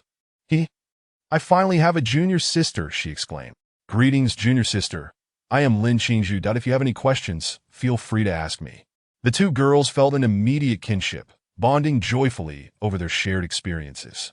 Yi Qiu's lips twitched. It seemed he had been sidelined. After some time, the two finally realized that Yi Qiu had been left out in the cold. Both felt a twinge of embarrassment. Zhao Wan'er was still unfamiliar with Yi Qiu and worried he might be displeased. Just as she was about to speak, Lin Qingzhu reassured her. Do not worry, junior sister. Master treats his disciples exceptionally well and never loses his temper with them. That you'll understand once you spend more time with him. Master is the kindest person I have ever encountered towards his disciples. During my days in the mountains, my master has taken care of me with utmost diligence, not only providing me with miraculous elixirs and imparting skills, but also bestowing upon me the treasured artifact of Zixia Peak, the Zixia Sword. Upon hearing these words, Zhao Wan'er was taken aback, her heart swelling with conviction that she had not chosen the wrong master. Is there truly such a benevolent mentor in this world? All right, let us converse as we travel, she said, glancing at the darkening sky. Night was approaching, and it seemed they would need to camp out once more. Very well, master, please get into the carriage. The wind is quite strong outside. Zhao Wan'er gestured towards the red carriage behind her, indicating for Yi Qiu to take a seat, which he did without hesitation. That it must be said, the princess's carriage was indeed luxurious, far more comfortable than Yi Qiu's humble wooden abode on Zixia Peak. The three of them sat inside, and it didn't feel cramped at all. Xiao Ling drove the carriage as they resumed their journey. Eventually, when night had fully descended, Yi Qiu and his companions came to a halt by a lakeside. After successfully setting up camp, Yi Qiu called Zhao Wan'er to his side. Disciple, your senior sister has gone hunting. While we wait, allow me to teach you the ways of cultivation. All right, Zhao Wan'er replied, sitting gracefully opposite Yi Qiu. As she gazed at his handsome visage, her cheeks flushed slightly, a touch of nervousness creeping in. However, the thought of being able to cultivate soon filled her heart with joy. Why Yi Qiu spoke. Your aptitude is average. Allow me to assist in enhancing it. This precious bone is something I acquired recently, the bone of a purgatory giant ape, imbued with fire attributes. Today, I shall grant you this bone for you to absorb. What? Zhao Wan'er exclaimed in astonishment, gazing at the bone in Yi Qiu's hand, incredulous that wasn't this the remnant of the ancient species from the divine concealment's fifth realm. Yi Qiu had expended great effort to procure it. How could he possibly part with it for her? Previously, when she had heard Lin Qingzhu speak of her master's kindness towards his disciples, she had been somewhat skeptical, but now she was utterly convinced. Such generosity was astounding. The bone was simply given away. Little did she know that when Yi Qiu obtained the bone, he initially intended for Lin Qingzhu to absorb it. However, she possessed a piece of Xianbing bone that clashed with this bone, rendering her unable to absorb it. Forcing the absorption would likely compromise the efficacy of the divine bone, so he had kept it with him, uncertain of how to proceed. To absorb, it would be a waste. To leave it unused was also not an option. Now, with Zhao Wan'er as his disciple, Yi Qiu finally knew how to handle it. Master, you are not jesting with me, are you? This is the bone of an ancient species from the fifth realm of divine concealment. Truly for me? Zhao Wan'er asked disbelievingly, feeling as though Yi Qiu was testing her. Yi Qiu, maintaining a calm demeanor, replied, a treasure's worth lies in the value it can generate. Without value, it is merely a worthless bone. You may absorb it without concern for my feelings. Since you have chosen to become my disciple, I shall not withhold anything from you. Zhao Wan'er felt deeply moved, her conviction strengthening that she had indeed chosen the right master. Thank you, master. Without further hesitation, she accepted the precious bone and began the absorption process as Yi Qiu had instructed. In a matter of moments, a fiery sensation ignited within her, causing her body to feel unbearably hot. She instinctively tugged at her red robe, shedding it. Her perfect figure was immediately laid bare before Yi Qiu's eyes. causing him to shudder. Sweat glistened on her fair skin, exuding a faint fragrance that sent Yi Chio's hormones into overdrive. Goodness. Teaching a disciple nearly destabilized my resolve. Yi Chio silently scolded himself, hastily diverting his gaze. Yet unable to resist stealing a few glances at that moment. Zhao Wan'er, her body ablaze with heat, continued to remove her garments, feeling increasingly stifled, just as she was about to discard her final piece of clothing. She suddenly remembered her master was still beside her, and quickly suppressed the urge that why Yi Chio felt a pang of disappointment. Alas, so close. Regaining her composure, Zhao Wan'er began to absorb the precious bone. And soon, deep within her body, a fiery divine bone gradually took form. This was a divine bone that emerged after assimilating the ancient species essence, intertwined with her own noble bloodline. Being of royal descent. Her lineage was inherently prestigious, and upon absorbing the bone, she effectively integrated it into herself. The fusion of the two resulted in the birth of a new divine bone, one that was not inferior in rank to Lin Qingzhu's Xianbing bone. As the divine bone manifested, a smile of satisfaction spread across Yi Chio's face. Zhao Wan'er let out a soft moan, her expression contorted in discomfort as the divine bone sprouted within her. An unbearable itch consuming her, prompting her to scratch incessantly, that in her moment of distraction, an unintentional glimpse was caught. Oh, I feel as though I've witnessed something I should not have. My resolve is wavering. Chapter 28. I suspect this disciple is acting. Time seemed to drift by, and it was only after an indeterminate period that Zhao Wan'er finally regained consciousness that this moment. Her cultivation had successfully reached the first rank of Xianji, and she had fused the purgatory giant ape's purgatorial fire, evolving her own divine bone. The power of the precious bone had yet to be fully absorbed. In the time to come, she merely needed to transform its power into her own, and her cultivation would soar. This was the might of the precious bone, particularly one from the ancient species of the fifth realm of divine concealment. The latent power within sufficient to elevate her to that very pinnacle. Thus, in the great wilderness, precious bones were akin to miraculous elixirs, exceedingly rare. This was also why many had sought to seize the precious bone previously. After a while, Zhao Wan'er slowly opened her eyes, her inner joy nearly impossible to conceal. Upon seeing Yi Chio seated before her, she felt an overwhelming urge to embrace him, but was abruptly struck by a chilling breeze that sent shivers through her. Lowering her gaze, she suddenly felt her cheeks heat up. Hastily, she grabbed the red robe on the ground and wrapped it around herself, concealing her alabaster skin. Ah, how mortifying! I wonder if Master saw anything just now. Oh dear. This is dreadful.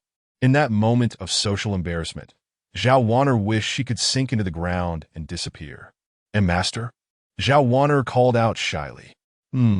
I saw nothing, Yi Chio replied nonchalantly. Upon hearing this, Zhao Wan'er's face flushed even deeper. If he had truly not seen anything, he wouldn't have emphasized it so. Woe is me. How shall I face others now? Zhao Wan'er felt as though she could die from embarrassment, that as a princess of a dynasty. She had always conducted herself with poise and elegance, a natural grace ingrained within her noble essence.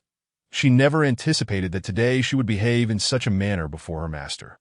Surely her impression in his eyes had plummeted to the depths. The heat of the purgatorial fire had been overwhelming, and she had unconsciously shed her garments until only a single undergarment remained. Coupled with her sweat-drenched state, her attire clung to her body, rendering it nearly transparent. Whatever her master had seen, it was now inescapable to why Yi Chio turned away, casting a furtive glance at her long, pale legs that were now exposed. Swallowing hard, disciple, you have absorbed the purgatory giant ape's precious bone and successfully fused it, evolving your own divine bone. From this day forth, you have officially embarked upon the path of immortality. As a novice in this journey, you may find yourself lacking in certain cultivation knowledge. Fortunately, your senior sister has yet to return from her hunt. Let us take this opportunity for me to elucidate these matters for you. Zhao Wan'er's eyes brightened as she looked up at Yi Chio. Noticing his expression remained completely unaffected, exuding an air of calmness, that a sudden wave of disappointment washed over her, an inexplicable feeling that left her curious. What could it mean? Could it be that her master had no interest in women? After her earlier display, he had shown no reaction whatsoever, or perhaps her beauty was insufficient to captivate him. Ah, what am I thinking? He is my master. Shaking her head, Zhao Wan'er made a concerted effort to suppress her errant thoughts, managing to regain her composure. Very well, master. Please proceed. Wan'er is listening intently. Zhao Wan'er gracefully adjusted her robe, enveloping her figure, although her long, fair legs remained tantalizingly exposed, whether by design or mere coincidence. This was enough to unsettle Yi Qiu's resolve. Taking a deep breath, Yi Qiu continued. As cultivators, we begin with the practice of qi. The initial stage, xianji, is considered the entry point. Only upon reaching this level can one learn powerful immortal techniques. Your current level is the first rank of xianji. Xianji is divided into 9 ranks, with 9 subdivisions, after which lies the realm of Tianxiang. Tianxiang, also known as Tongxian, signifies mastery over one's own aura, allowing for an acute perception of fluctuations in the surrounding environment, with heightened senses capable of discerning movements within a radius of several li.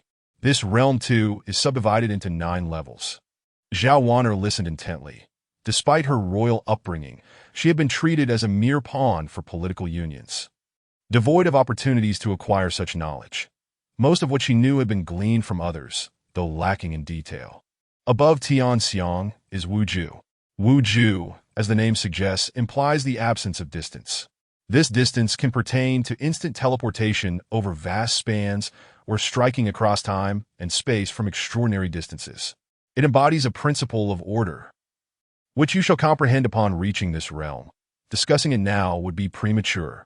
Like the previous 3 realms, this one also consists of 9 levels. The subsequent realm of Shuntsang differs from its predecessors, possessing only 5 levels. Thus, it is also referred to as the 5 realms of Shuntsang. Within it lies the heart, liver, spleen, lungs, and kidneys, each housing a vital spring, with the divine essence concealed within the body. Hence the name Shuntsang. Reaching the realm of divine concealment allows one to cultivate an aura of restraint, embodying the essence of returning to simplicity. The sharpness of a sword lies concealed within the heart. Its form unmanifested, divine concealment nurtures the spirit. At this moment, I, your master, am in this very state. Listening to Yi Qiu's explanation, Zhao Wan'er was utterly engrossed, her sparkling eyes fixed on him without blinking. Making Yi Qiu feel somewhat bashful, he harbored serious doubts about whether his disciple was intentionally performing for him. With her fair, long legs on display and an expression of delicate charm, she evoked an irresistible desire to kiss. A profound sense of guilt washed over him. This was far more perilous than Lin Qingzhu. Lin Qingzhu exuded a chilling aura. Even if one were to be drawn in, awakening from it would be swift. In contrast, she belonged to the fiery and tender type, gentle and captivating, as if a flame burned within her, stirring a restless yearning. Master, what lies beyond the 5 realms? Zhao Wan'er inquired softly, resting her chin on her hands. Yi Qiu took a deep breath, feigning calmness, and replied with composure. Above the 5 realms lies the position of the sect leader, also known as the Venerable One. Those who attain this realm are invariably the rulers of their respective sections. In our Buitian sect, we have 2 leaders, the first being the headmaster, Meng Tianjin. The second is the esteemed elder of the Zongjin Peak, Qi Wuhui, who also serves as the law elder of the Buitian sect. At this level, one can simplify the great principles. Even what appears to be a casual strike with a sword contains boundless profundities. To embody the path, to move in unity with divine intent, one creates an entire system. I am the path. Zhao Wan'er asked, Master, is there a realm beyond that of the sect leader? Observing her curious demeanor, Yi Qiu gradually elucidated. Indeed, there exists the realm of the supreme leader beyond the sect leader. Among humanity, the supreme leader is unparalleled. This realm can be described as an apex existence. Naturally, Above the supreme leader lies the realm of kings. And above the kings, there exists the realm of emperors. However, such realms are exceedingly rare, akin to the feathers of a phoenix or the horn of a unicorn. Almost non-existent. Our human race has not seen an emperor in 10,000 years. The tribulations and hardships one must endure to attain such a position are beyond your imagination. Thus, the path of cultivation is not as simple as you might envision. Every renowned powerhouse has endured unimaginable trials and tribulations before achieving fame. Disciple. You must remember, regardless of the challenges you encounter in the future, the only way forward is to press on with determination. Even if battered and bruised, retreating is not an option. Cultivation is inherently an act of defying fate. Taking a single step back leads to an abyss. Do you understand? Yi Qiu spoke with grave seriousness. Zhao Wan'er felt a shiver in her spirit and resolutely replied, Master, I understand. Chapter 29. The remains of the true dragon. She was not a naive girl. Having emerged from the depths of the imperial palace, she was acutely aware of the perils of the world. Compared to the intrigues of the palace, she preferred the path of immortality, to endure the myriad hardships of cultivation. She desired to live for herself, rather than serve as a mere tool for marriage, wedded to a man she had never even met. Thus, she harbored a deep-seated resentment, leading to a melancholic end. Very well. Yi Qi nodded in satisfaction, thoroughly pleased with his second disciple. All right. These fundamental concepts are merely to be understood. There is no need to become overly entangled. Glancing at the sky, he noted that night had fully descended, and Lin Qingzhu and Xiao Ling had yet to return from their hunt. That Yi Qiu pondered whether to teach her the techniques of cultivation now. After consideration, he decided against it. She had just recently broken through to the first level of Xianji, and her state of mind was still unstable. Teaching her now would be somewhat hasty. That he then said, This precious bone has already fused perfectly with you. From today onward, absorb it as I instructed. As for the techniques, we shall discuss them once your mind is steady. There is no need to rush. This bone is an ancient relic of the divine concealment's fifth realm, imbued with a rich essence of spiritual energy, which will effectively aid in your cultivation. MMHM Master, I understand. Zhao Wan'er nodded earnestly, feeling the formidable power of the bone echoing within her, that if she could absorb this energy, she would surely break through to the next level soon. Wouldn't she?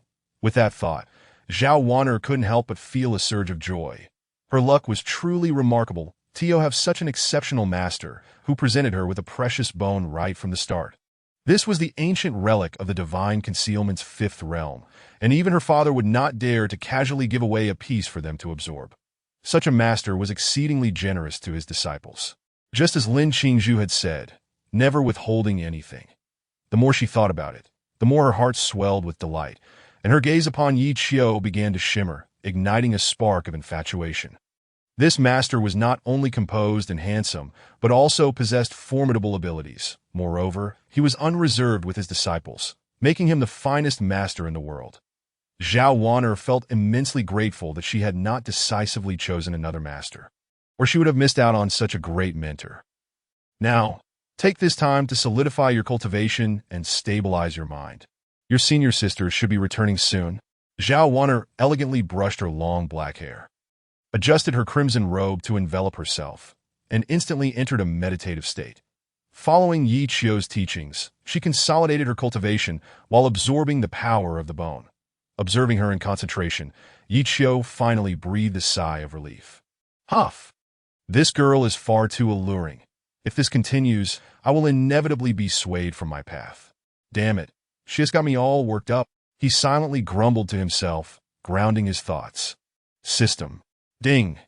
You have bestowed upon your disciple a piece of the ancient relic from the fifth realm of divine concealment, triggering a critical return. Would you like to activate it? Let it be. Ding, congratulations. You have received a 10,000-fold critical hit, acquiring a piece of the ancient relic of the 10 ancient evils, the remains of the true dragon. What? True dragon bone? Ugh, what the hell? Wait, system. Are you sure this isn't a mistake? This is truly the remains of a true dragon? To clarify, this bone is a fragment of the true dragon. It is incomplete and not a whole bone. The system emphasized earnestly. However, even as a fragment, Yi Qiu was still exhilarated. Good grief, a true dragon. Even a single droplet of its essence could obliterate you. A fragment of its bone is akin to an unparalleled treasure. Ha! Ive struck gold. This disciple was worth taking in. The more I look, the more I appreciate her. Truly my precious little cotton-padded jacket. Yi Qiu could hardly contain his elation as he extracted the remains of the true dragon from the system. An astonishing aura surged forth, and without a moment's hesitation, to prevent future complications, he began to absorb it immediately. As the power of the true dragon surged into him, Yi Qiu's body erupted with golden runes, flowing across his skin. Hiss! Pain, pain, pain. In an instant, it felt as though his body had been struck with tremendous force, nearly shattering his limbs and bones. This true dragon bone was no joke. In a single breath, it almost brought Yi Qiu to his end. As the runes continued to surge within him, Yi Qiu's body felt as if it were about to burst, expanding explosively. Without daring to hesitate, Yi Qiu promptly employed the primal true resolution. Attempting to refine this power, he infused the power of the true dragon into his 5 divine concealments. And in mere moments, Yi Qiu's cultivation began to soar rapidly. He leaped to the 5th tier of divine concealment, on the verge of stepping into the realm of the sect leader. Moreover, under the refining influence of the true dragon's essence, his body underwent a qualitative transformation, golden runes manifesting on the surface of his skin. Incredibly resilient. True dragon golden body. Yi Qiu gasped in astonishment. After absorbing the runes from the true dragon bone, his physique gradually became robust. Beneath this formidable defense, his strength surged rapidly. Additionally, a particularly unique ability received significant enhancement, continuously refining the spiritual energy within him to an absolutely pure state. Taking a moment to sense the changes within his body, Yi Qiu was overwhelmed with joy. This sensation was unlike anything he had experienced before. If he were to confront the 2 formidable opponents from the Lin family now, Yi Qiu wouldn't even need to employ sword techniques. He could completely crush them with sheer physical power. The tumultuous energy flowed into his 5 divine concealments, which he infused into the path flower, embodying the path and yielding the fruit of the way that he had reached the pinnacle of the 5th realm, merely a step away from the position of sect leader. After a lengthy wait, Lin Qingzhu and Xiao Ling returned. They brought back a wild deer from the plains and were preparing to report to Yi Qiu when they suddenly noticed a path flower blooming above his head. The power of the cosmos began to converge continuously, and amidst the howling winds, the 2 found it difficult to stand firm. What is happening to Master? Lin Qingzhu's face turned pale as she gazed at the figure amidst the tempest. Feeling utterly lost to that moment, Zhao Wanner was also startled awake by the sudden commotion. She opened her eyes in confusion, completely stunned. Is this embodying the path? The current situation perfectly matched what Yi Qiu had just described to her. Junior sister, what is happening? Lin Qingzhu helped Zhao Wanner to her feet, anxiously inquiring. Zhao Wanner was equally shaken, yet her composure remained intact, and she quickly regained her calm. Master seems to be breaking through. Breaking through? Lin Qingzhu was puzzled, pondering for a moment before suddenly realizing. Does this mean Master has entered the position of sect leader? How is that possible? Master is so young, yet he has already attained the position of sect leader. It was the first time she had heard of such a young sect leader. An utterly astonishing notion to understand. Within the entire Buitian sect, the leaders of other mountain ranges have yet to ascend to the position of sect master, despite being several centuries older than Yi Qiu. Since inheriting Zixia Peak, Yi Qiu has only been in this realm for a mere decade, yet he has already attained the esteemed title of sect master. Such innate talent could be deemed unparalleled in this world. He is the true embodiment of a natural supreme being. Any talk of royal bloodlines or inherited lineage pales in comparison to his prowess. In Chapter 30, the ascension of the sect master. One cannot say that Lin Qingzhu was merely perplexed. Zhao Wanner was even more bewildered. Just a moment ago, everything was proceeding smoothly, with their master imparting lessons, and yet, amidst the teachings, he unexpectedly broke through to a new level himself. Although taken aback, Zhao Wanner quickly regained her composure and joyfully remarked, "Sister, It appears we now have a sect master as our backing that I dare say, who would dare to bully us in the future. Lin Qingzhu was equally elated, for she understood well that Yi Qiu was an exceptionally protective master. Witnessing them being wronged, regardless of the perpetrator, he would undoubtedly intervene with force. Previously, she harbored concerns that Yi Qiu might face retribution from the Lin family. Considering he had previously humiliated them, as a prominent family in Liang, the Lin clan would certainly not let such an affront go unpunished. However, upon witnessing Yi Qiu ascend to the position of sect master, it seemed that any thoughts of retaliation from the Lin family were futile. After all, he was the sect master. In the presence of revered elders, he held considerable authority, even within the imperial palace. The emperor would treat him with the utmost respect. The Lin family was insignificant in comparison. Lin Qingzhu could only contemplate these matters, while Zhao Wan'er pondered even more deeply. Having taken a sect master as her mentor, she reasoned that, even if her father were to discover her affiliation with the Buitian sect, he would likely refrain from sending anyone to retrieve her. The weight upon her heart was finally lifted. Now, she could wholeheartedly devote herself to her studies under Yi Qiu, living for herself and pursuing her desires. Time passed, and Yi Qiu gradually collected his energies, the power around him coalescing, as the Tao flowers atop his head retracted their brilliance. Within him, two identical Tao flowers manifested, resonating with the original flower. However, these two flowers were merely in their nascent form, yet to fully blossom. 3 flowers gather at the crown. Upon attaining the position of sect master, Yi Qiu successfully comprehended his own system. Most individual systems are determined by their innate talents. Since Yi Qiu already possessed a Tao flower within him, he was on the path of the 3 flowers gathering at the crown. The 2 Tao flowers corresponded to 2 realms, Supreme and King, and upon achieving the 3 flowers gathering at the crown, he would be poised to challenge the realm of the great emperor. Could it be that I possess the potential of a great emperor? After grasping this understanding, Yi Qiu felt a surge of excitement. Could he truly shatter the age-old legend of the human race being devoid of a great emperor? At present, there indeed seemed to be such a possibility, especially with the aid of the tenfold return system.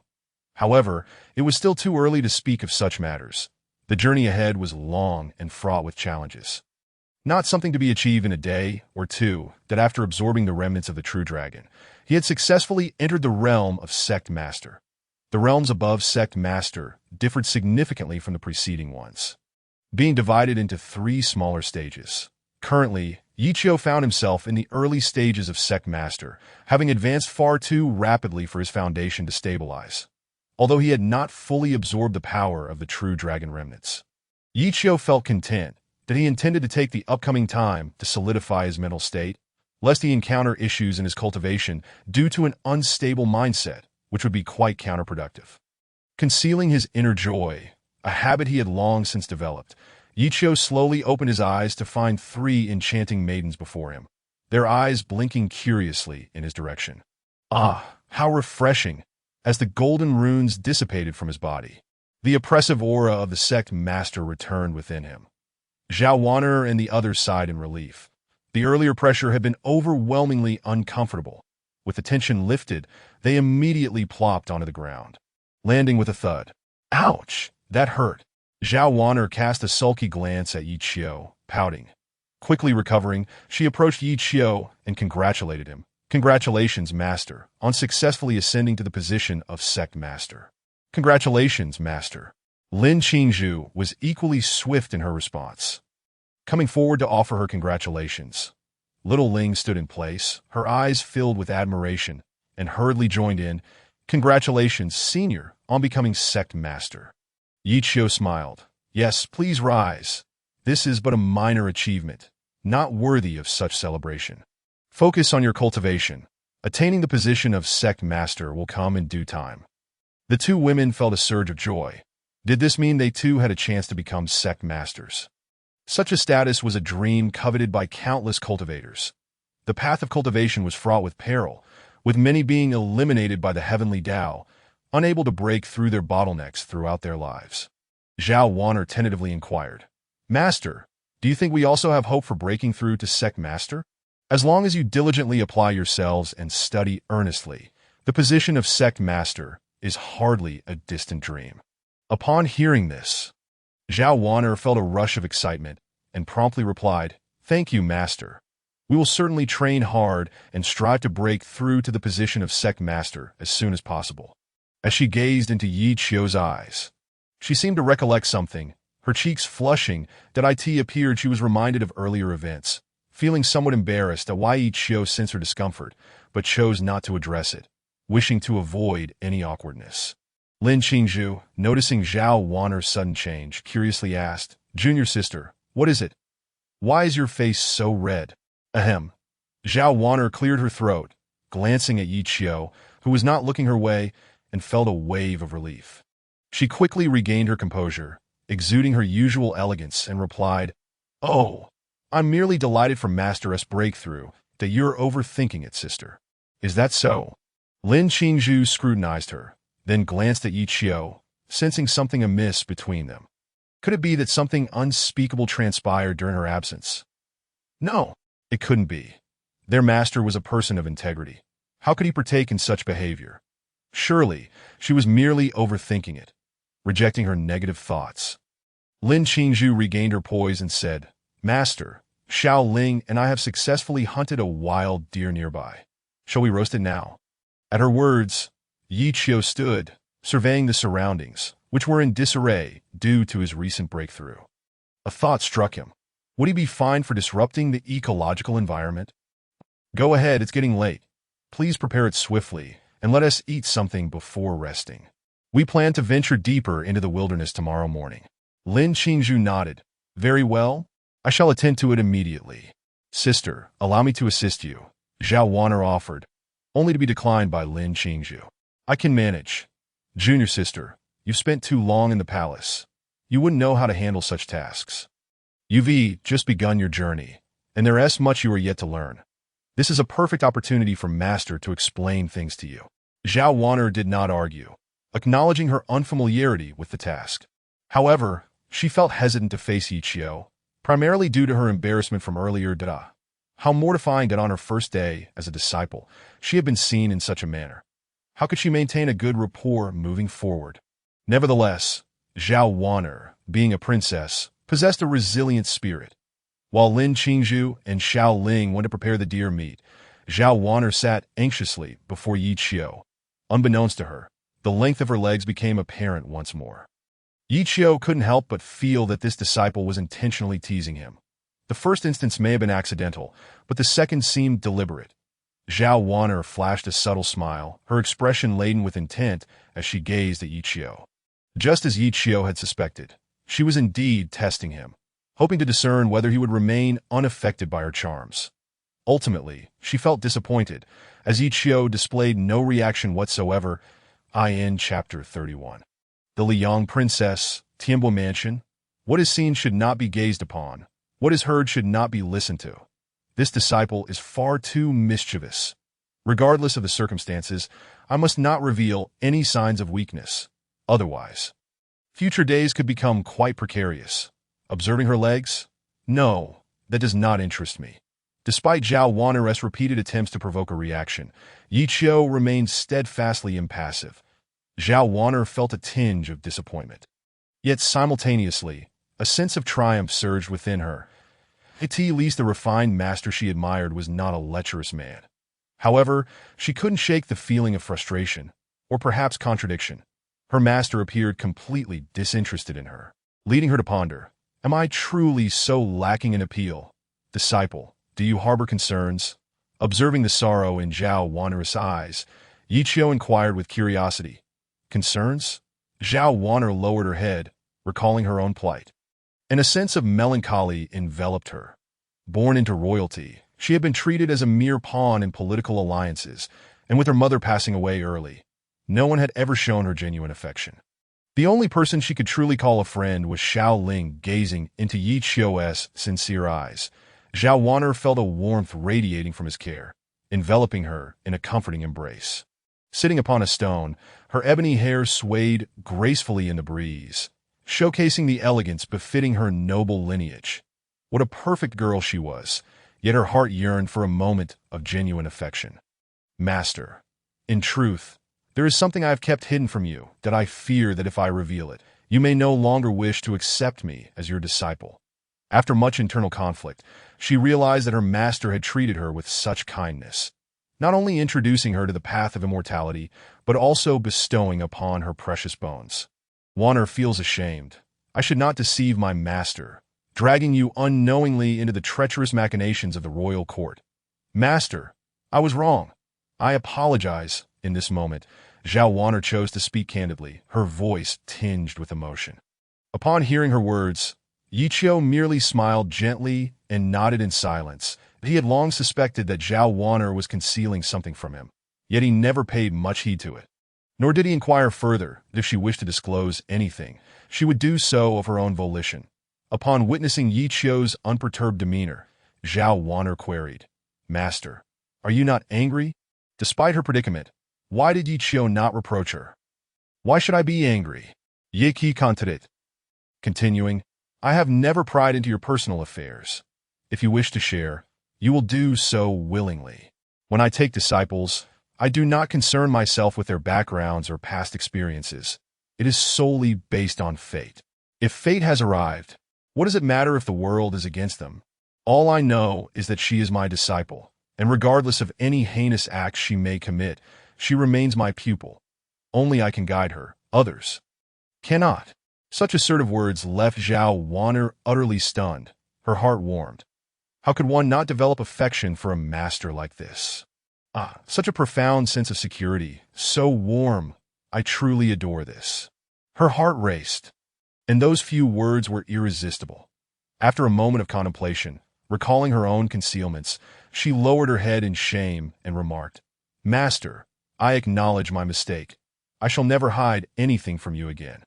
Yichio regarded her as she bowed her head in contrition and, without offering consolation, replied evenly, "When your senior sister first entered the sect, I conveyed to her a venerable tradition of our Zixiao lineage.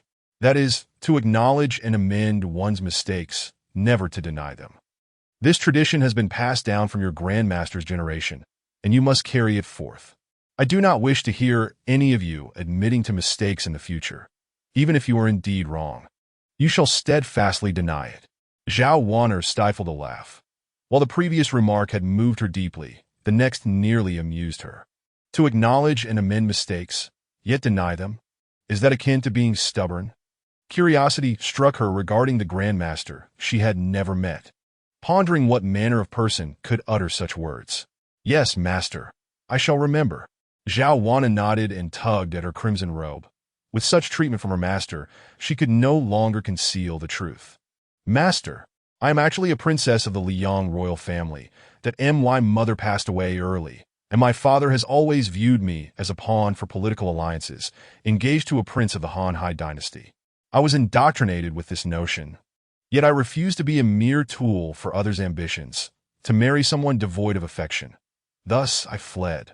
You have treated me so well, master, and I am deeply touched. However, I fear that the people of Tianbo Mansion are now scouring the world for me. If they pursue me here, I may have to bid you farewell." At this, Zhao Wanner's expression fell.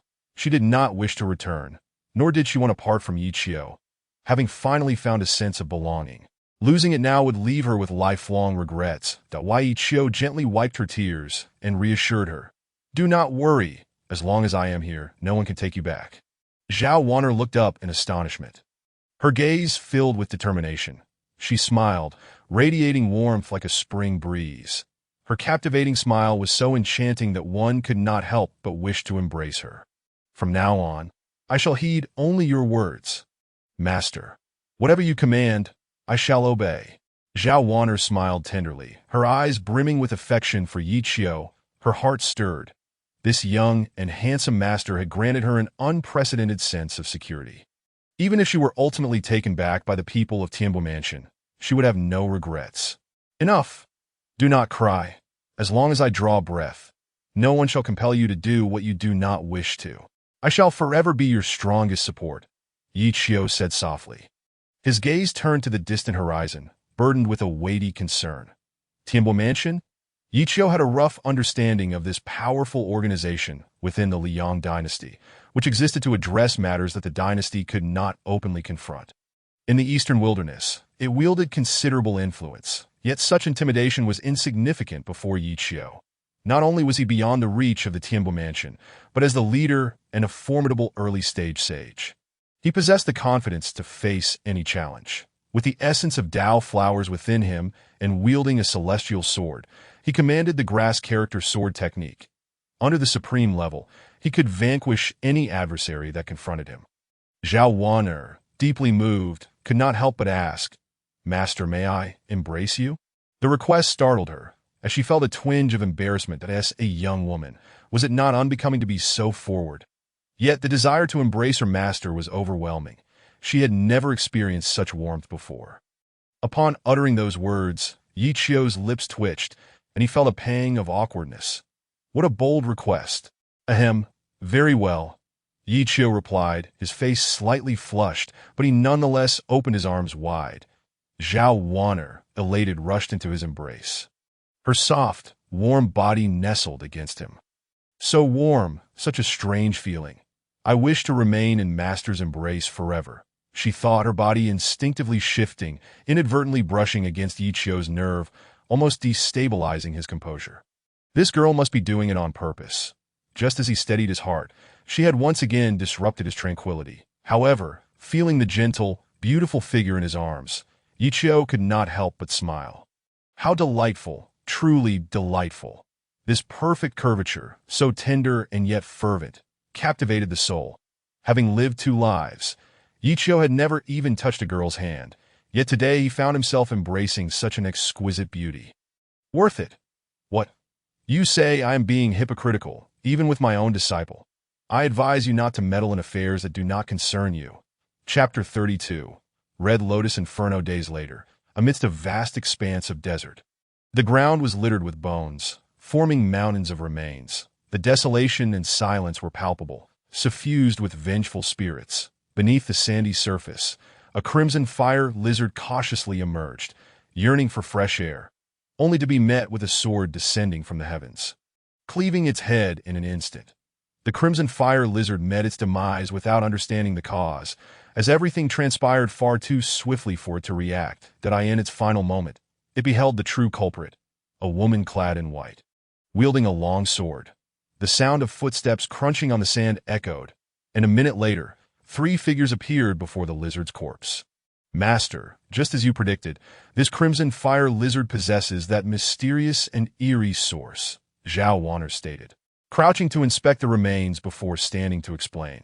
Since that day, she had transformed completely. No longer burdened by her worries, she now wore a smile in the presence of her affectionate master and sisterly senior. Lin Qingzhu descended gracefully from the air, approaching Yi Qiu without uttering a word. After a month of rigorous training, she had successfully broken through to the first tier of the heavenly aspect. Yi Qiu was astonished at her remarkable progress. However, reflecting on his own meteoric rise, he found solace in understanding. It seems this recent upheaval is indeed linked to that eerie source. This is an ominous sign, Yi Qiu acknowledged. Having spent the past month pursuing the cause of the beast rampages alongside Lin Qingzhu, from the outset, he had noticed that the beast's uncontrollable behavior was entirely due to a dark aura within them. After slaying hundreds of beasts, he had confirmed this unsettling truth. What could be the origin of this phenomenon? Yi Qiu pondered for a long while, unable to grasp the source of this dark energy. It appeared that unraveling this mystery and avenging Lin Qingzhu would not be a straightforward endeavor. Nonetheless, with only a month remaining until the 7 Lineages Martial Arts Assembly, Lin Qingzhu had, against all odds, managed to reach the first tier of the heavenly aspect with Yi Qiu's assistance.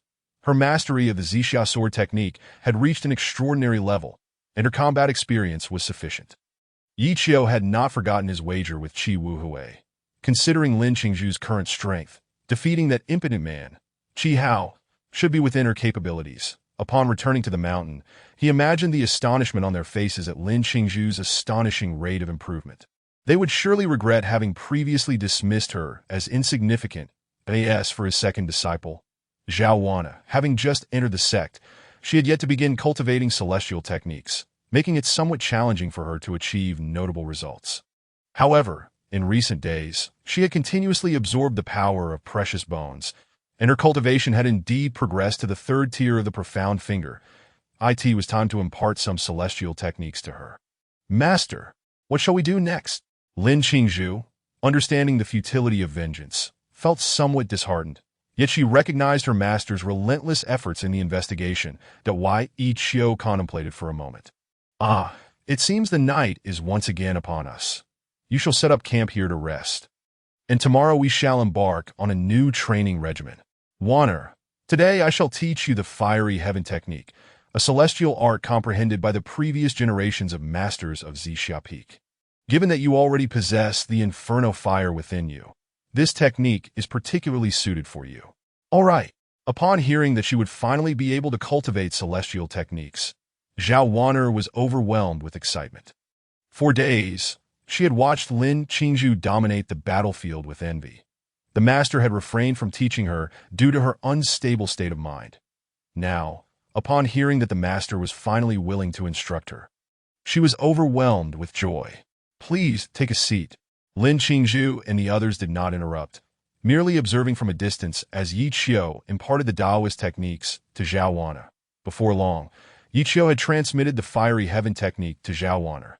She was exceptionally intelligent, though not quite possessing Lin Qingzhu's extraordinary photographic memory. Nevertheless, her comprehension was remarkably high, allowing her to grasp the celestial arts with great speed that in no time, she was able to manipulate the infernal fire within her body, which brought her immense delight. Ding! You have imparted the Xian-level technique, fiery heaven technique, to your disciple, triggering a critical return. Would you like to activate it? Here it comes. Yiqiu's lips curled into a slight smile at the long-awaited sound. Activate. Ding. Congratulations, you have triggered a hundredfold critical hit, obtaining the heavenly level technique, Red Lotus Inferno. Red Lotus Inferno? Would you like to learn it? I shall learn it. In an instant, a surge of runes flooded into Yiqiu's mind. After comprehending the methods of controlling the Red Lotus Inferno and its specific effects, Yiqiu felt a tinge of disappointment that he already possessed a divine-level technique, the grass character sword art.in comparison. The Red Lotus Inferno seemed somewhat superfluous. Furthermore, he lacked the flames within his body, which would hinder his practice of this technique. However, if Zhao Wanner were to cultivate this secret method, its significance would be entirely different. Firstly, she inherently possessed a spark of fire, specifically the formidable infernal fire from the depths of hell. Coupled with her practice of the Red Lotus Inferno, her power would see a tremendous enhancement, granting her the capability to contend with those of higher cultivation levels. Very well.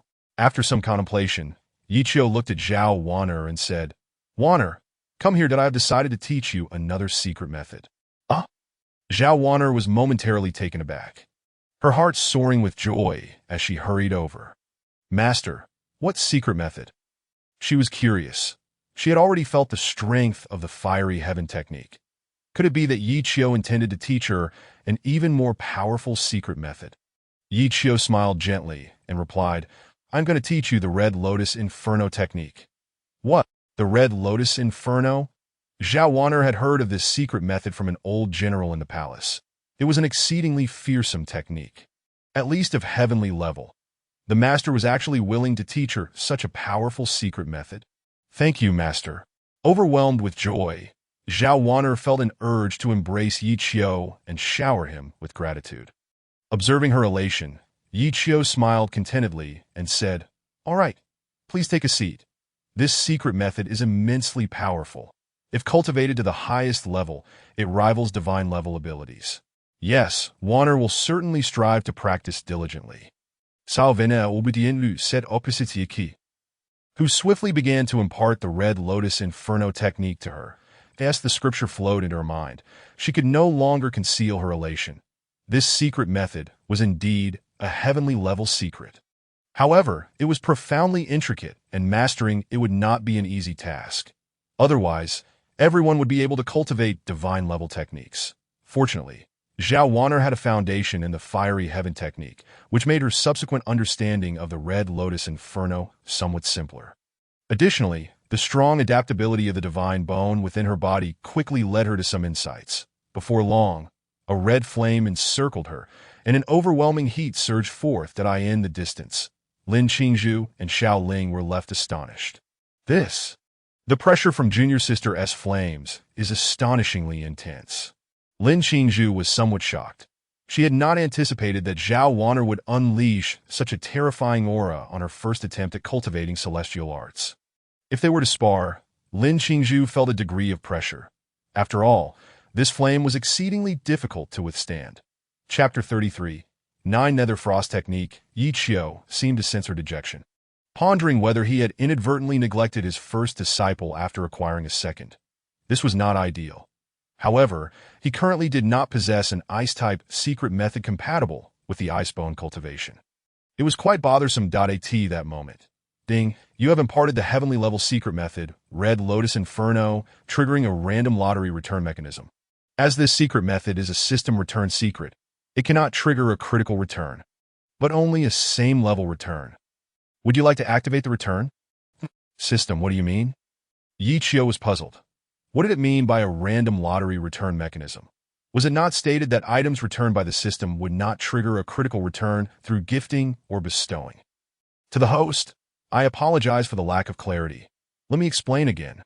Items returned by the system will not trigger critical returns through gifting, but if a technique is imparted to a disciple, there is a certain probability of triggering a random lottery. Note, the random lottery can only draw within the same level of the imparted technique. Oh, I see. Yi Qiu finally understood, thinking he could infinitely layer techniques, only to find it was a random trigger. Nonetheless, it was acceptable. Imparting techniques to disciples incurred no loss. Activate the lottery. Ding. Congratulations, you have successfully drawn the heavenly level secret method, 9 Nether Frost Technique. Yi Qiu was taken aback for a moment, glancing at Lin Qingzhu, suddenly feeling a hint of suspicion. Was this system doing this on purpose? Did it know what he lacked and provide exactly that? Was this so-called random lottery return mechanism truly aimed at helping him win over women? Qingzhu, come over. Having received the 9 Nether Frost Technique, Yi Qiu called for Lin Qingzhu without hesitation. This first disciple had been the one to assist him during his lowest moments, allowing him to achieve everything he had today. How could he neglect her? Earlier, Yi Qiu had contemplated teaching her the grass character sword art, but this divine sword art was not something just anyone could cultivate. Without the innate comprehension ability granted by the flower of the Tao, Yi Qiu would have found it challenging to succeed in his cultivation, let alone her. Thus, a heavenly level technique was already her limit. Just then, the suitable heavenly level secret method had come to him. How could he refrain from teaching it? Master, what do you need me for? Lin Qingzhu approached with some trepidation, filled with curiosity, observing the cautious girl. Yi Qiu felt his heart soften. Please, take a seat. Now that your purple cloud sword technique has reached a remarkable level, I believe it is time for me to teach you another secret method. Upon hearing this, Lin Qingzhu's eyes brightened, her heart swelling with joy. It seemed the master had not forgotten her. The emptiness in her heart dissipated instantly. Thank you, master. A smile broke across Lin Qingzhu's face as she sat down happily. Yi Qiu smiled gently. He could sense Lin Qingzhu's previous disappointment, and now seeing her smile brought him joy as well. She was different from Zhao Wanner, who still had a family, albeit one that did not love her and whom she was reluctant to return to. Lin Qingzhu had no family left. He was her sole reliance, and if he were to neglect her further, it would be akin to pushing her into an abyss of despair. Today, I shall impart to you the 9 Nether Frost Technique, a secret method of heavenly level. It is exceedingly profound, and you must practice diligently that if you encounter any difficulties, do not hesitate to ask me. Do not blindly cultivate. Yi Qiu. Yes, master. I will remember. Yi Qiu nodded and proceeded to impart the 9 Nether Frost Technique to her. Soon, she absorbed the scripture of the secret method that in her initial encounter. The ice bone within her body instantly became agitated, as if stimulated. Lin Qingzhu felt a surge of delight, sitting down to begin her cultivation. Time passed, and the cold aura surrounding her grew increasingly intense, transforming her into an ice mountain, exuding an aura that repelled all. She was a girl of pure heart, devoid of any guile, resembling the pristine white snow. This secret technique was a perfect match for her. Before long, Lin Qingzhu grasped the intricacies of the nine nether frost technique, seamlessly integrating it into her purple cloud sword technique, rendering her swordsmanship even more formidable. Watching them enter their cultivation states, Yi Qiu did not disturb them, but instead sat quietly nearby to guard them. These two disciples were as different as ice and fire, representing two extremes. Yet both were equally enchanting, to Yi Qiu's slight disappointment. There was no random lottery return triggered this time, but he did not mind that a single grass character sword art was already more than sufficient. The night passed swiftly. The following morning, 3 vibrant figures appeared on the streets of Guangling City. Senior sister, Xiaoling, come quickly and see. Is this hairpin not exquisite? Zhao Wan'er gracefully picked up a hairpin from a stall. Toying with it for a moment. It is beautiful. It would look splendid on our Wan'er, Lin Qingzhu replied cheerfully. The 3 of them wandered around the street for quite some time, eagerly inspecting any novel items they encountered.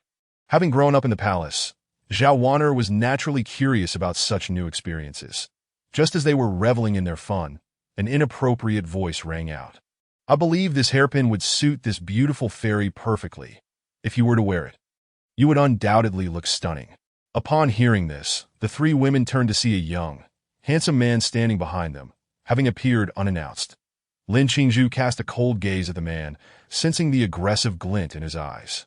She despised such looks that in contrast to her aloofness. Zhao Wan'er exuded a certain elegance.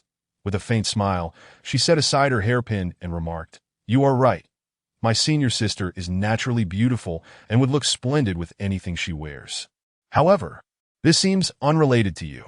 Yang Xiao, unperturbed, turned to Zhao Wan'er, his eyes lighting up that he felt a surge of excitement. On a leisurely stroll through the streets today, he had unexpectedly encountered 2 goddess-like beauties. As the eldest son of the Yang family in Guangling City and the foremost disciple of Li Changkong from the Unaging Mountain, Yang Xiao possessed an innate confidence.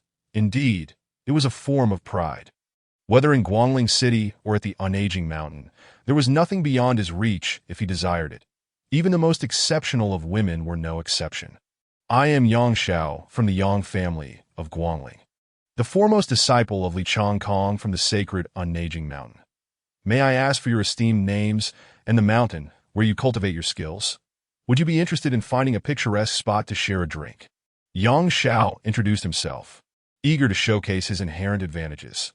Typically, when women heard of his background, they would display admiration. However, it appeared that these 2 were not inclined to oblige. Lin Qingzhu maintained a stoic expression, remaining silent, while Zhao Wan'er tugged at her crimson robe and replied with a playful smile, "I believe that would be unnecessary. We are not acquainted. And besides, before we left, our master advised us that there are no good men outside, urging us to keep our distance. Young sir, if there is nothing further, we shall take our leave. Oh, by the way, your reputation may intimidate others, but it falls short here with my sister." Upon hearing this, Yang Zhao's expression soured slightly. These 2 women were decidedly ungracious. Generally, upon learning of his lineage, most would have been eager to befriend him. You say, I am unworthy. Yang Xiao gritted his teeth. In Guangling City, no one dared to utter such words that he immediately turned to his attendant behind him and commanded, "Find out who they are. I am curious about their backgrounds." I have never failed to win the affections of a woman I set my sights on. Chapter 34. The Child Grows Up. More filial piety at Xuanyang Tower. After the 3 settled into a private booth, Zhao Wan'er could not contain her curiosity, asking, "Senior sister, do you know the Li Changkong from the Unaging Mountain that the man mentioned? What is he like?" She had visited the Unaging Mountain previously, but had not encountered Li Changkong as he had descended the mountain by then. Li Changkong. Lin Qingzhu pondered for a moment before replying, "Yes, I have met him. He is quite the decrepit old man, with a rather disheveled appearance and a scruffy beard. During the last siege against the Purgatory Giant Ape, he was present, along with our Tian Shui Peak's Grandmaster, the Radiant Moon, and several masters from prominent families. Amidst the fray of skilled warriors, our master retrieved the precious bones unscathed and withdrew with composure. That old man, upon witnessing our master's formidable prowess, attempted to ingratiate himself, but our master paid him no heed and turned to leave, which left the old man fuming. Hearing this, Zhao Wan'er covered her mouth and burst into laughter. She had heard tales of that battle, but regretted not witnessing her master's unparalleled grace firsthand. What a pity, meanwhile, at the Shao family residence in Guangling City.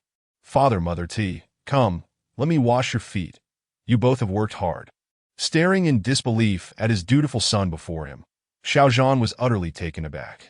Was this truly his son? After a month away, he seemed like a completely different person, suddenly so considerate of his parents. Have you gotten into any trouble while you were out? Xiao Zhan asked sternly. When unexpected behavior arises, it often signals something amiss. He suspected that Xiao Yi was pretending to be filial to distract him. After all, he was his biological son, and should he have stirred any trouble? Xiao Zhan would not turn a blind eye in response to his father's skepticism. Xiao Yi stood up, stating, Father, what do you take me for? I understand the hard work you both endure for me. I merely wish to show my filial piety, and yet you think so poorly of me. It saddens me greatly. Seeing the sorrow on Xiao Yi's face, Xiao Zhan's heart quivered. Could it be that he had wronged him? Had he truly matured after his outing? Wu Yu nudged Xiao Zhan and chided. You are being foolish. Your son has finally shown some understanding, and you only speak discouraging words. Xiao Zhan felt wronged, unable to voice his frustration. However, he knew his son well enough. This was not like him at all. Exactly. Xiao Yi flashed a grin and quickly knelt down, saying, Mother understands me best, unlike father, who only knows how to doubt me. Come. Mother, let me wash your feet. You have worked hard. Wu Yu was taken by surprise at her son's sudden display of filial piety, feeling grateful for his gesture. Good son, all my efforts have not been in vain. If mother enjoys it, I will wash your feet every day from now on, Xiao Yi proposed. What nonsense is this? My son is a stalwart man destined for greatness. How can he spend every day at home washing feet for his mother? Your intentions are enough to satisfy me. My son has finally grown up. Wu Yu's eyes glimmered with affection. She was deeply moved by her son's newfound respect. Noticing how earnestly he washed, Xiao Zhan stroked his beard, nodding to himself that it appeared sincere. This child had finally matured. Indeed, it seems that this outing has helped him grow. Little did they know, Xiao Yi's sudden display of filial piety was entirely due to one person. The esteemed young master of the Shao family, having been absent for just a few days, had returned transformed. That it was a significant blow to the reputation of the extravagant youths of Liyang. All right, father, let me wash your feet as well.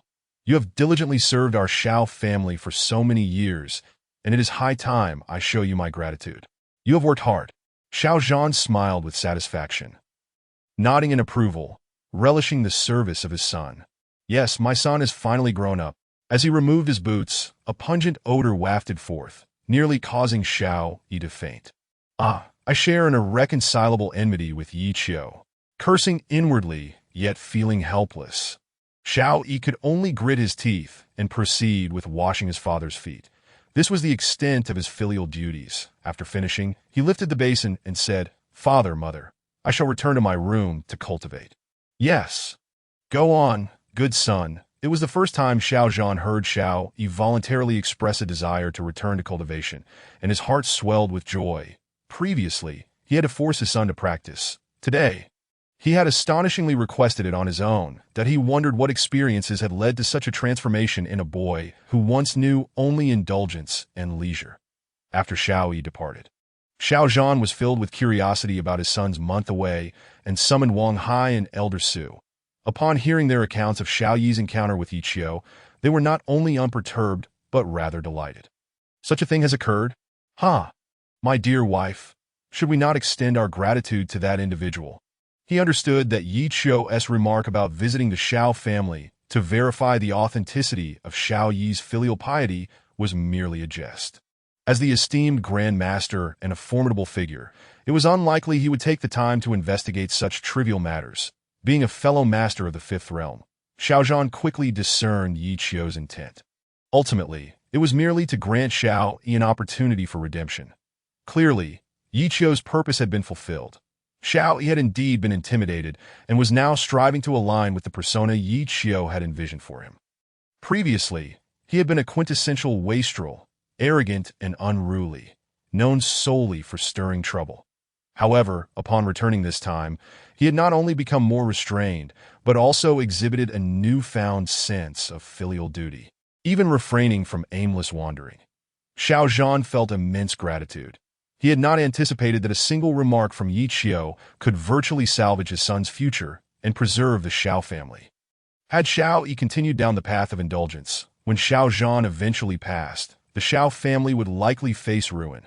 Concerned about this inheritance issue, Xiao Zhan had pondered for a long time on how to motivate his son. To his astonishment, Yi Qiu's single statement had awakened him, that Wu Yu suggested. I believe it is indeed necessary. Dear husband, next month marks the once-in-a-century Seven Veins Martial Arts Conference of the Butian sect. Should we not prepare some generous gifts to express our gratitude? Xiao Zhan stroked his beard, smiling slightly. Agreed, it is settled. Yi Jinren has bestowed a life-altering favor upon my son, and we must show our appreciation. Moreover, the Butian sect is a renowned sacred mountain in our Liyang region, and the individual holds the esteemed position of a branch leader. This opportunity allows us to convey our goodwill towards the Butian sect. Currently, within Guangling City, every prominent family has the backing of a sect. The Yang family has the Unaging Mountain, and the Lin family has the Deer Pursuit Academy. Yet our Xiao family has yet to find a reliable sect ally. I believe the Butian sect would be quite suitable. True to his role as head of the family, Xiao Zhan succinctly analyzed all the advantages and disadvantages that he then instructed Wang Hai, Old Wang. Prepare some precious gifts to send to Zixia Peak. While these gifts may not hold much significance for someone like Yi Jinren, they might still be appreciated by his disciples. Consider this a gesture of goodwill from our Xiao family. Chapter 35. Is this not young Master Xiao? What a coincidence. Very well, family head, I shall attend to it immediately. Wang Hai nodded slightly and turned to leave the hall, that he harbored no dissent regarding Xiao Zhan's decision, for he had personally felt the terror that Yi Qiu could instill. Fully aware of this man's formidable prowess, he understood that making an enemy of such an individual would bring no benefit to them. Thus, extending an olive branch was indeed essential. After arranging these matters, Xiao Zhan and Wu Yu left the hall with satisfaction, making their way toward Xiao Yi's room. Through the window, they could clearly see him diligently cultivating within, a stark contrast to his previous languid demeanor. Perhaps after venturing out and witnessing so many peers surpassing him, compounded by Yi Qiu's psychological blow, he was now imbued with a resolute desire to grow stronger. Consequently, upon returning home, he embarked on an intense regime of cultivation. My dear, do you see? My son is truly changed, Wu Yu remarked, nodding. Yet amid her pride, she was also concerned. Xiao Yi's frenzied training without venturing outside might lead to psychological issues, she suggested. Dear, ever since Yi returned, he has been holed up in his room day after day. Might he develop some problems from such confinement? Xiao Zhan pondered for a moment, feeling a pang of empathy, and replied, Very well. Cultivation is not achieved in a day. A timely respite outdoors can greatly aid in broadening one's mindset.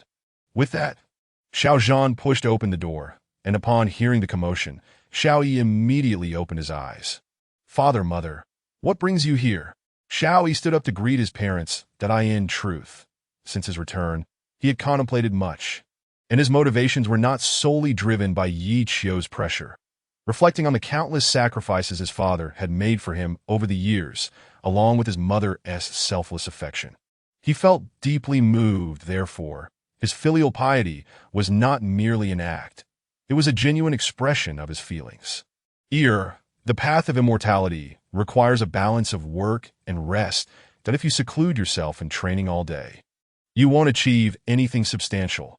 You must occasionally step outside to clear your mind and witness the brilliance of the world's talents to remedy your own shortcomings. Xiao Yi's heart quivered. It was the first time he had heard his father actively encourage him to take a break. Previously, he had to exert considerable effort just to gain permission for leisure activities. Now, his father was proactively suggesting he go out. It seemed that his transformation had brought his father much comfort and a new perspective on him. Feeling warmth in his heart, Xiao Yi smiled and replied, Yes, father, I understand. Very well. Go ahead, I will have old Su accompany you on your outing. Xiaoyi did not refuse. It had been quite some time since he had ventured out.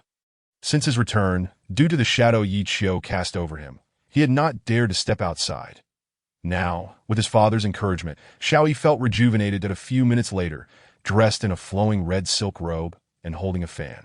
He stepped out of the house, accompanied only by old Su, who strolled beside him, markedly less ostentatious than usual. Xuanyang Tower. Upon reaching a tavern, Xiaoyi halted. This establishment was the most prestigious in Guangling City, owned by a formidable cultivator of the fifth realm. Consequently, it had become a favored haunt for various prominent families, and Xiaoyi had always enjoyed visiting. The pear blossom wine at Xuanyang Tower was particularly exquisite, drawing patrons from far and wide. Young master, shall we go inside for a moment? Noticing Xiaoyi standing still, old Su could not help but suggest, having worked beside Xiaoyi for many years. He was well aware of his preferences, which primarily revolved around beautiful women and fine wine. Given the current unavailability of the former, only the latter remained. Very well, let us go and drink, Xiaoyi decided, reasoning that he did not believe he was so unfortunate as to encounter Yi Qiu during a casual outing. Upon entering, a young attendant promptly approached. Young master, the private room on the second floor is ready for you. Excellent. Please lead the way, Xiaoyi replied confidently, ascending the stairs. Young master Xiao, it has been quite a while since your last visit. The private room we reserved for you has unfortunately been booked by someone else, the attendant explained. Who dares to be so bold as to seize my spot? Xiaoyi exclaimed. Striding to the entrance of his designated room, pulling back the curtain to peek inside. When he saw three beautiful women playfully laughing and frolicking, his expression suddenly shifted, and he spun around sharply. Just as the attendant began to explain, Xiaoyi dashed down the stairs. Old Su, bewildered, inquired, Young master, what troubles you? Quickly, we must leave. That scoundrel is here. Xiaoyi exclaimed in a panic, causing old Su's face to drain of color. He was well aware of whom Xiaoyi referred to as the scoundrel. Without a moment's hesitation, they slipped out the door. That moment, a chilling voice floated down from the second-floor window. Isn't that young Master Xiao? Why do you flee upon seeing me? Upon hearing that voice, Xiaoyi froze in place. It was over. He felt as though he had met his demise. How unfortunate that he had ventured out today. Why did he come at this very moment? Why was he so unlucky? After finally managing to step outside, he encountered them once again.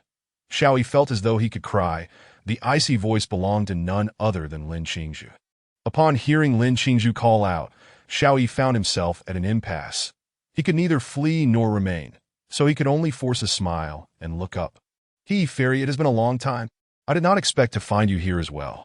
Lin Qingzhu smiled playfully and replied, Young Master Xiao, you seem in quite a hurry.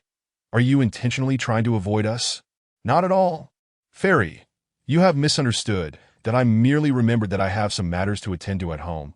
Xiaoyi stammered, feeling a cold sweat trickle down his back that he had no idea where Yi Qiu was lurking, leaving him feeling quite anxious that it was truly over.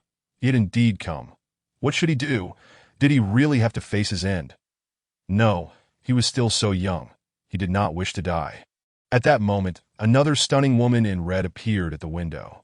Sister, who is this? Zhao Wan'er inquired curiously. She had thought this person was someone sent by Yang Xiao to seek vengeance when he had suddenly entered their private room. Upon mention of Xiaoyi, Lin Qingzhu could not help but chuckle as she explained the prior events. Upon learning the details, Zhao Wan'er too laughed, surprised to discover that her master possessed such a cunning side. Poor young Master Xiao, now traumatized, could only flee upon sighting them. Lin Qingzhu, observing Xiaoyi below, found him increasingly amusing and decided to tease him further. Young Master Xiao, since you are not avoiding us, why not join us for a moment? Wouldn't that be inappropriate? Xiaoyi glanced around, keen to ascertain Yi Qiu's presence. Given the current circumstances, even if he had 10 times the courage, he would not dare to pursue any attention from Lin Qingzhu. At that moment, old Su suggested, Young Master, I believe it would be wise to join them. This person is a disciple of Master Yi, that if we can cultivate a good relationship, it may ease our situation. Upon hearing this, Xiao Yi suddenly found the reasoning sound and realized he had overlooked this angle. Ahem. If the fairy is not averse, then I shall not stand on ceremony. Xiao Yi donned a confident smile as he walked back upstairs. Unbeknownst to him, on the other side of the tavern, several men clad in black were observing them. One of the burly men said, "Quickly, report to the young master. These 3 women are linked to that young master Xiao." Chapter 36. The responsible young master Xiao upon entering the private room. Xiao Yi humbly bowed, maintaining an air of nobility. "Fairy, I am honored to be in your presence." Zhao Wan'er covered her mouth and chuckled. This fellow at least understood some manners, though his movements were somewhat stiff, indicating he was unaccustomed to such formalities. Who would have thought that young Master Xiao possessed such decorum? You have truly surprised us. Xiao Yi felt a surge of joy in his heart and replied, "Not at all. Merely keeping a low profile." "And who might these 2 be?" Noticing 2 unfamiliar faces, Xiao Yi inquired curiously that he recognized Lin Qingzhu as a disciple of Yi Qiu, having encountered her on several occasions. But Zhao Wan'er and the girl beside her were unfamiliar. Lin Qingzhu introduced, "This is my junior sister, Zhao Wan'er." "Oh, so you are a distinguished disciple of Master Yi. It is a pleasure to meet you." Upon hearing that she was yet another disciple of Yi Qiu, Xiao Yi was momentarily startled and hastily greeted her, feeling envious that all of Yi Qiu's disciples were so exceptionally beautiful. Alas, why did I not enjoy such good fortune? "By the way, may I inquire where your master is?" Xiao Yi asked cautiously. Lin Qingzhu stifled a laugh as she explained, "Do not worry, my master is not here." Oh, hearing that Yi Qiu was absent, Xiao Yi breathed a sigh of relief. Thank goodness, as long as he was not present, everything was all right. With Yi Qiu absent, Xiao Yi quickly regained his previous confidence and began conversing freely, shedding his prior arrogant demeanor. Meanwhile, on the other side of the tavern, in a different private room, Yang Xiao was drinking alone in a state of despondency when a servant rushed in to report, "Young master, we have discovered that the 3 women are acquainted with the eldest son of the Xiao family, Xiao Yi. They are currently enjoying drinks together in the private room on the 2nd floor." "What?" Yang Sis Anger flooded instantly. "That good-for-nothing Xiao Yi." Yang Xiao was furious. He had always looked down upon Xiao Yi, viewing him as nothing but a frivolous wastrel that if not for the backing of his family as patriarch, a 5th realm powerhouse, Yang Xiao would not have regarded him at all. The fact that Zhao Wan'er and her companions had rejected a more accomplished suitor only to associate with that waste further infuriated Yang Xiao. Damn it! That wretched fool! I thought it was someone of notable status who rejected me, yet they have chosen to associate with Xiao Yi instead. Let us go. Today, I must release my pent-up frustration and let them know who truly holds the title of the first son in Guangling City. With that, Yang Xiao stormed out. Making his way straight to the 2nd floor, rage clouded his judgment, leaving little room for caution. Meanwhile, Xiao Yi was still pondering how to mend relations with them and alleviate the grievances he had caused with Yi Qiu. Suddenly, Yang Xiao, flanked by a few underlings, burst in. Xiao Yi furrowed his brow, recognizing Yang Xiao and feeling perplexed. What was this brat thinking?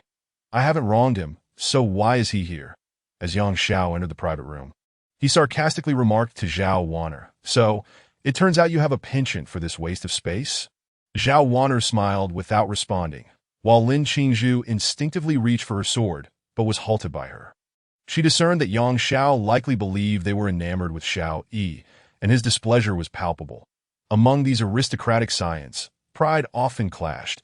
Having faced rejection himself, seeing Xiao Yi seated with them must have irked him. Realizing this, Zhao Wan'er wore a knowing smile. How intriguing. With a playful tone, she said, "Young Master Xiao, he claims you are a waste." Xiao Yi's lips curled into a tight line as he gritted his teeth. Damn it! What gives this fool the audacity to label me a waste? This was intolerable. Having just salvaged some dignity in front of the beautiful women, Yang Zhao's words shattered it that moment. Elder Su leaned in and whispered, "Young Master, it appears Yang Xiao is targeting the 3 of them. Perfect, we can use this opportunity to help them and curry favor with the esteemed Yi." Xiao Yi's eyes lit up. How had he not thought of this sooner? Fortunately, Elder Su had reminded him that if he could assist them after offending Yi Qiu, perhaps she would show him mercy. This was an opportunity.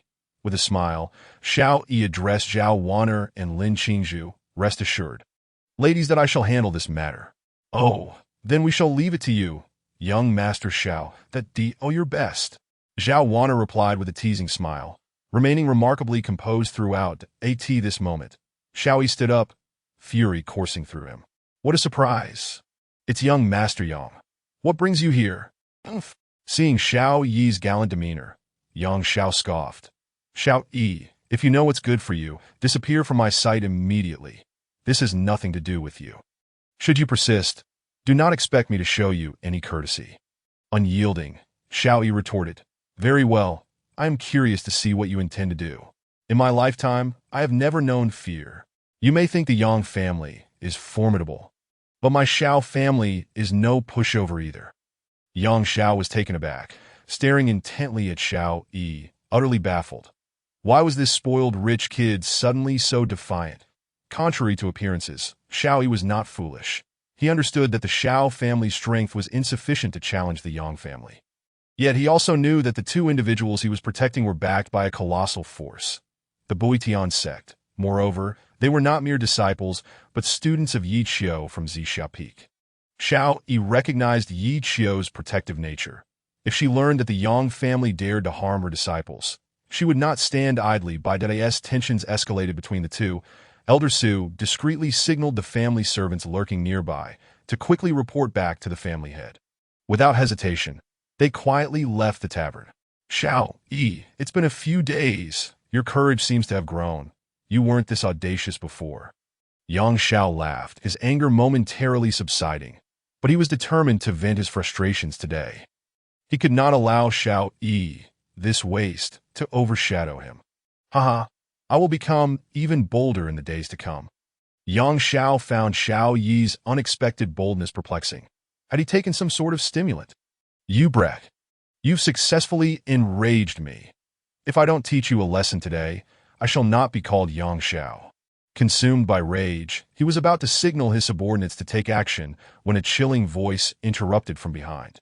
Young Master Yang, do you intend to make a scene in my tavern, as if I am of no consequence?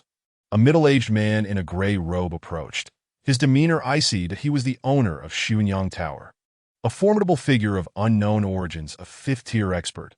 Upon his arrival, Yang Xiao, despite his fury, dared not act recklessly. This man, Sima Changfeng, hailed from an exceptionally mysterious ancient clan, and Xuanyang Tower's influence extended throughout the eastern wasteland. Even in his inflated state, Yang Xiao refrained from provoking him. Elder Sima, my earlier behavior was inappropriate and thoughtless. Please do not hold it against me. Yang Xiao cast a wary glance at Sima Changfeng. Speaking with a feigned calmness, Sima Changfeng scoffed. Humph. I care not for your grievances.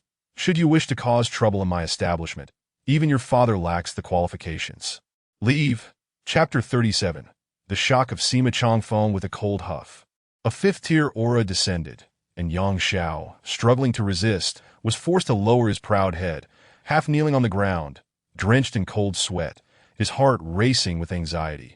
After the intimidation, Sima Changfeng released his pressure, and Yang Xiao glanced deeply at him, expressing gratitude.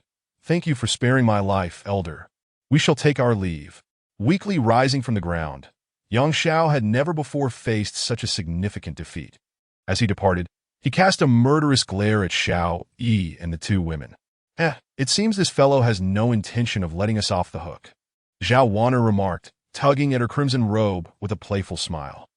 Lin Qingzhu, however, wore a grave expression, stating, Wan'er, Yang Xiao alone is not to be feared. It is his powerful elder that concerns me. Her words trailed off, but the implication was clear.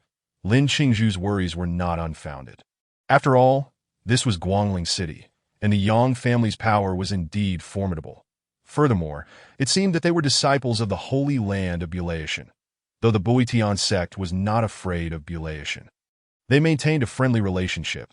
Would their actions inadvertently incite conflict between the two great holy lands? Observing Lin Qingzhu's unease, Xiao Yi patted his chest confidently, declaring, Ladies, fear not, as long as I am here. Yang Xiao would not dare to overstep his bounds. The Yang family may have their members, but my Xiao family is not to be trifled with. If you ladies do not mind, would you accompany me back to the Xiao family for a few days' respite? Lin Qingzhu was taken aback by Xiao Yi's proposal, utterly perplexed as to why he would go to such lengths to assist them. Their acquaintance was fleeting, and their relationship was tenuous, even fraught with past grievances. Xiao Yi's willingness to oppose Yang Xiao for their sake was indeed puzzling. Even Sima Changfeng, standing nearby, was somewhat surprised. Young Master Xiao truly is a hero in the making, willing to confront adversity for the sake of beauty. Such magnanimity is commendable. Xiao Yi felt somewhat sheepish at Sima Changfeng's words and leaned in to whisper, "Elder Sima, please do not jest. My intentions are not purely for the sake of beauty. I fear her master. That individual is no mere mortal. If I fail to care for them properly, I fear I might meet my end when he arrives in Guangling City." Sima Changfeng paused, casting a curious glance at Xiao Yi. Who could possibly instill such fear in the audacious young Master Xiao, especially in Guangling City, where his father, Xiao Zhan, provided ample support? Could this individual truly pose a lethal threat? Young Master Xiao, is this person truly formidable? Formidable is an understatement. He is downright monstrous. You should be aware of the two fifth-tier experts from the Lin family, correct? That individual nearly took their lives with a mere flick of his sword. My goodness, I have never encountered such a terrifying figure in my life. Oh, now that you mention it, I find myself intrigued. Sima Changfeng was well acquainted with the two Lin family experts, having crossed swords with them before. The thought that the master of these two young women could so easily injure them piqued his interest. When had such a powerful figure emerged in the eastern wasteland, and why had he heard nothing about it? If what Xiao Yi claimed was true, then the master of these two disciples was certainly a worthy ally. Young Master Xiao, might I inquire as to this individual's name and the mountain where he cultivates? Boitian Sect. Zixia Peak's headmaster, Yi Qiu. Boitian Sect, Zixia Peak. As Sima Changfeng contemplated, he suddenly recalled an individual, a transcendent figure, capable of suppressing all the sects and holy lands in the eastern wasteland with his singular might. He was known as the unrivaled master beneath the realm of kings, Xiantian Taoist. Could it be that this person was the esteemed disciple of Xiantian? So it is the esteemed disciple of Xiantian. No wonder Sima Changfeng recollected that Xiantian Taoist was the previous headmaster of Zixia Peak. Casting a deep gaze at Lin Qingzhu and Zhao Wana, he quickly discerned the divine bone aura emanating from them. Hiss! Two innate divine bones? Sima Changfeng inhaled sharply, his expression shifting to one of heightened tension.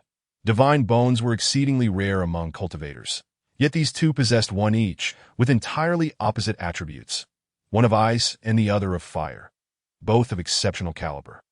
The formidable Lin Qingzhu has now reached the pinnacle of the celestial realm, while Zhao Wana, though merely at the second tier of the profound finger, exudes an astonishingly intense aura of blazing karma. It stands to reason that her combat prowess is not to be underestimated. Such prodigious talents are, astonishingly, both disciples of Yi Qiu. Incredible! There exist such extraordinary individuals in this world, and the Yang family is surely in for a tough time, murmured Sidu Changfeng. A slight smile gracing his lips as he glanced at Xiao Yi, that he suddenly understood why Xiao Yi had chosen to offend Yang Xiao. In order to protect these two, it turns out the Xiao family seeks to align themselves with the formidable Boutian sect. Indeed, a most astute decision. Fairy, what say you? Would you care to stay at my humble abode for a few days? Rest assured, I, Xiao Yi, harbor no intentions of offense. Previously, I was thoughtless and offended your esteemed master. Now, I simply wish to atone and seek your master's forgiveness. As long as you are willing to accompany me back, Yang Xiao would not dare to act against you. Upon hearing Xiao Yi's proposal, Lin Qingzhu hesitated. Primarily, she wished to avoid escalating the matter, for Yang Xiao has the backing of the Eternal Mountain. Should this situation escalate into a sect conflict, they might inadvertently bring trouble upon their master, which she sought to avoid.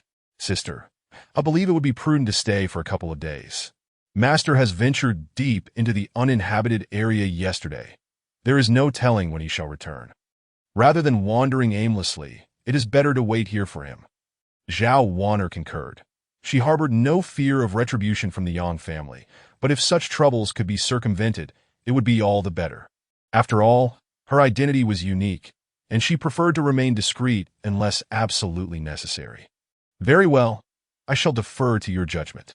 Lin Qingzhu, after much contemplation, nodded in agreement, though a twinge of worry lingered in her heart. What if their master encountered danger in the depths of the uninhabited region?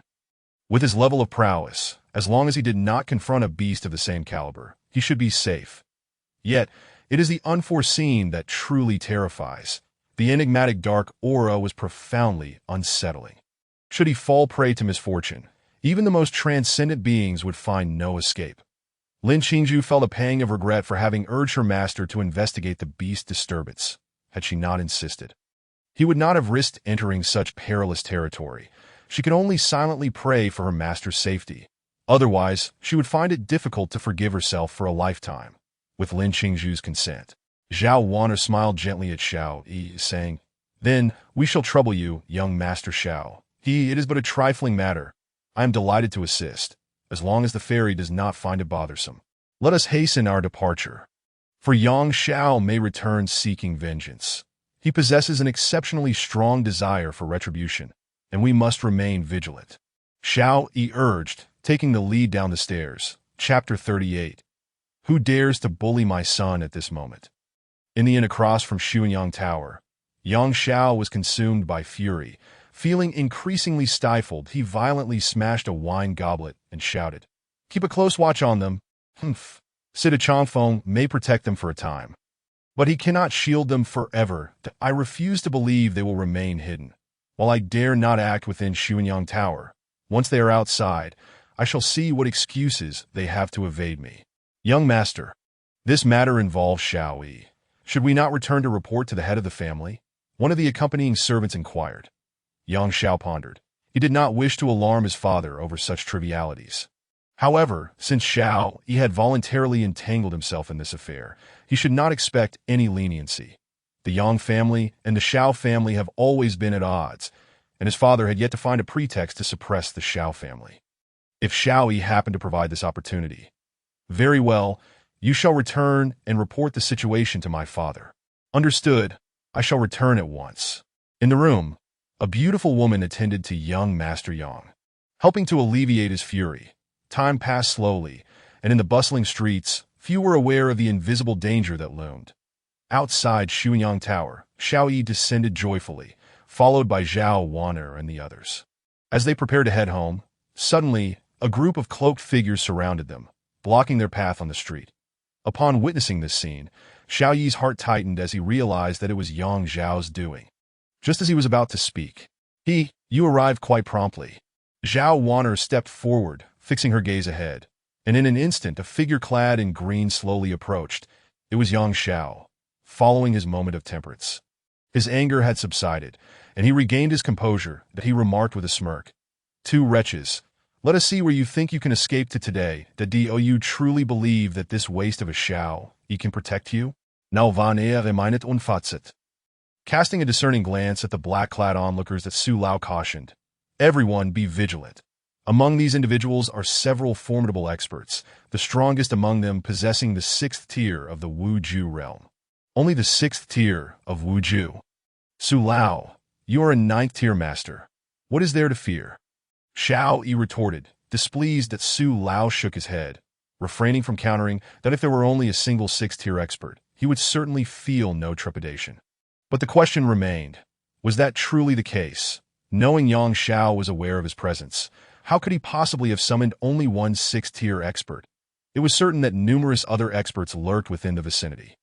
The group found themselves cornered in the alley, while Yang Xiao reveled in his triumph, that he approached Zhao Wan'er, taunting, "Wretch, were you not quite arrogant? You claimed I was unworthy.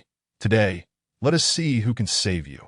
Zhao Wan'er remained silent, offering no rebuttal, her expression betraying not a hint of fear that as a royal princess, if she were to crumble under such trivial circumstances, she would truly be unworthy of her title.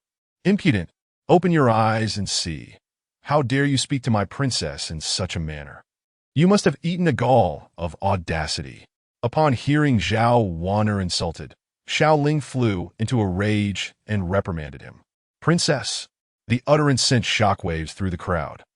She is the princess of Liang. Young Xiao stared at Chou Valnat in disbelief.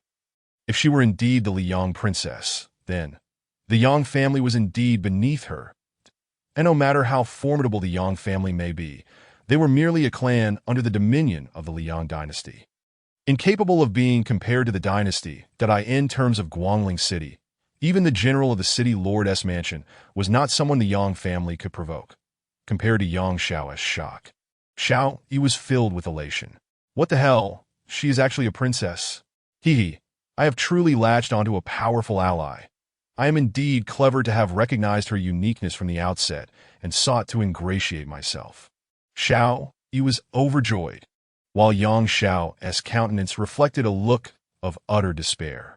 No, I refuse to believe this is true. How can you prove you are a princess?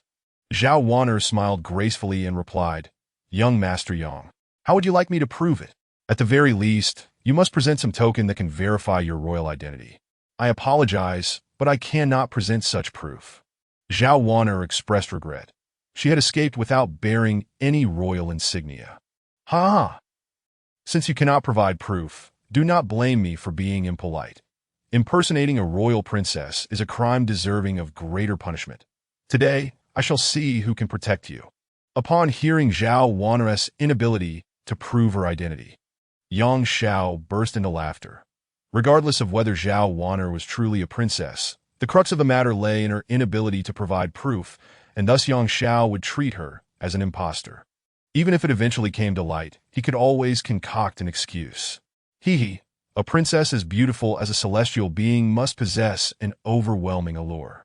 Yang Xiao's heart brimmed with delight. And driven by overwhelming desire, he raised his hand. Attack! I dare anyone to try. Xiao Yi instinctively stepped forward, embodying the spirit of a hero. Capture him as well.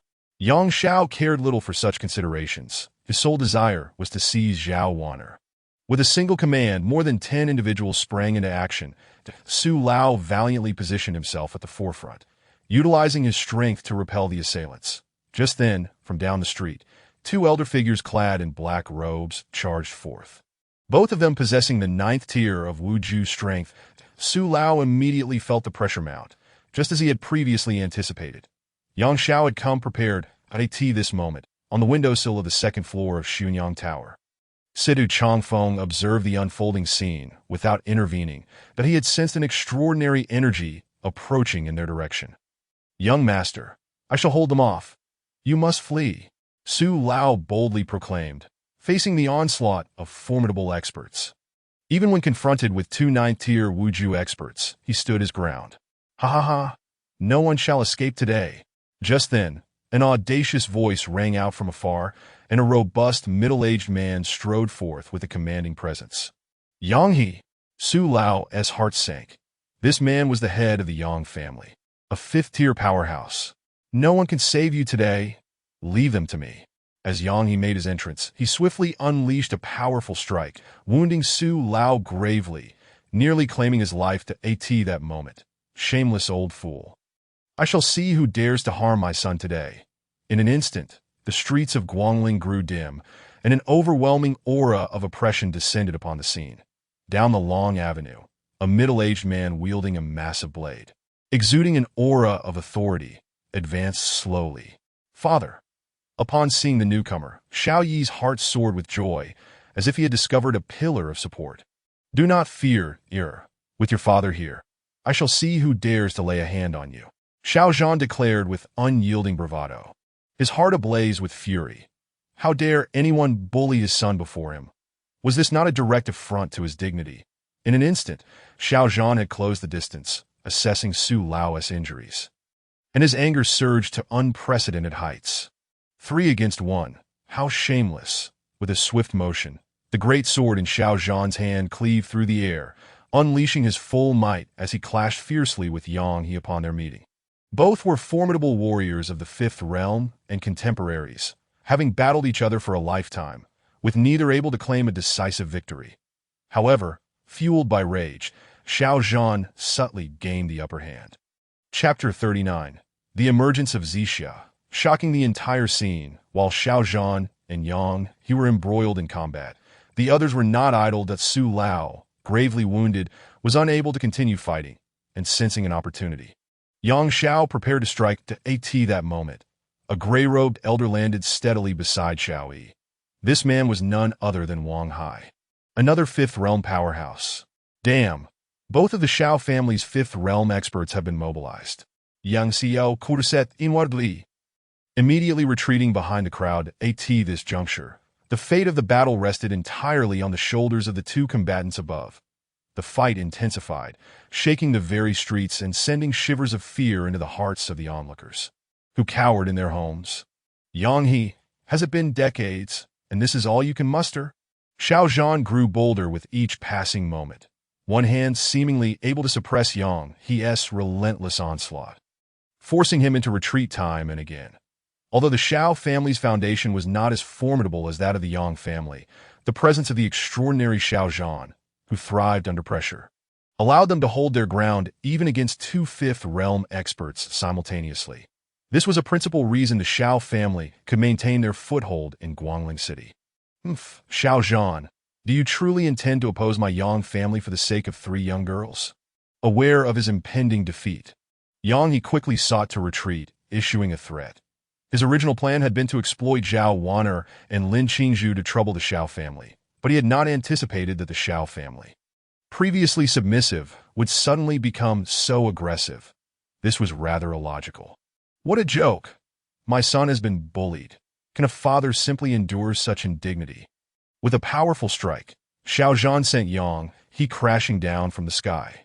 Embodying the spirit of a battle god, defiant and unyielding, Yang He coughed up blood and hastily activated a communication talisman that in an instant, numerous shadows flickered into existence, and within moments, the street was filled with a throng of people, each one a skilled fighter from the Yang family. Upon witnessing this, Xiao Zhan immediately realized he had fallen into a trap. Xiao Zhan, I am offering you one last chance. Depart from here and hand over those three young girls to my Yang family. I can pretend today as events never transpired. Yang He rose once more, his gaze chillingly resolute.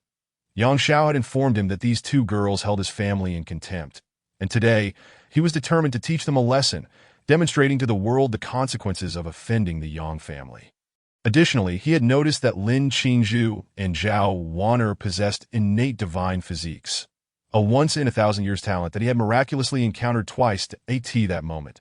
Yang He harbored sinister intentions, wishing to extract their divine bones and graft them onto his son. Otherwise, why would he engage in a reckless brawl with Xiao Zhan over two girls?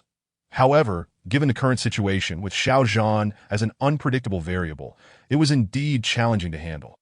Thus, he planned to retreat for now and seize Zhao Wan'er and Lin Qingzhu first, leaving the Xiao family for another day. Xiao Zhan's expression grew serious. He was uncertain whether his actions were justified, for he did not know what position these two girls held in Yi Qiu's heart. If they were merely ordinary disciples, then even if the Xiao family risked everything, they might not be able to reclaim anything in return at that moment. Zhao Wan'er stepped forward calmly, addressing the tense crowd. Uncle Xiao, we appreciate your goodwill, but we cannot bear to see so many lives of the Xiao family sacrificed for our sake. Life and death are dictated by fate, that we have witnessed everything the Xiao family has done today. If we survive this, we shall certainly repay Uncle Zhao's kindness in the future. Hearing these words, Xiao Zhan felt a surge of emotion. At the very least, they still considered him and were not ungrateful. With that in mind, he could no longer stand idly by. Young lady, this matter today, I shall take charge of it. Obstinate fool. Yang He spat angrily, about to issue orders to attack when Lin Qingzhu suddenly drew the Zixia sword.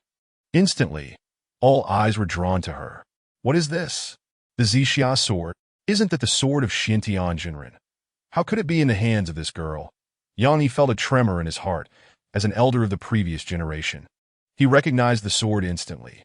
Its master had once instilled dread in all the great families and sacred places. The former head of Zixia Peak, the supreme master Xintian Jinren, who had passed away a decade ago. Huh. It truly is the Zixia sword. Xiao Zhan laughed heartily, realizing the extraordinary identity of Lin Qingzhu upon seeing the sword. The Zixia sword was a symbol of status, signifying that she was the heir to the previous head. Being groomed by Yi Qiu as an inheritor indicated her significant standing in his eyes. Previously, he had pondered whether these two were worth preserving. Now, it was clear, they were invaluable. Who are you? At that moment, even Yang he could not conceal his trepidation. Lin Qingzhu stepped forward from the crowd, her sword poised before her, declaring, I am Lin Qingzhu, the chief disciple of Yi Qiu, the head of the Zixia peak of the Bu Tian sect. Upon these words, the crowd fell into stunned silence. Yi Qiu, no, this cannot be. At this moment, Yang Zhao's face turned ashen. His spirit crushed. He could not believe this was true, yet the Zixia sword in Lin Qingzhu's hand offered no room for doubt. Others may have been unfamiliar with the name, but he bore a deep memory of it. His master was none other than Li Changkong, an elder from the Eternal Mountain, who had once battled against Yi Qiu. When Yi Qiu repelled 2 Fifth Realm experts with a single sword strike, he had been present. That scene remained etched in his mind like a nightmare. Had he noticed Lin Qingzhu then, he would never have dared to provoke her. Now, upon learning she was Yi Qiu's disciple, he was instantly filled with terror. The Bu Tian sect was no less formidable than the Eternal Mountain, and in terms of strength, it likely surpassed it. Hearing that she was a disciple of Yi Qiu, Yang He's expression darkened considerably. He cast a furious glance at his son, filled with ire for this incompetent fool who had deceived him into thinking the opponent was merely an ordinary person. Patriarch, what should we do now? 2 experts had unknowingly approached Yang He from behind. They had heard of the 2 formidable fighters from the Lin family and now feared that offending Yi Qiu would lead to dire consequences. Damn it! No wonder that old fox Xiao Zhan would go to such lengths to protect them. It turns out he has placed his bets on the Bu Tian sect. How infuriating. Seeing their grave expressions, even Zhao Wanner looked over in surprise, curiously asking, Senior sister, what is the significance of this sword that has them all trembling in fear? Lin Qingzhu, equally perplexed, explained, I do not know. My master mentioned that the Zixia sword is the sword of the past heads of Zixia Peak. Its renown largely stems from our ancestor, Xintianjinren, but my master has never shared much about him. My master only told me that if I encounter these old fellows causing trouble, I need only reveal the Zixia sword to ensure my safety. I suppose my ancestor must have been an unrivaled figure. Otherwise, they wouldn't fear it so. I see that I never imagined that aside from our master, our Zixia Peak had such a formidable ancestor. Zhao Wanner exclaimed in realization. Her heart suddenly elated. It seemed that today, as calamity, could be averted. She had not anticipated that Yi Qiu would leave Lin Qingzhu with such a safeguard. Once the Zixia sword was revealed, indeed, the experts of the Yang family no longer dared to act. Chapter 40. The Gathering of Talents. Father, what should we do now? The atmosphere was tense, and Yang Xiao approached his father, whispering, You ungrateful wretch, how dare you ask? I warned you to restrain yourself recently. Not only did you ignore my advice, but you also escalated matters, provoking the Bu Tian sect of all powers. And now you ask me what to do. Thankfully, their master is not here. Otherwise, even the Eternal Mountain may not be able to protect you. Yang He scolded, his heart filled with frustration. After hearing his words, Yang Zhao's face turned pale with regret. Yang He was too exasperated to lecture his son further. His primary concern now was how to quell the situation. As the head of the family, Yang He possessed a thick skin. Suddenly, his tense expression morphed into a semblance of a smile as he said, So it is the esteemed disciple of the Bu Tian sect. What a misunderstanding. Like floodwaters rushing through the Dragon King's temple, a family failing to recognize its own kin. I, old man, share a profound friendship with Qi Wuhui, the head of the Bu Tian sect. Had you mentioned you were from the Bu Tian sect earlier, we would not have had such a significant misunderstanding. It is my fault for being blind, nearly causing a catastrophe. Yang He feigned a look of regret, his performance truly exceptional. Even Xiao Zhan couldn't help but admire him. He acknowledged that he could not match his audacity. Seeing him create an escape route for himself, Lin Qingzhu refrained from speaking further. After all, she did not wish to escalate the matter. With Yi Qiu still absent, provoking the other party would not serve her interests. Clap! Clap, clap. At that moment, from not far away, the sound of applause echoed. The crowd turned with curiosity, realizing that atop the eaves stood 3 figures. An elegant young man seated gracefully on the edge, flanked by 2 elderly men. The young man, clad in a pristine white robe, exuded an extraordinary grace, his drifting bangs swaying gently with the breeze, embodying an effortless charm. Marvelous, simply marvelous, absolutely splendid. Who would have thought that in this humble city of Guangling, we would witness such an exquisite performance today? The youth quipped with a smile, particularly commending Yang, He's recent antics with a thumbs up. However, what piqued curiosity was Yang, He's unexpected lack of anger towards the provocation. Instead, he appeared to be gripped by a sense of trepidation. Zhao Wan'er, perplexed, inquired, "Who is this person?" Lin Qingzhu shook her head, unfamiliar with him, but beside her, Xiao Yi revealed a look of fear. "Holy moly, the Son of Heaven. He Wu Shuang, what does that mean?" Lin Qingzhu furrowed her brow, the title sounding rather intimidating. Xiao Yi hastily explained. He hails from an ancient and prestigious clan, the He clan, possessing a natural holy physique, that he is the current sole son of heaven from the sacred land of Tianshan. Having achieved the 9th rank of celestial appearance at such a young age, with unparalleled talent and remarkable brilliance, he is hailed as the most likely candidate to ascend to the throne of the emperor. Alongside him are the saintess of the Yaoqi sacred land, Fairy Fuyao, and others like Lu Yin from the Supreme Hall. Upon hearing such news for the first time, Lin Qingzhu and Zhao Wan'er exchanged glances. 9th rank of celestial appearance? No wonder our esteemed senior brother, Lu Qingfeng, from the Butian sect, has only reached the 5th rank thus far. He has already attained the 9th. Lin Qingzhu suddenly felt an overwhelming sense of pressure. Before descending the mountain, Yi Qiu had advised her that this journey was not merely for training, but also to broaden her horizons, to witness the astonishing talents among her peers, and to understand that there are always those more accomplished than oneself. In contrast to Lin Qingzhu's anxiety, Zhao Wan'er felt considerably less pressure. As Lin Qingzhu was the chief disciple, she bore the weight of representing Zixia Peak, while Zhao Wan'er, apart from astonishment, was predominantly filled with curiosity. The sudden arrival of He Wu Shuang shattered the previously serene atmosphere, causing everyone to breathe tensely as they fixated on the 3 figures above. What instilled fear in them was not He Wu Shuang himself, but the 2 elderly figures flanking him. Judging by their aura, one had indeed reached the realm of the sect master. The sect master. Truly, as the direct descendant of the He clan, the Son of Heaven travels with sect master-level protectors. Xiao Zhan secretly gasped. Though he possessed the trait of growing stronger in the face of adversity, encountering a sect master was an entirely different matter. For such a prodigy, having such powerful guardians was to be expected. It could be assumed that the sect master was likely an elder from the Heavenly Pool's sacred land. That moment, Yang he was so frightened that he lost his composure, completely at a loss on how to respond to He Wu Shuang's mockery.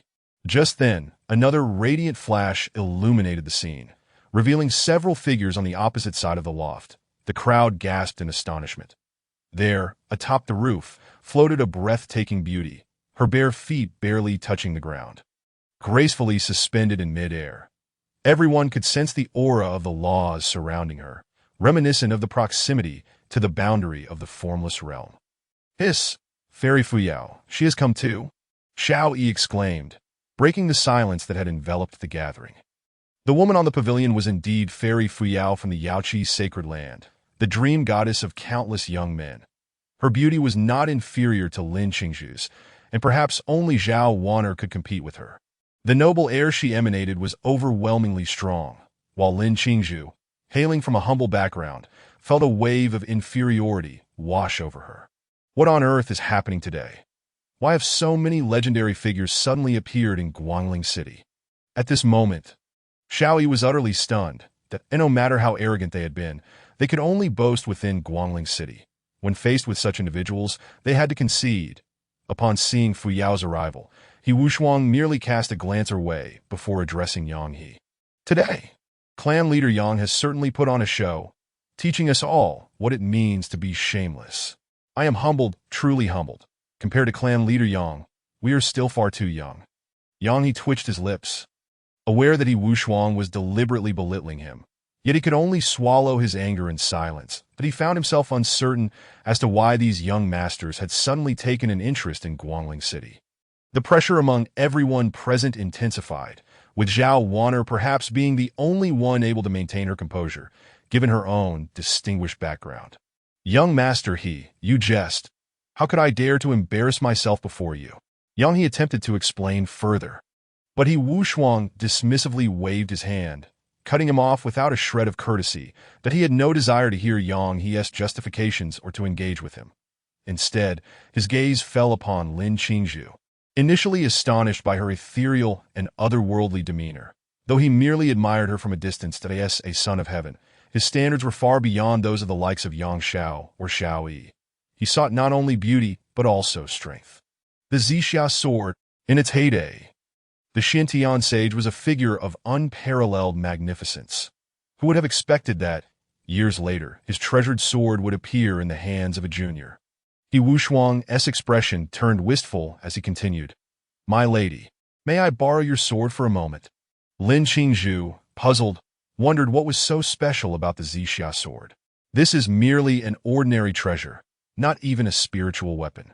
He Wushuang did not counter her assertion, merely stating, though this sword may not be of high rank, its former master was an existence many aspired to reach.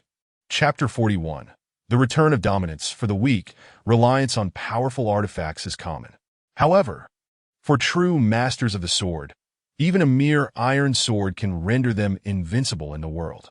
In my youth, I heard tales of the Xintian sage, who ventured alone into the uncharted territories, sweeping across 6,000 miles with a single sword, halting myriad clans at the precipice of despair.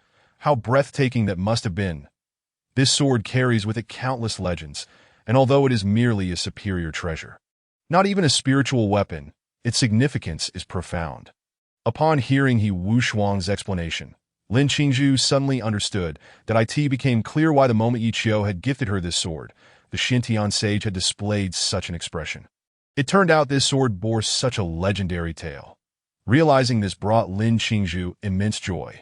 It meant that in her master's eyes, she held considerable importance, worthy of being entrusted with such a treasure. She felt deeply touched, aware that her master was the only one, since her parents' passing, to genuinely care for her. Take it. Lin Qingzhu generously tossed the Zixia sword to He Wushuang, who caught it with a smile. Examining it closely, even in stillness, he could feel the overwhelming sword intent left behind by the Xintian sage. He was a genius of swordsmanship, deeply enamored with swords, and whenever he encountered a fine blade, he longed to appreciate it. Young Master Wushuang has exquisite taste, coming all the way to Guangling City to admire swords. Suddenly, a cold voice reached his ears, and He Wushuang glanced over. "Gu Haidang, have you come to join the fray as well?"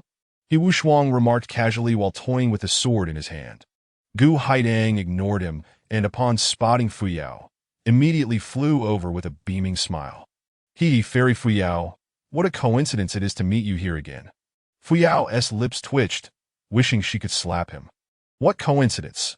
He had chased her for a month, and she knew it all too well. "Young Master Gu, please conduct yourself with propriety." Fuyao replied coldly, turning her face away, unwilling to see this bothersome individual. Meanwhile, He Wushuang, having thoroughly appreciated the Zixia sword, returned it to Lin Qingzhu. A fine sword indeed, truly worthy of being the sword used by the Xintian sage. My lady, please safeguard its former glory and ensure it does not fade into obscurity. Lin Qingzhu did not respond, merely nodding in acknowledgement. With that, He Wushuang cast a cold glance at Yang He, for he had always held disdain for those who flaunted their age and status. Just as he was about to take action, several elderly figures in gray robes suddenly descended, landing beside Yang Xiao. Upon seeing them, Yang Xiao's heart soared with joy. Disciple pays respects to the master and greets the two esteemed uncles.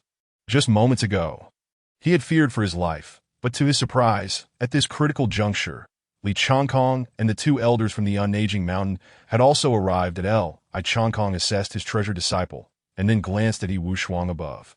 Young Master Wu Shuang, my disciple has been disrespectful today, provoking you, that I hope you can overlook this transgression for my sake. Ah, it seems you are mistaken. He has not offended me. Wu Shuang chuckled, and had it not been for Li Changkong's sudden appearance, he would not have minded helping Lin Qingzhu avenge the affront. However, now that the unaging mountain figures had arrived, there was no need for further conflict. Li Changkong was momentarily taken aback. Having just arrived, he sensed that Wu Shuang was about to take action against the Yang family and rushed down without knowing the full circumstances. Disciple, what on earth is happening here? Li Changkong's expression darkened as he inquired. Yang Xiao stammered, eventually relaying the entire sequence of events. After listening, Li Changkong's expression turned icy as his gaze fell upon Lin Qingzhu in the crowd, causing his heart to tremble. Rebellious disciple. Li Changkong, in a fit of anger, delivered a slap that sent Yang Xiao sprawling to the ground. Meanwhile, Yang He stood dumbfounded, astonished that even Li Changkong feared Yi Qiu. Could it be that this individual was truly formidable?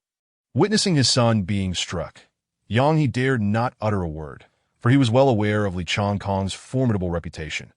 After dealing with Yang Xiao, Li Changkong hastily approached, apologizing. Ladies, it is my failure in discipline that has allowed this rebellious disciple to offend you.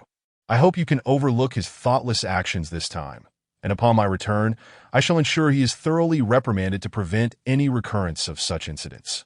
Lin Qingzhu remained nonchalant, preferring not to escalate the matter, while Zhao Wan, with a playful smile, remarked, Elderly, do you think a few words will suffice to dismiss us? That seems rather presumptuous, does it not?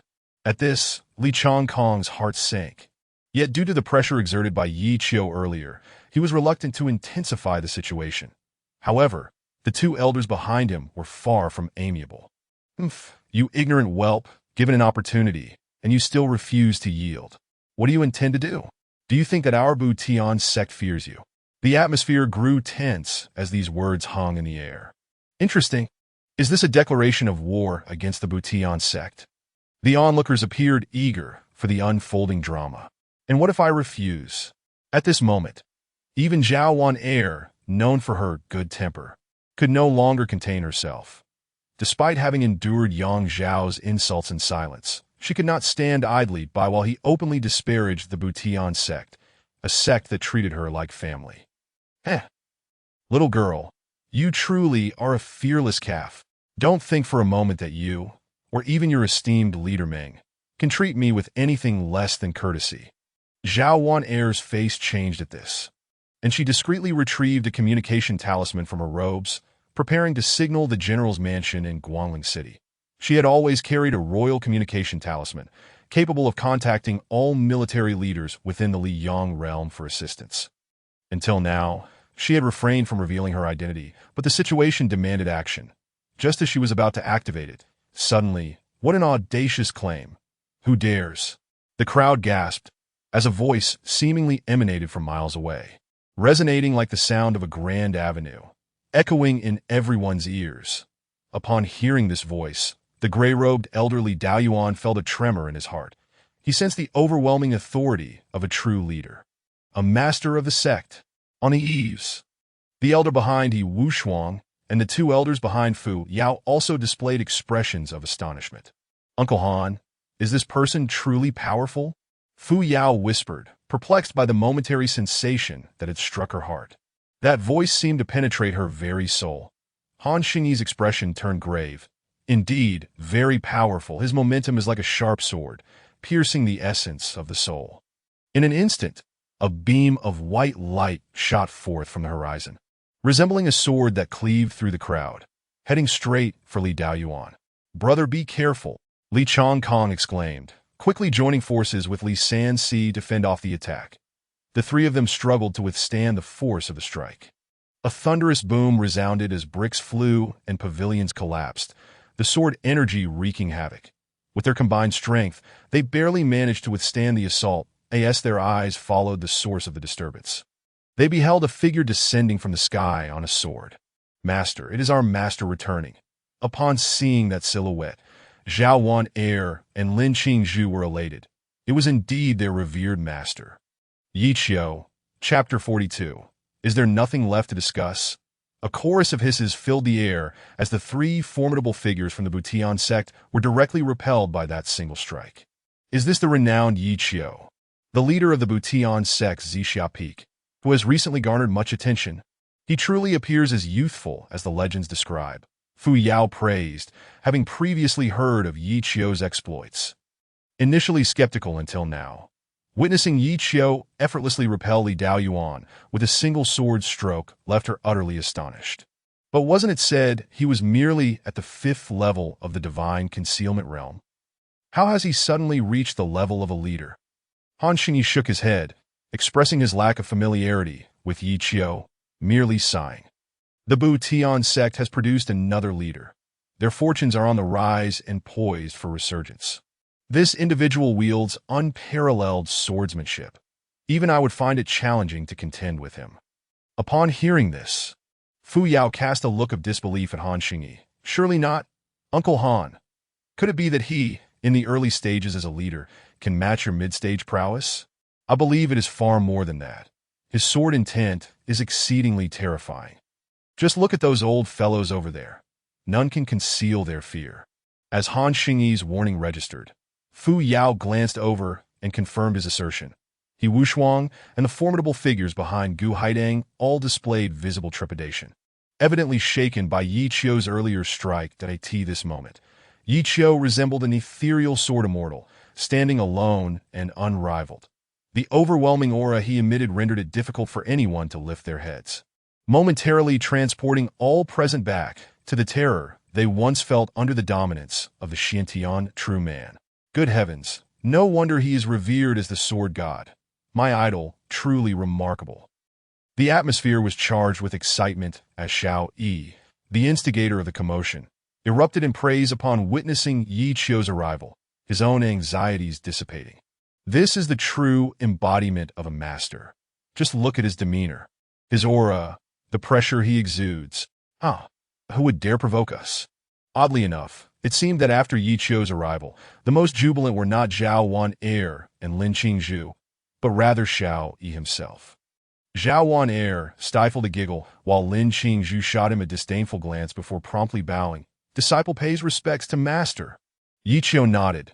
MHM rise. His gaze turned cold as he observed Li Changkong and the others. A surge of anger swelling within him that he had only stepped away for a brief moment.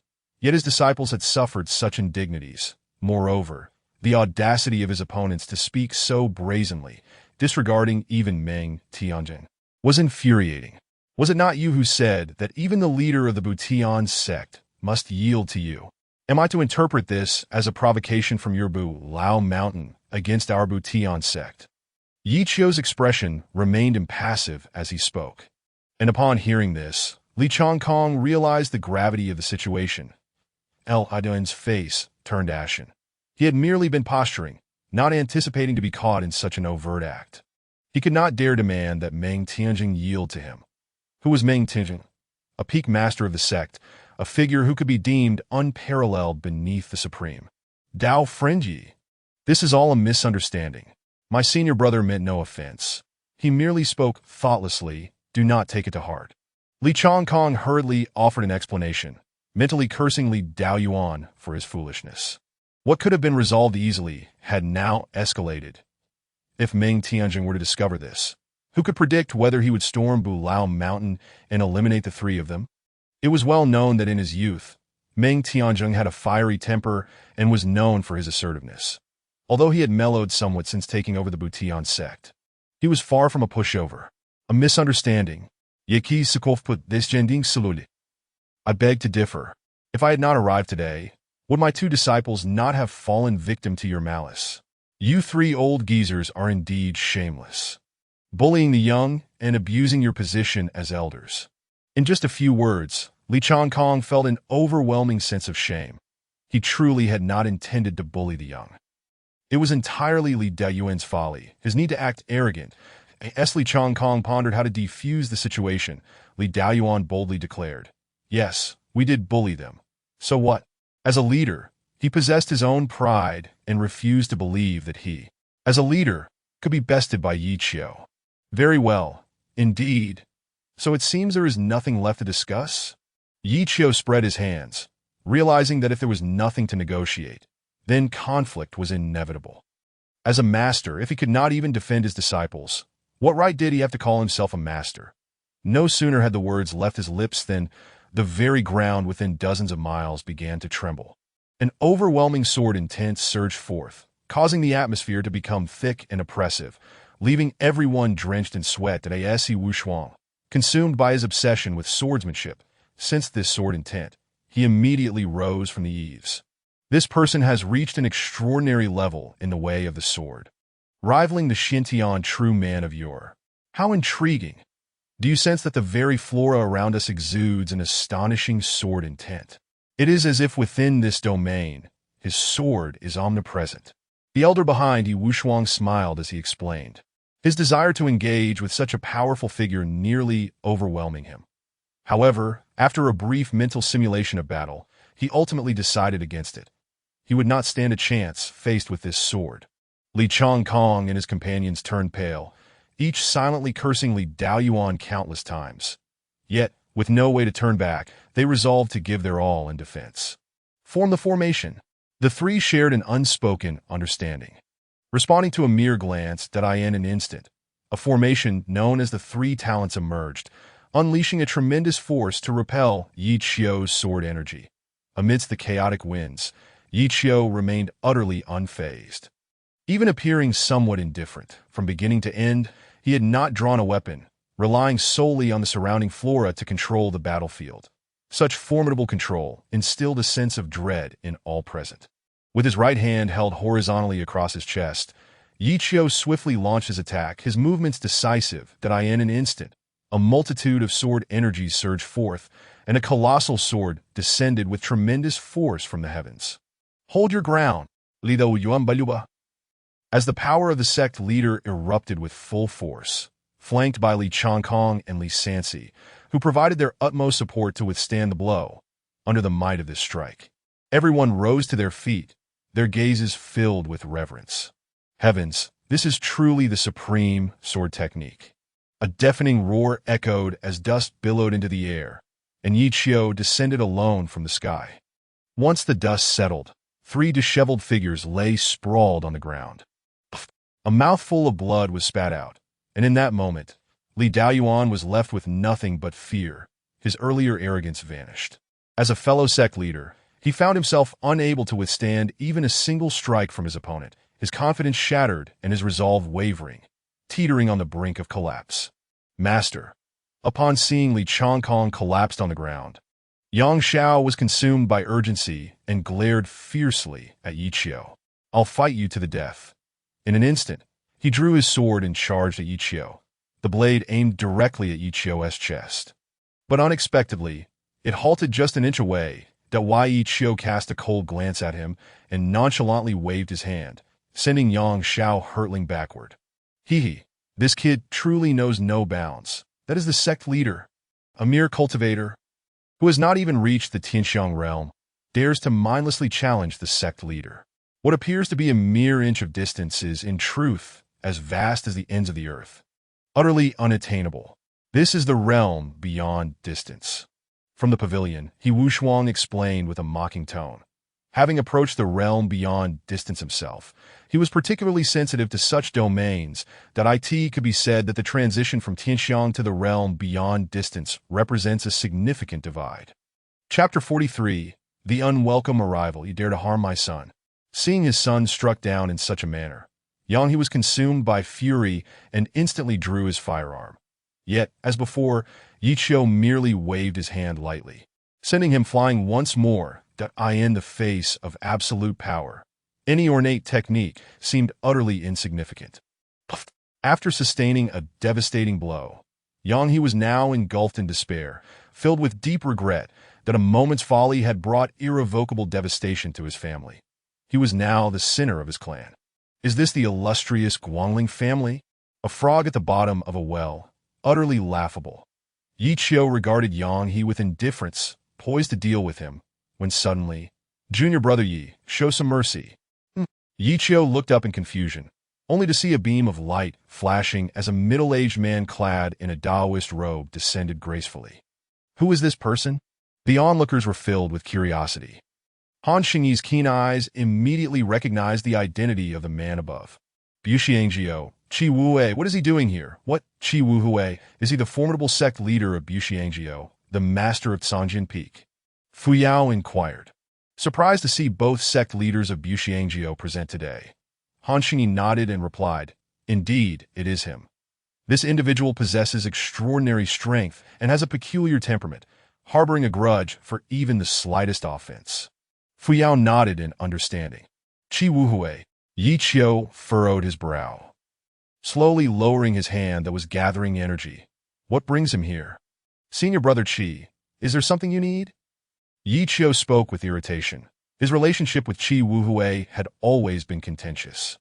However, as representatives of Buxiangjio, they still needed to maintain a semblance of decorum. Among the 7 peaks, none yielded to the others. Rivalry was commonplace. Yet when it came to matters concerning the reputation of Buxiangjio, they stood united. Stepping down, Qi Wuhui landed steadily beside Yi Qiu and Yang He. Upon Qi Wuhui's arrival, Yang He was filled with relief, exclaiming, "Master Qi, save me." Qi Wuhui's expression was far from cordial. Casting a disdainful glance at him, at that moment, he felt an urge to curse. Why did Yang He have to provoke Yi Qiu of all people? Yi Qiu had always been at odds with him. And if Yi Qiu chose to exploit this situation, it would surely backfire on him. Though irked, Qi Wuhui knew he had to intervene, for he still relied on the Yang family's resources for his own gain. The 7 peaks were interconnected with various families in the East Wilderness, and the materials and wealth needed for the mountain operations largely came from these families. Aside from Zixia Peak, which was sparsely populated and thus incurred little expense. "Junior brother Yi, this man is a longtime friend of mine, that if you would be so kind as to spare him, I would be most grateful." Qi Wuhui spoke earnestly, realizing only today that Yi Qiu had already reached a level where they could stand on equal ground. Having observed the battle from above for some time, Qi Wuhui grew increasingly alarmed. The junior brother he had always looked down upon had, unbeknownst to everyone, already surpassed the position of sect leader. A deep sense of anxiety took root within him. If given a little more time, would Yi Qiu surpass him? Was Canjin Peak destined to be overshadowed by Zixia Peak? He had thought that after the death of Xuantiando, Canjin Peak would finally rise in prominence. Yet Yi Qiu's ascent had once again dealt him a sharp blow, the why Yi Qiu's expression turned icy as he remarked, "Face, do you think today's matter could be resolved with a few casual words? Senior brother, are my disciples merely playthings for anyone to bully?" Qi Wuhui's face turned ashen. He had anticipated that Yi Qiu would not be easily placated. Damn it, it seemed that without some sacrifice today, the Yang family would not be spared. How foolish of this buffoon to provoke this individual. Was he intentionally courting disaster? What junior brother says is true. Allow me to ascertain the details of this matter, and I shall provide you with a satisfactory resolution. Qi Wuhui gritted his teeth and said, turning to Yang He to gather more information, that why Yi Qiu remained unhurried, calmly returning to his disciples, that he was curious to see what Qi Wuhui would say next. "Is that not young Master Xiao? It has been a few days, and I must say, I am quite impressed." Upon returning to his disciples, Yi Qiu immediately noticed the visibly trembling Xiao Yi and could not resist teasing him. Startled by Yi Qiu's address, Xiao Yi hurriedly replied, "Senior, you jest. It is merely my duty." Yi Qiu smiled silently. Earlier, Lin Qingzhu had filled him in on the events that had transpired, and he was genuinely surprised by Xiao Yi's gallant actions. However, upon reflection, it all made sense. He was attempting to atone for his past mistakes. Indeed, he had not committed any grave transgressions. Considering his commendable behavior, Yi Qiu decided to forgive him for now and observe further. "I am Xiao Zhan, the head of the Xiao family. It is an honor to meet you, true person Yi."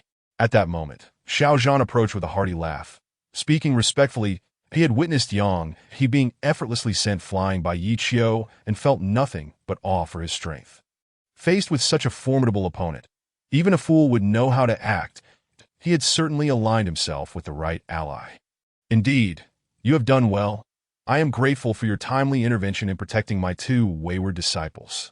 I shall remember the Xiao family. Upon hearing this, Xiao Zhan felt a surge of joy.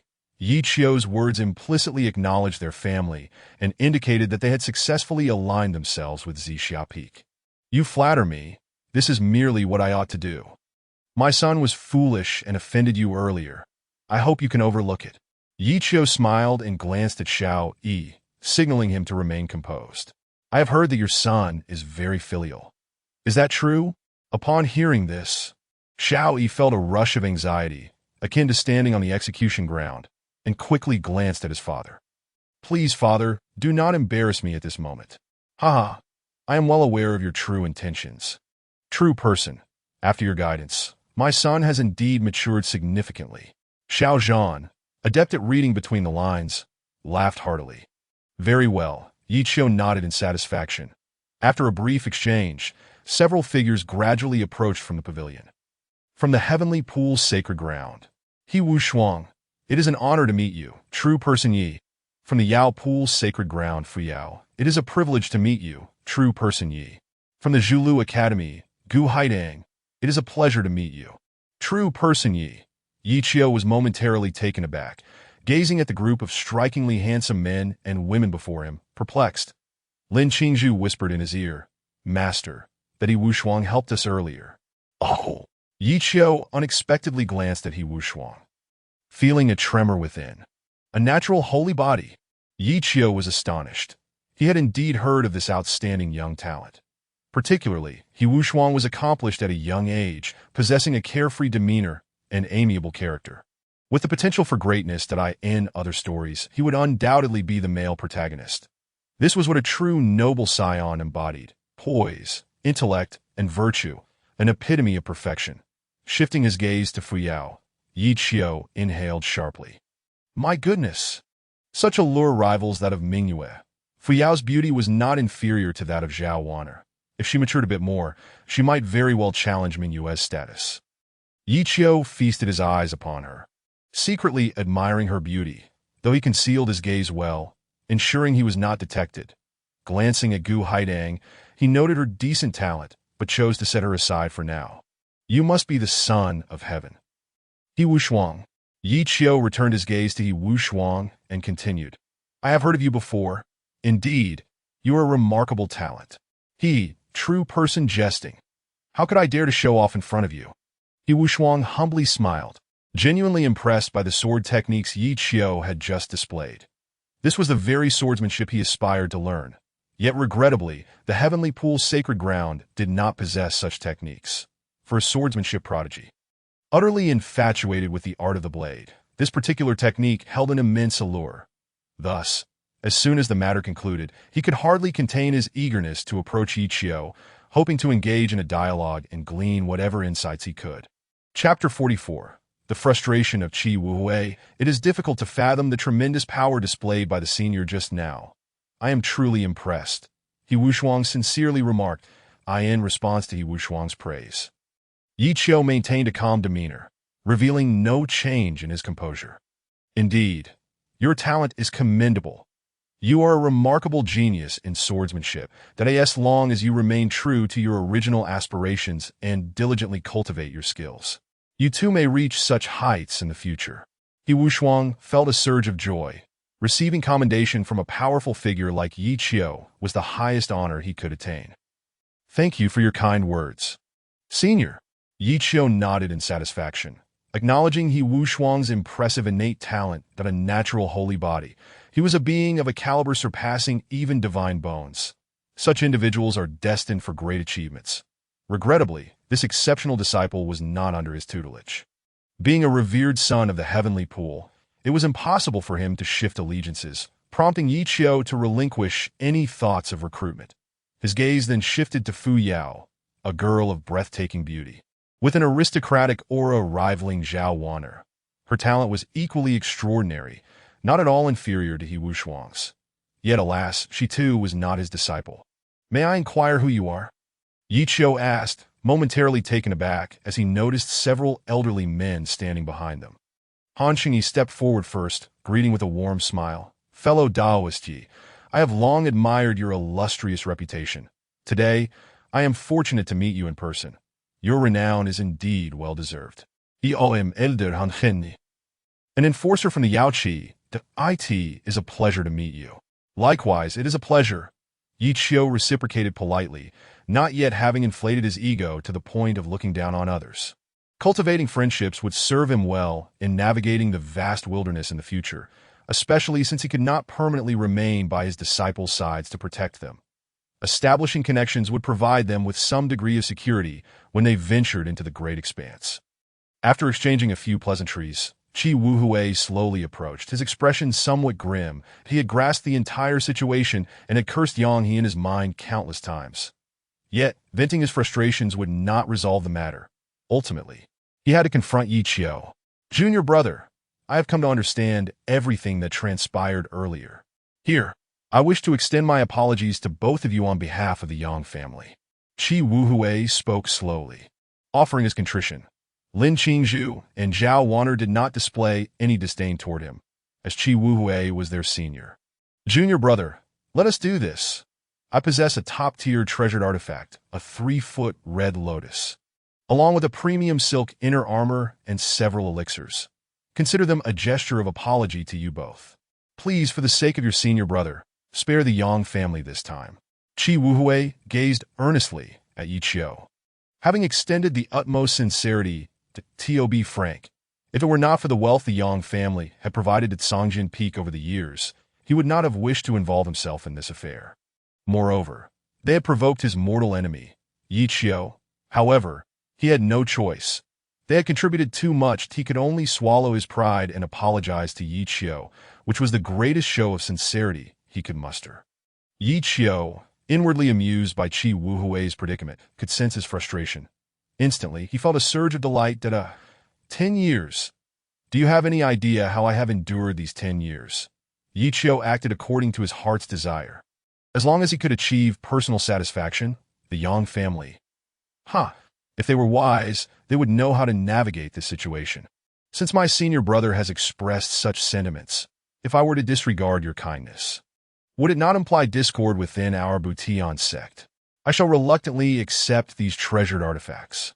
Yi Qiu feigned a reluctant demeanor as he accepted Qi Wuhui's offerings, secretly relishing the sight of his discomfited expression, as though he had consumed something foul. Phew! With Yi Qiu finally granting this concession, Qi Wuhui breathed a sigh of relief. Parting with a few treasured items was insignificant. They could be regained later. The primary concern was extending an apology to Yi Qiu, which was exceedingly vexing. However, it was also a form of paying a price to avert calamity. He was acutely aware of Yi Qiu's formidable nature if he did not placate him. Who could predict whether he might truly annihilate the Yang family? Qi Wuhui had no desire to sever this lucrative connection. After resolving the matter, he intended to return, but at that moment, Yi Qiu suddenly spoke. "Wait. Junior brother, is there something else?" Qi Wuhui frowned, having already offered his apologies, wondering what more Yi Qiu wanted. The matter with the Yang family has been settled, but the old fellows from the unaging mountain may not be so easily dealt with. Them? Qi Wuhui was puzzled, only to see Yi Qiu walking slowly towards Li Daoyuan. "You previously insulted the leader of our Butian sect. Do you intend to offer me an explanation?" "What?" Upon hearing this, Qi Wuhui's temper flared. "What do you want?" Li Daoyuan's face turned ashen. "Li Daoyu, our Butian sect has always maintained a peaceful coexistence with your unaging mountain. Your disrespectful words have tarnished my senior brother's reputation, which is rather inappropriate. Would you not agree?" Qi Wuhui approached, his expression grim. I Chong Kong hurriedly rose, attempting to clarify. "Qi Daoyu, this is all a misunderstanding. My senior brother acted without intention. Our two sects have enjoyed amiable relations for many years. We cannot allow this trivial misunderstanding to jeopardize our friendship." "Misunderstanding?" Yi Qiu merely chuckled. Disinterested in further discourse, he was merely presenting the situation. With Qi Wuhui present, the reputation of the Butian sect was not his concern. Qi Wuhui would know how to proceed.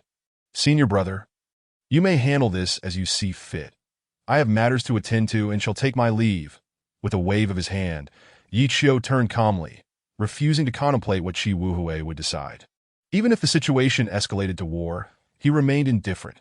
Let them fight if they wished. Meng Tianjing represented the Butian sect's banner. Insulting him equated to insulting the entire sect.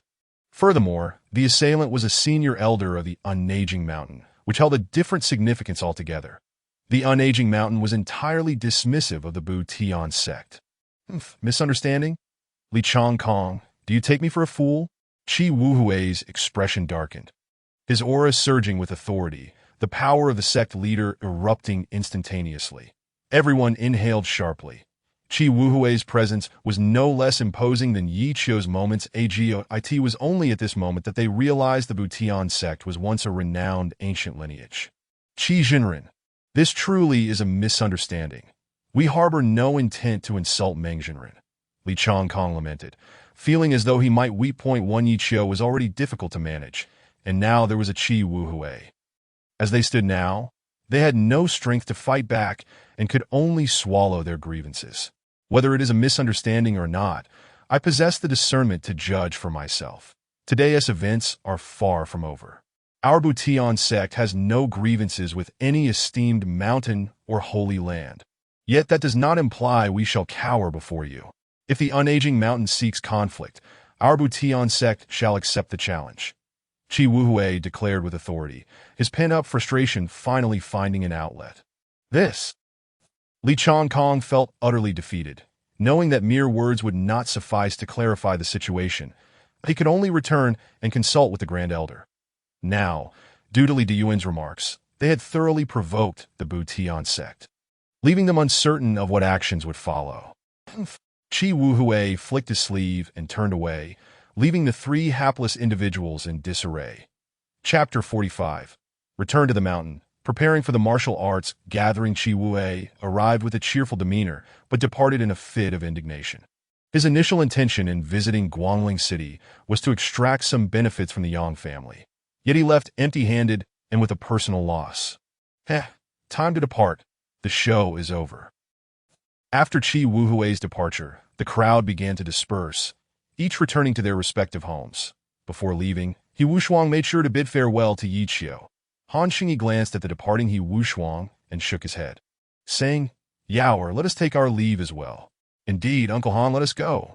Fu Yao cast a lingering glance at Yi Qiu before departing in silence. Soon, the street was left with only Yi Qiu, along with the Shao family, the Yang family, and the three elderly Taoists from the Unaging Mountain. "Master, where shall we head next?" Zhao Wanner gently tugged at Yi Qiu's red robe, her voice soft. Xiao Zhan then suggested, "Yi Jinren, would you care to visit my residence for a while?" "Perhaps not. I appreciate the kind offer from clan leader Xiao, but this descent has already taken up considerable time. With the martial arts gathering approaching, it is time for us to return." As he spoke, Yi Qiu cast a meaningful glance at Xiao Yi, stating, "Young Master Xiao, your performance was commendable. It appears you did not deceive me." "He, senior, how could I dare to deceive you? I am most filial.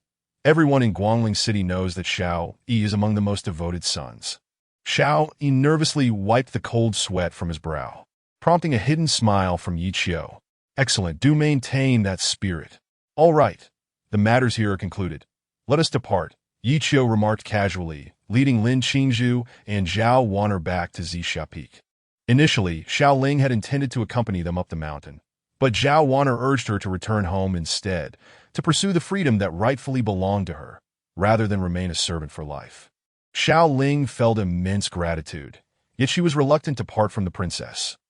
Ultimately, Yi Qiu assured her that if she missed the princess, she could visit her on the mountain whenever she wished, which allowed her to depart. "Father, what are you contemplating?" After Yi Qiu left, Xiao Zhan stood there in a daze, deep in thought, as Xiao Yi curiously inquired. Xiao Zhan let out a deep sigh, genuinely expressing his admiration. Yi Jinren is truly a prodigy of this world. At such a tender age, He possesses such remarkable cultivation. He single-handedly defeated the three formidable masters of the unaging mountain, leaving them utterly vanquished, and he didn't even reveal his treasured artifacts. It is almost unfathomable to conceive that his mastery of the sword has reached such an extraordinary realm. Moreover, his two disciples, akin to phoenixes soaring high in the skies, exhibit exceptional talent. They are destined to be extraordinary individuals, with a future that knows no bounds. It seems that this time, placing our bets on Xiaopik was indeed a wise decision. Taking a moment to collect himself, Xiao Zhan turned back and earnestly told Xiao Yi, You have performed admirably this time. Were it not for your steadfast support of Yi Jinren's two disciples, our Xiao family could not have so easily latched onto the formidable Xiaopik. I have harbored substantial doubts regarding your capabilities in the past. But after today's events, I hold you in newfound esteem.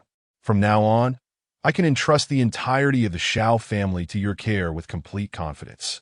Upon hearing his father's heartfelt words, Xiao Yi felt a pang of emotion, as after all these years, he had finally received praise from his father. However, upon reflection, he thought, well, perhaps I am not so inferior after all, compared to that foolish young Xiao. I am indeed exceptionally talented. Wang Hai interjected, Clan leader, now that all the prominent families in Guangling City are aware that we have allied ourselves with Xiaopik, do you think we should make some sort of gesture? Indeed. You are correct. On top of the original gifts, let us add 1,000 taels of gold and give Xiaopik a fresh coat of paint, a proper embellishment. After all, they are the backbone of our Xiao family, and we must not appear inferior in stature. What we lack is not wealth. Xiao Zhan declared with grandiosity, casting a satisfied glance at the disheveled Yang, he not far away, before departing with contentment. Several hours later, three figures gently descended onto the grassy expanse before the wooden cabin on Xiaopik. So this is Xiaopik. Zhao Wanner gazed at the violet clouds on the horizon. Her voice filled with wonder. Such a breathtaking earthly paradise felt almost ethereal, drawing one irresistibly into its embrace. This is the true sacred ground of the immortals, abundant in spiritual energy, blessed with clear mountains and waters, and picturesque vistas. Qingzhu, please show the junior sister around to familiarize her with the geography of Xiaopik and also explain the sect rules. Once you are finished, return to rest. We can discuss any matters tomorrow. Upon their arrival at Xiaopik, Yi Qiu eagerly retreated into his chamber, temporarily instructing Lin Qingzhu. All right, junior sister, follow me. Lin Qingzhu began to lead Zhao Wanner away. Inside the room, Yi Qiu firmly closed the door, approaching the bed, and extracted a piece of beast bone from the Xinling jade. Studying it intently, this piece of bone emanated a peculiar dark aura, possessing a terrifying aggressiveness. Source of the enigma.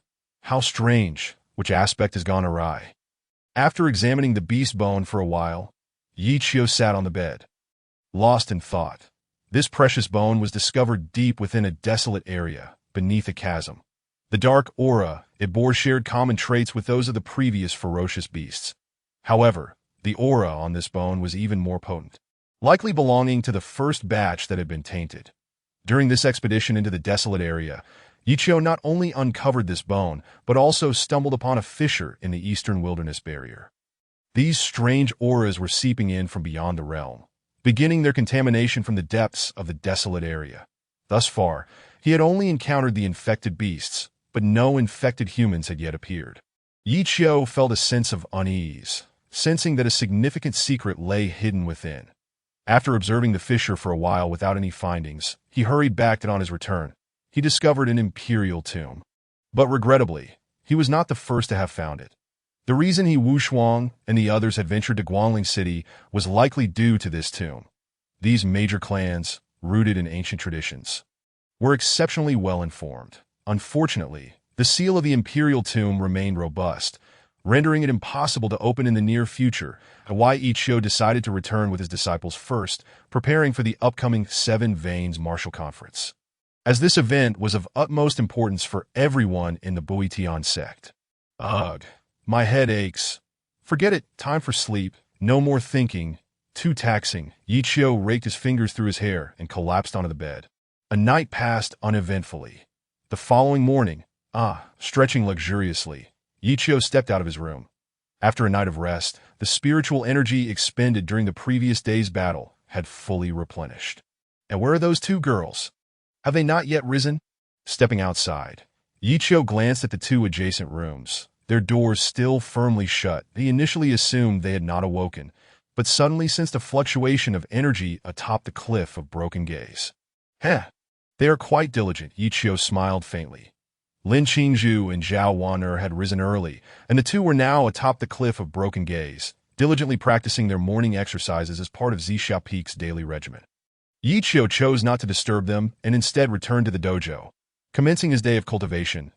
It wasn't until noon that Lin Qingzhu and Zhao Wan'er returned hand in hand. "Master, we are back," as they entered, Zhao Wan'er exclaimed joyfully. Throughout the day, Lin Qingzhu had guided her in early morning practice and shown her the various scenic locales of Zixia Peak. Zhao Wan'er's heart brimmed with happiness. She had never experienced such freedom. Able to open her heart and let her spirit soar that in just a single day, she had acclimated to life here, feeling a warmth she had never known. The senior sister was exceedingly caring, and her master treated her well, far surpassing the coldness of the imperial palace. Inside the dojo, Yichio slowly opened his eyes, nodding in satisfaction. "Well, disciple, how are you adjusting to life on the mountain?" "Master, Wan'er is adapting well. This place is wonderful, filled with the warmth of home that I truly like it here." "Good. That is all that matters." Chapter 46. The Impromptu Examination. Zixia Peak is unlike other mountains. It is free from excessive rules and regulations.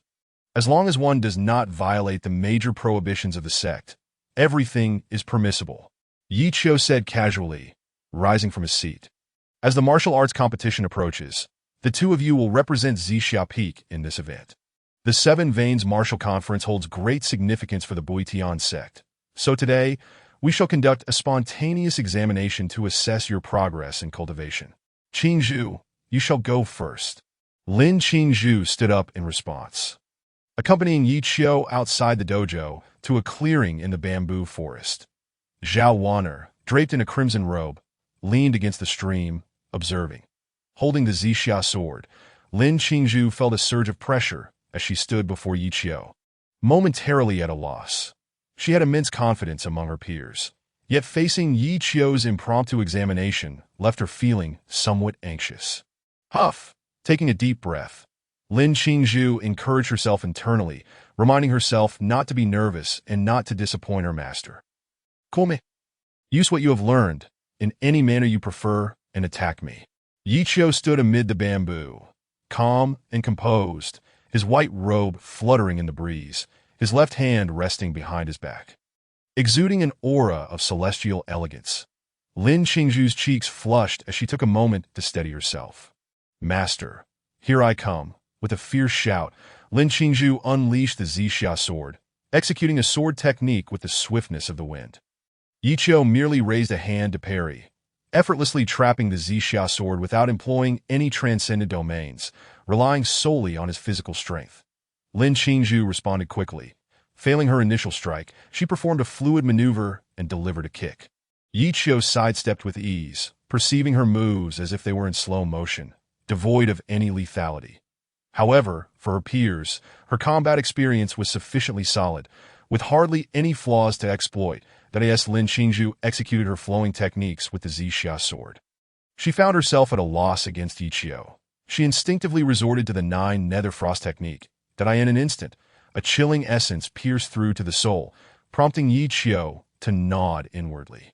Under the formidable expression of the Xianbing bone, this cold aura possessed remarkable penetrative power, capable of directly assaulting one's spirit. "Master, be careful," Lin Qingzhu warned once more, as the Zixia sword emitted a chilling sword technique towards Yichio. Had Yichio and she been at the same level, without employing the grass character sword, he would indeed have needed to exert considerable effort to handle her. "Very good," Yichio nodded, effortlessly dissipating the sword energy. Lin Qingzhu's cultivation had reached the second tier of Tianxiang. Over the past month of practical training, her realm and mindset had stabilized significantly, resulting in substantial overall improvement to present. she bore no trace of the helpless girl who stood in the Yuling Hall 2 months prior. Her icy demeanor inadvertently exuded an air that demanded respect. Perhaps she herself had not even realized that, unbeknownst to her, she had evolved into a figure of admiration among her peers upon concluding the examination. Yi Qiu remarked, "Your swordsmanship has reached the threshold of the profound, and once you enter the realm of transcendent domains and master the laws, you shall undergo a transformation. The only shortcoming is the lack of a powerful finishing move. But do not rush. I shall look into ancient texts and select a sword technique suitable for you." Upon hearing this, Lin Qingzhu beamed with joy, her voice almost childlike as she said, "Thank you, Master. You are the best." Yi Qiu smiled slightly, thoroughly pleased with his eldest disciple. He then turned to Zhao Wan'er, saying, "Wan'er, it is your turn." Suddenly called upon while engrossed in watching, Zhao Wan'er momentarily froze. The shift from an elegant, poised young woman to a cute and naive girl was stark, that why Yi Qiu couldn't help but twitch his lips. Was she daydreaming during class? Oh, here it comes. Realizing she had been lost in thought, Zhao Wan'er felt her cheeks flush with embarrassment as she approached. She had been so captivated by her master that she nearly forgot this was an examination. How mortifying. Fortunately, there were no outsiders present. Otherwise, how would she face others in the future? "Come, attack me in any manner you prefer." Yi Qiu gently extended his right hand, signaling Zhao Wan'er to commence her assault. "All right, master, be careful." Once she regained her composure, a fierce blaze ignited around her, the very essence of the red lotus karma fire that Yi Qiu had imparted to her. Under the searing heat, Yi Qiu was secretly astonished. He had not anticipated that this red lotus karma fire, when combined with her inherent hellfire, could unleash such potential. It seems this technique is quite suitable for her. Yi Qiu nodded, remaining silent. Zhao Wan'er's current cultivation was merely at the second rank of the profound finger. But this was only temporary. Once she flawlessly absorbed that fragment of the relic bone, her cultivation would undoubtedly rival Lin Qingzhu's. However, this required some time and considerable accumulation. Otherwise, her foundation might become unstable. "Come on."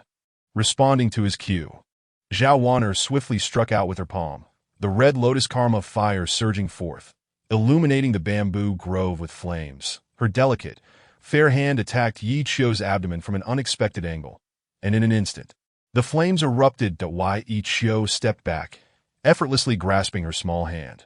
The true dragon runes revealed themselves, forcefully suppressing the red lotus karma fire.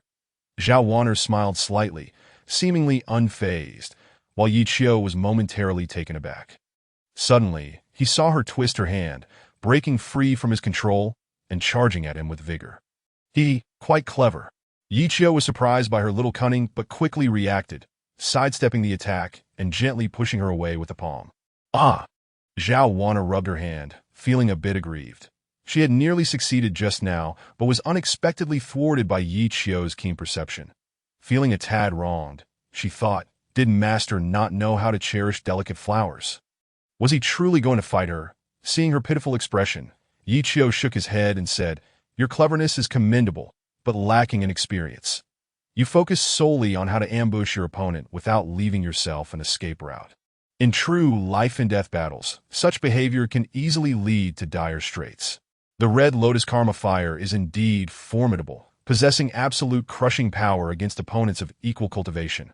But you have not mastered the technique to wield such power, rendering it a wasted opportunity." This was Zhao Wan'er's predicament. Within her lay boundless potential akin to possessing a nuclear bomb, yet she did not know how to detonate it. Merely wielding the bomb to strike others felt like a gross underutilization. Yi Qiu felt a sense of shame. If others from the mountain ranges were to learn of her squandering such heavenly techniques, it would surely infuriate them. Then what should I do? Zhao Wan'er looked up, her eyes blinking curiously at Yi Qiu. "Well, how about this? Today I shall teach you the plum blossom palm."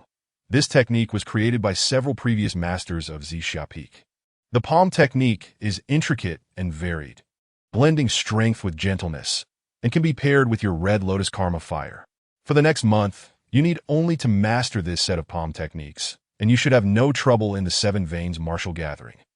Upon hearing this, Zhao Wan'er felt a surge of joy and immediately approached him, saying, "Thank you, master. I will diligently comprehend it and not disappoint your expectations." The name Plum Blossom Palm resonated with her, seemingly tailor-made for a girl to cultivate, instantly captivating her. Soon, Yi Qiu began imparting the Plum Blossom Palm to her. With her innate understanding, she grasped its essence in less than an hour. After teaching her the Plum Blossom Palm, Yi Qiu finally breathed a sigh of relief that he had nearly completed what needed to be done. Lin Qingzhu learned the sword techniques while she focused on palm techniques. Their attributes, ice and fire, were both dominantly heavenly in nature. The extent of their growth now depended on their willingness to strive and their level of comprehension. Chapter 47. As a cultivator, I hold no interest in wealth, senior sister. Shall we spar? Having just mastered the Plum Blossom Palm, Zhao Wan'er eagerly sought a match with Lin Qingzhu. She did not wish to contend with Yi Qiu. That would simply be self-inflicted torment. Lin Qingzhu was a more suitable opponent. With her realm slightly suppressed, their differences were not insurmountable. The primary disparity lay in the fact that Lin Qingzhu had learned the Zixia sword technique before her, gaining deeper insights and more combat experience. Seeing her desire to spar, Lin Qingzhu did not refuse and replied, "All right, let us begin." As they engaged in their playful duel, the humble old master, no master, was once again neglected. Sigh. What am I thinking?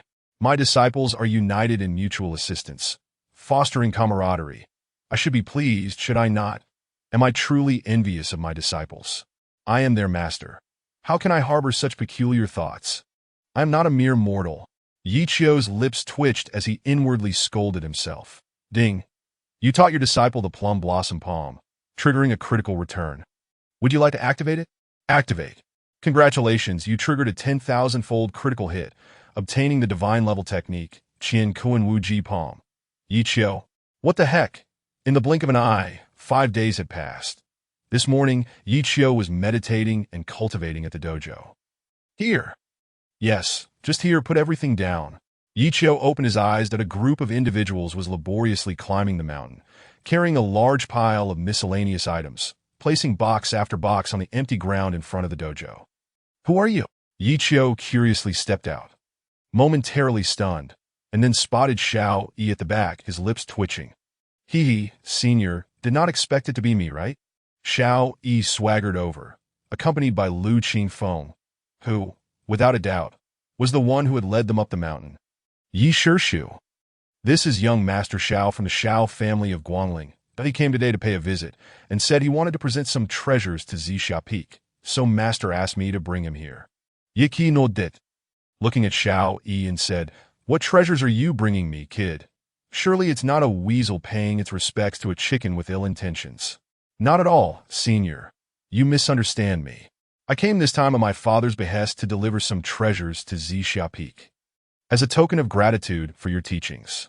Xiao Yi patted his chest and grinned as he explained. Treasures? Yi Qiu was taken aback, walking over to the boxes. Upon opening one, a dazzling golden light nearly blinded him. Holy cow! So much money! Yi Qiu was instantly astonished. In his lifetime, he had never seen so much gold. Good heavens, what a tycoon! Just like that, he was showered with thousands of gold pieces. People truly could drive each other mad with envy. No wonder the masters from other mountain ranges often liked to descend the mountain to maintain friendly relations with those large families below. It turned out there was so much wealth involved. Am I dreaming? Yi Qiu wondered to himself. Zixia Peak was so impoverished that it had little more than a mountain peak left. Where had he ever seen such a fortune? He had been troubled by the mountain's expenses, only to find that Xiao Zhan had directly solved his dilemma. Not bad, not bad. It seems this could be a lucrative path. Internally ecstatic, Yi Qiu maintained an outward demeanor of calm that he looked at the ostentatious Xiao Yi and said flatly, "Well, young Master Xiao, your kindness is appreciated. As cultivators, we hold little interest in material possessions. However, since the Xiao family has shown such sincerity, it would be somewhat impolite to refuse. Very well, if that is the case. I shall reluctantly accept it." Lu Qingfeng's lips twitched, and he felt a sense of disbelief that he couldn't help but think others may not understand. But he certainly did. He had visited Zixia Peak more than anyone else. Currently, Zixia Peak was so destitute that it barely had a few wooden cabins left, and yet Yi Qiu could say he would reluctantly accept the gifts? This was outrageous. After a few internal complaints, Lu Qingfeng was more surprised than anything else.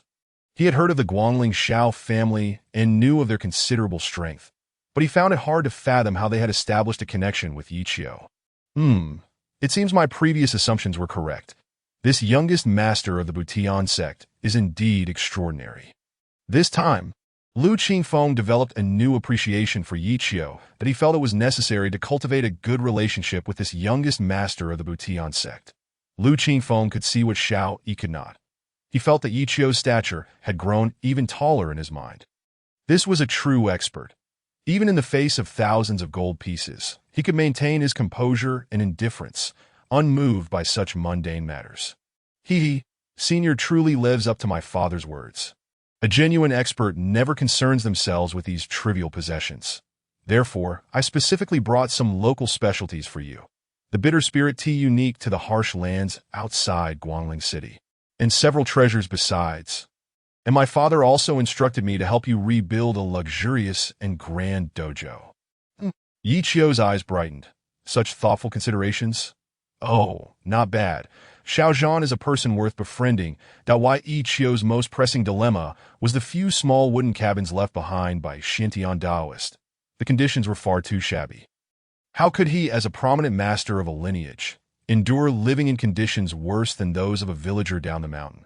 If word got out, how would he survive in the great wilderness in the future? Indeed, your father is quite considerate. In that case, you may proceed as you see fit. As cultivators, we do not place much importance on such matters.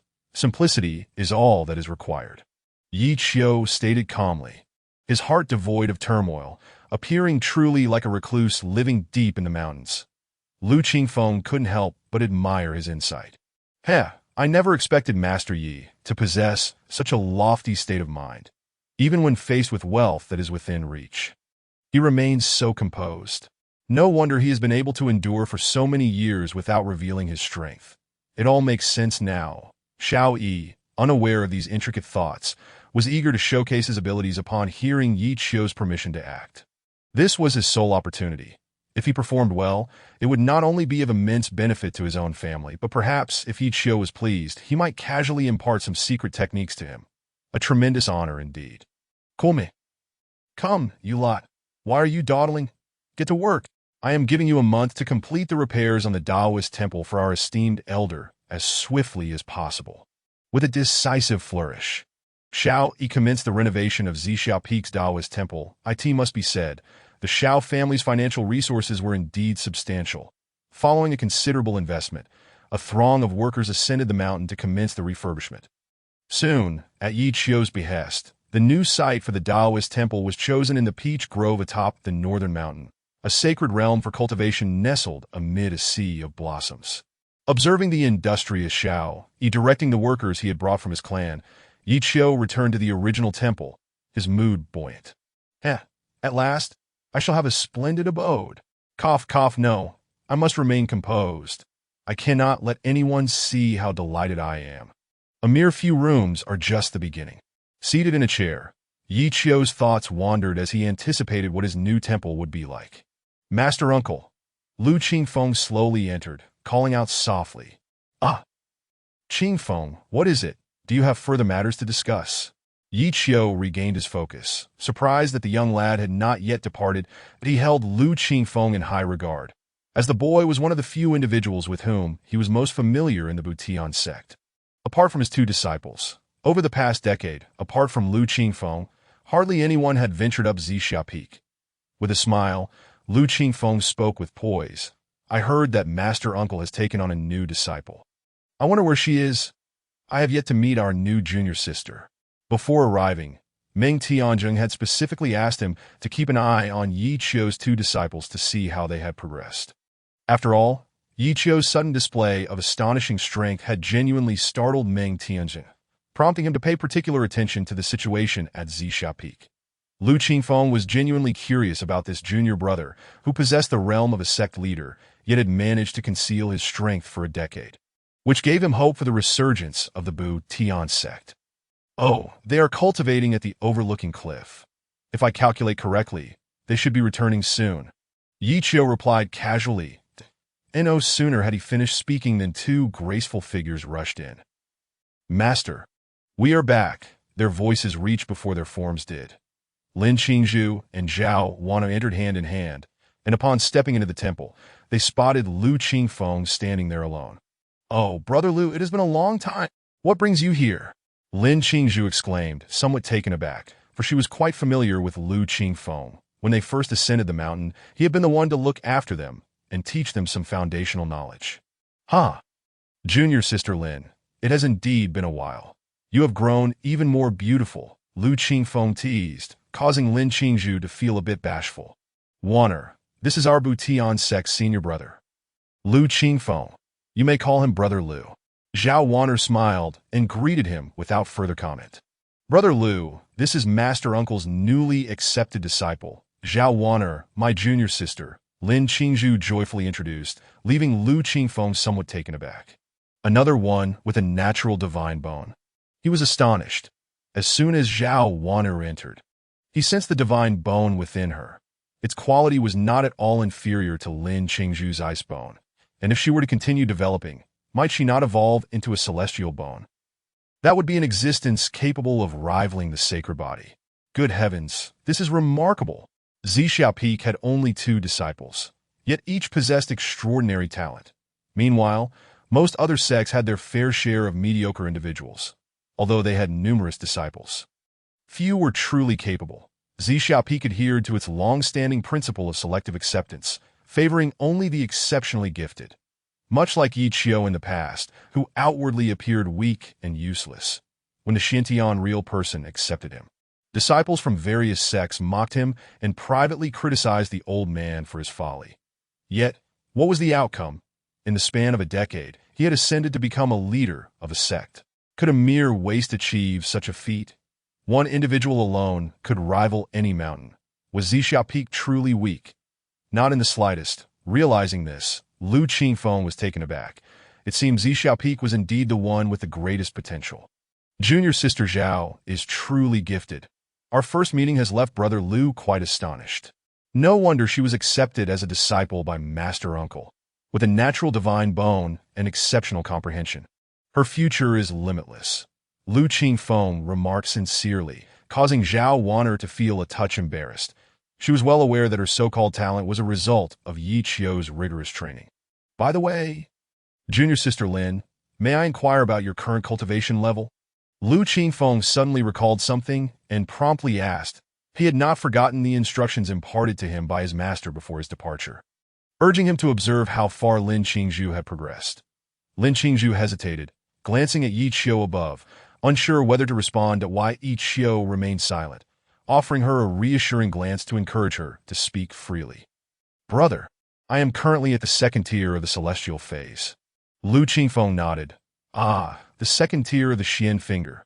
That is quite commendable. He had heard a couple of months prior that Lin Qingzhu had reached the 1st tier of the Xian finger. So her recent advancement to the 2nd tier was not surprising. Shaking his head, a hint of disappointment lingered as he fell silent for a moment, only to suddenly lift his head. Wait, what? The 2nd tier of the celestial phase? Yes. Why? Lin Qingzhu was bewildered, her eyes wide with confusion. The stark contrast in Lu Qingfeng's reaction left him both amused and exasperated. Did she truly believe that a 2-month breakthrough to the celestial phase was perfectly normal? How is that possible? It took only 2 months to go from Xian finger to celestial phase. Lu Qingfeng could hardly believe it. Even the most gifted individual would find such rapid advancement implausible. Lin Qingzhu earnestly explained, over the past 2 months, I traveled down the mountain with Master, hunting numerous ferocious beasts and absorbing their precious bone powers, which accelerated my cultivation. What she didn't mention was that the divine essence pill had transformed her constitution, rendering her bones exceptionally resilient and capable of absorbing powerful essences.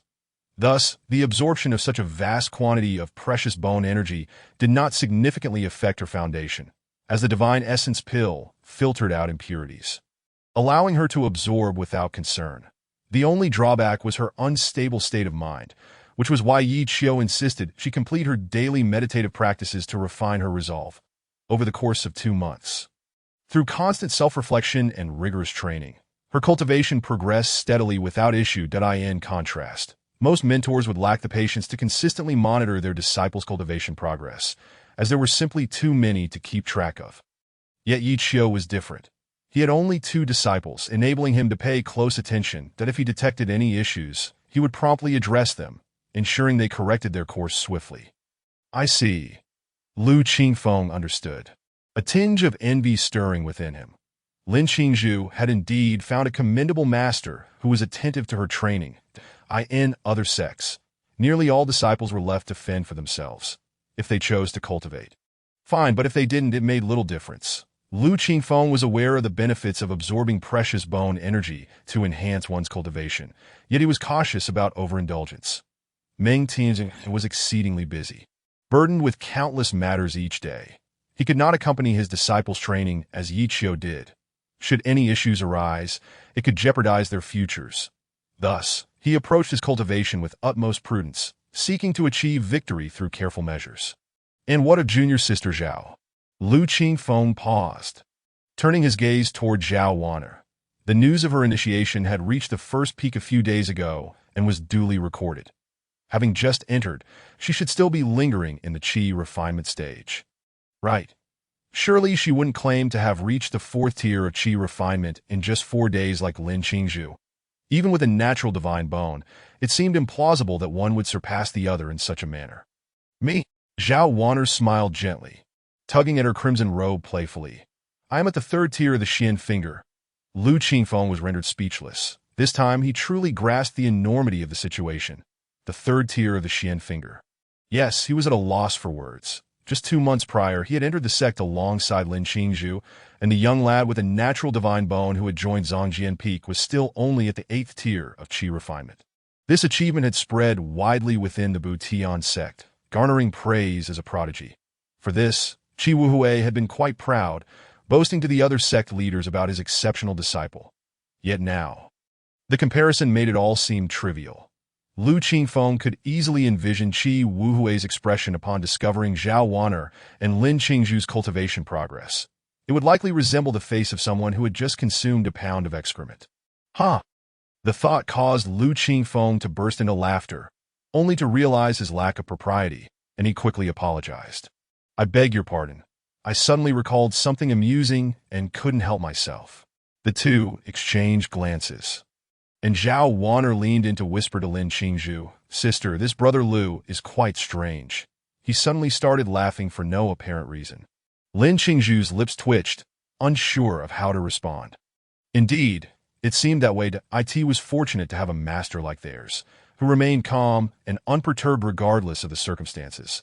Seeing them whispering about her, Lu Qingfeng felt quite embarrassed. She touched her nose and said to Yi Qiu, Master Yi, today truly opened my eyes. Not only is your cultivation unfathomably deep, but your guidance of disciples is also exceptionally remarkable. If the other masters from different mountains were to learn of the situation at Zixia Peak, they would undoubtedly be astonished, wouldn't they? Yi Qiu replied nonchalantly, Well, it's just casual teaching. Lu Qingfeng's lips twitched, feeling somewhat insulted. Casual teaching. It seemed he would rather cram that secret technique into their minds. Chapter 49. Enlightenment in Place Master. You are indeed humble. Qingfeng has learned a lot. Lu Qingfeng said, wiping the sweat from her brow. At that moment, Lin Qingzhu curiously inquired, By the way, Master, what is happening outside? Why have so many people suddenly appeared at Zixia Peak? Indeed. When we returned just now, we noticed a large crowd on Beishan. Yi Qiu paused, not in a hurry to respond. Instead, he leisurely sipped the bitterling tea that Xiao Yi had just brought. The first sip was somewhat bitter, but as he savored it, it revealed a fragrant aftertaste. Bitter at first, then sweet, a true representation of the saying, after bitterness comes sweetness. Yi Qiu sighed in enjoyment. The taste of wealth. This Ling tea was renowned in Guangling City, and those who could indulge in it were generally of noble status. Cough, cough. Clearing his throat, Yi Qiu slowly said, Those are all members of the Shao family. They have sent us numerous gifts, including 1,000 taels of gold. and they are also preparing to help us construct a dojo. A hint of surprise flashed across the faces of the two. Really? In recent days, Lin Qingzhu had taken Zhao Wan'er to wander through the other mountains, and she had many reflections on them. Among the 7 peaks, the first peak was the most imposing, followed by the Tsangjian Peak, whose dojo was grand and majestic. Even the dormitory conditions were quite good. That in contrast, Zixia Peak was exceedingly poor, with only a few small wooden houses remaining. Does that mean we will have new houses to live in the future? Yi Qiu nodded and replied, yes. There will definitely be new houses. However, as cultivators, we do not place much importance on appearances or residences. For those who cultivate immortality, one should prioritize their practice, drawing closer to nature to comprehend it. Everything should be in accordance with one's heart to be free-spirited. Being overly concerned with appearances will not yield you significant rewards. One must understand, the greatest goodness is like water. Water benefits all things without contention. Following nature is the way. Upon hearing this, Lu Qingfeng suddenly froze, captivated by the profundity of Yi Qiu's understanding of the Tao. To be close to nature is to comprehend nature. Everything should be in accordance with one's heart to be free-spirited. Lu Qingfeng murmured, savoring these words, suddenly struck with realization. She had not anticipated that Master Yi possessed such profound insights into the Tao. Incredible! Master Yi has reached such a realm of understanding. No wonder he has become a formidable leader at such a young age. Reflecting on this, her expression became slightly dazed. She recalled how in recent years, she had been overly concerned with her identity as the chief disciple and the opinions of others. She had strived relentlessly to perfect everything, leaving no room for criticism. Yet, in the end, she realized she had become too obsessed, forgetting the original intent of her cultivation. As this thought crossed her mind, Lu Qingfeng's expression darkened. That as the chief disciple, her innate talent was already commendable, not falling behind that of He Wushuang in the slightest. However, He Wushuang's cultivation had already surpassed her by 4 minor realms, leaving a significant gap that severely impacted her confidence. Now, upon hearing Yi Qiu's words, she suddenly felt as if she had awakened from a great dream. The Tao that can be spoken of is not the eternal Tao. Heaven and earth arise from existence. Existence arises from non-existence. All things have their laws. Everything follows one's heart and flows with nature. At that moment, a gentle aura gradually emanated from Lu Qingfeng's body. Yi Qiu furrowed his brow, observing, what is wrong with this kid? Lin Qingzhu and Zhao Wan'er nearby were equally startled and quickly stepped aside. Is this a sign of a breakthrough? The 3 were momentarily stunned. Yi Qiu had merely made a casual remark, yet it seemed to have triggered Lu Qingfeng's breakthrough. Yi Qiu smiled, gesturing for his 2 disciples to step back and quietly watching Lu Qingfeng, curious about what level she might reach. How intriguing, an enlightenment in place. Yi Qiu's lips curled into a faint smile. Lu Qingfeng's current state was precisely the moment of enlightenment that cultivators often spoke of. This state was not something one could simply enter at will. It required exceptional comprehension and the right opportunity.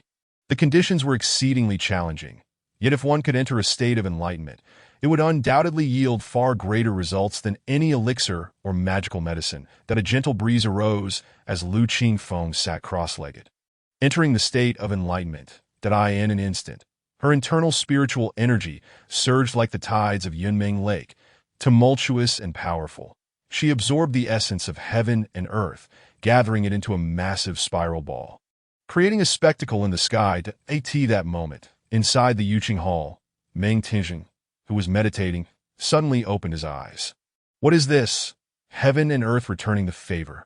The celestial phenomenon appeared to be emanating from the direction of Zixia Peak, and Meng Tianjing was taken aback. Such a sight was rare in a century. Could it be that a disciple from Zixia Peak had caused this phenomenon?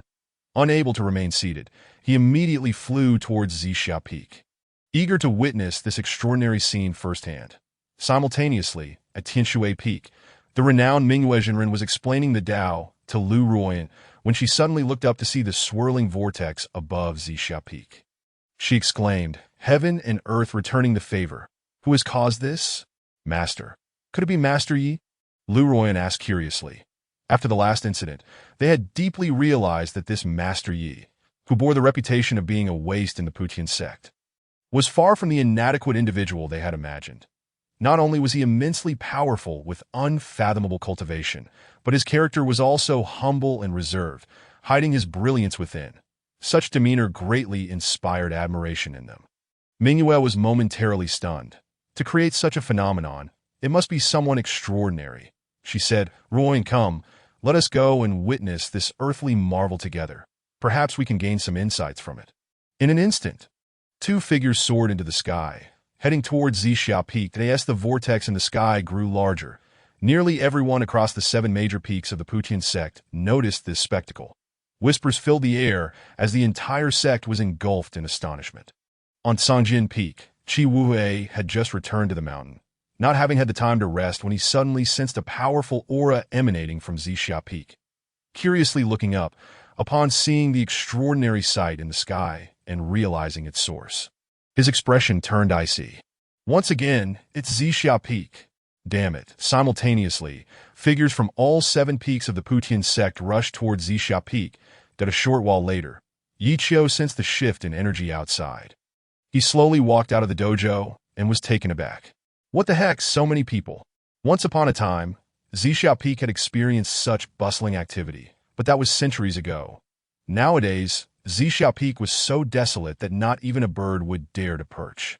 With only a handful of people remaining, to see such a multitude arrive today truly startled Yi Qiu that a figure swiftly zipped by, and before long, Meng Tianjing appeared beside Yi Qiu. "Junior brother Yi, who has caused this phenomenon?" Meng Tianjing asked anxiously.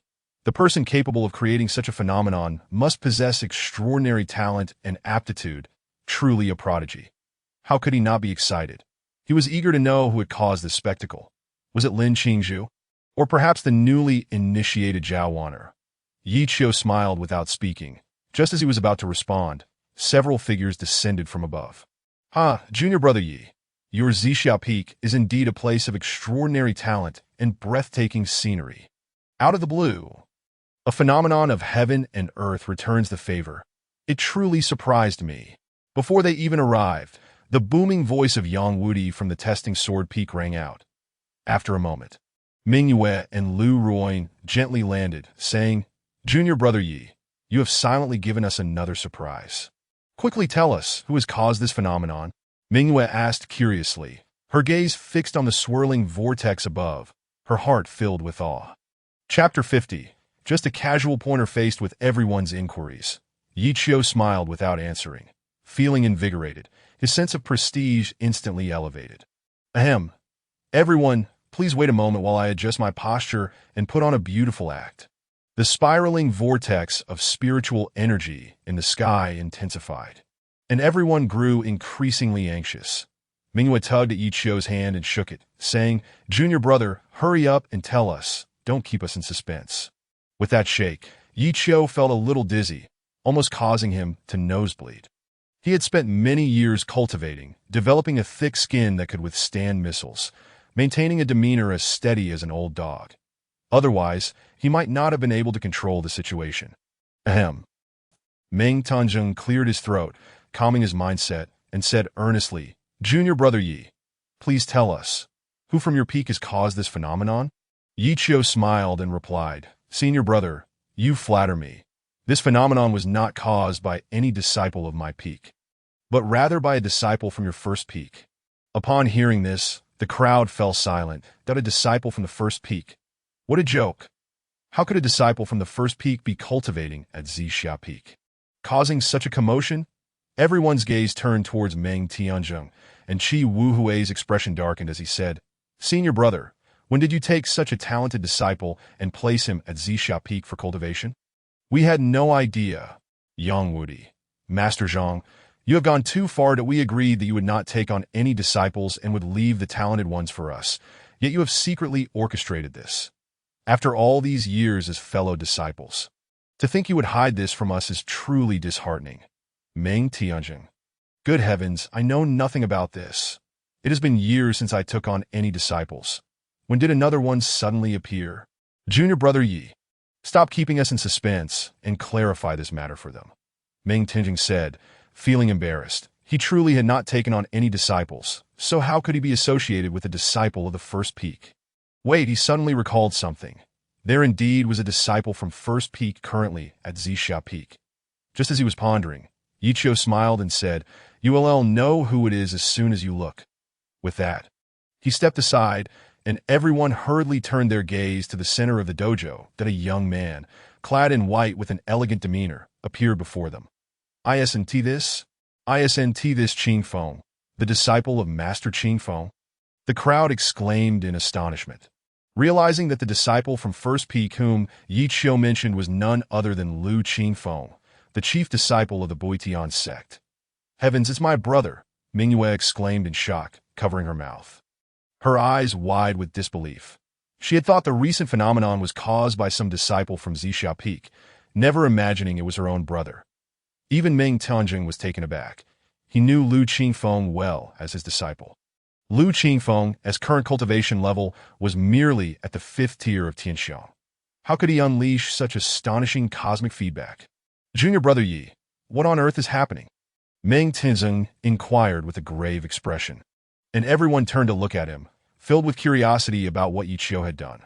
Why had Lu Qingfeng suddenly stirred such a significant reaction? Yiqiu shrugged nonchalantly and replied, "It is nothing much. I just casually mentioned a few things, and he attained enlightenment on the spot."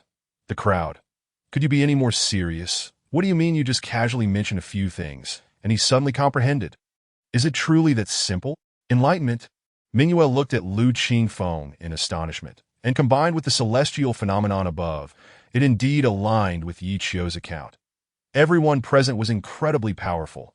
How could they not understand the implications of enlightenment? This was an exceptionally rare occurrence in a century of cultivation. Incredible! A cultivator may spend 100 years and yet may not achieve enlightenment even once.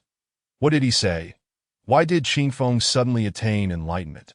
A shared confusion filled the minds of the crowd, with Meng Tianjing being the most curious, especially since it was his disciple benefiting from this.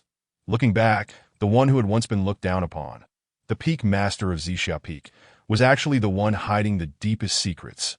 Qi Wuhui, Yang Wudi, and others wore solemn expressions, finally realizing the terrifying potential of Yiqiu. This young peak master, who had kept a low profile, had quietly risen to a level they could only look up to. Dressed in white with jade at his waist, he exuded an aura of celestial grace, as if he could summon clouds or rain with a mere flick of his wrist. Is this still the same Master Yi we once knew? Unbelievable! I had thought he truly was as incompetent as the rumors suggested, yet he possesses such abilities. Among the disciples present, some were astonished, while others felt regret. Previously, it was said that no one even bothered to visit Zixia Peak. Now, how many are weeping in the dead of night, filled with remorse? Compared to other mountain ranges, this is truly the sacred land of immortals.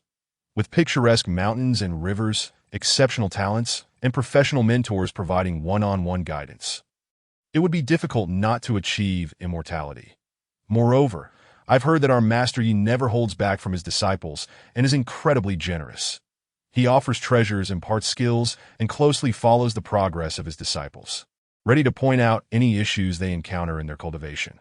The disciples engaged in fervent discussions, each growing increasingly regretful about not choosing Zixia Peak. Where could they find such a distinguished mentor? Meng Tianjing took a moment to compose himself. After all, he was a leader of the sect and had to maintain his composure. He cast a deep glance at Yiqiu, then looked contentedly at Lu Qingfeng, who was still in a state of enlightenment. That it seemed his previous decision had been wise. He truly needed to pay more attention to Zixia Peak. With such an outstanding peak master and a lineage of excellent disciples, it was indeed necessary to prioritize their resources and not let Zixia Peak suffer. Stroking his beard, Meng Tianjing resolved within himself. Mingyue stood dazedly beside Yiqiu, gazing up at this junior brother, who was half a head taller than her. She suddenly felt that the once frail junior brother had transformed into a towering figure, worthy of admiration. Captivated, she found herself gazing at him, unknowingly allowing a hint of affection to glimmer in her eyes. Realizing this, her cheeks flushed, and she shot him a reproachful glance, pouting her lips without saying a word. Junior brother, tell me honestly, what profound truths did you impart to him that allowed him to attain enlightenment so easily? Chi Wuhui set aside their previous disagreements and inquired with a serious expression. Yi Qiu shrugged casually, still relaxed. I really didn't say much, that I just guided the disciples' thoughts a little. He stood nearby and listened for a while, and suddenly he attained enlightenment. Everyone else, it was indeed quite sudden. The entire Boidian sect was caught off guard, but it's impressive that you could so calmly articulate this event. Guiding thoughts. The several peak masters pondered for a moment. This kid is deliberately withholding something. As the commotion stirred by Lu Qingfeng grew more intense, everyone held their breath, anxiously watching the figure seated in the dojo. This moment, Lu Qingfeng was enveloped by swirling spiritual energy, which surged towards him like a tidal wave, retracting and converging upon him. It begins! Even Meng Tianzeng felt a surge of tension at this astonishing cosmic feedback. That it was uncertain what realm Lu Qingfeng might break through to with such an extraordinary display. His face had turned somewhat pale, evidently overwhelmed by the immense force. Under the watchful eyes of all, his cultivation soared rapidly.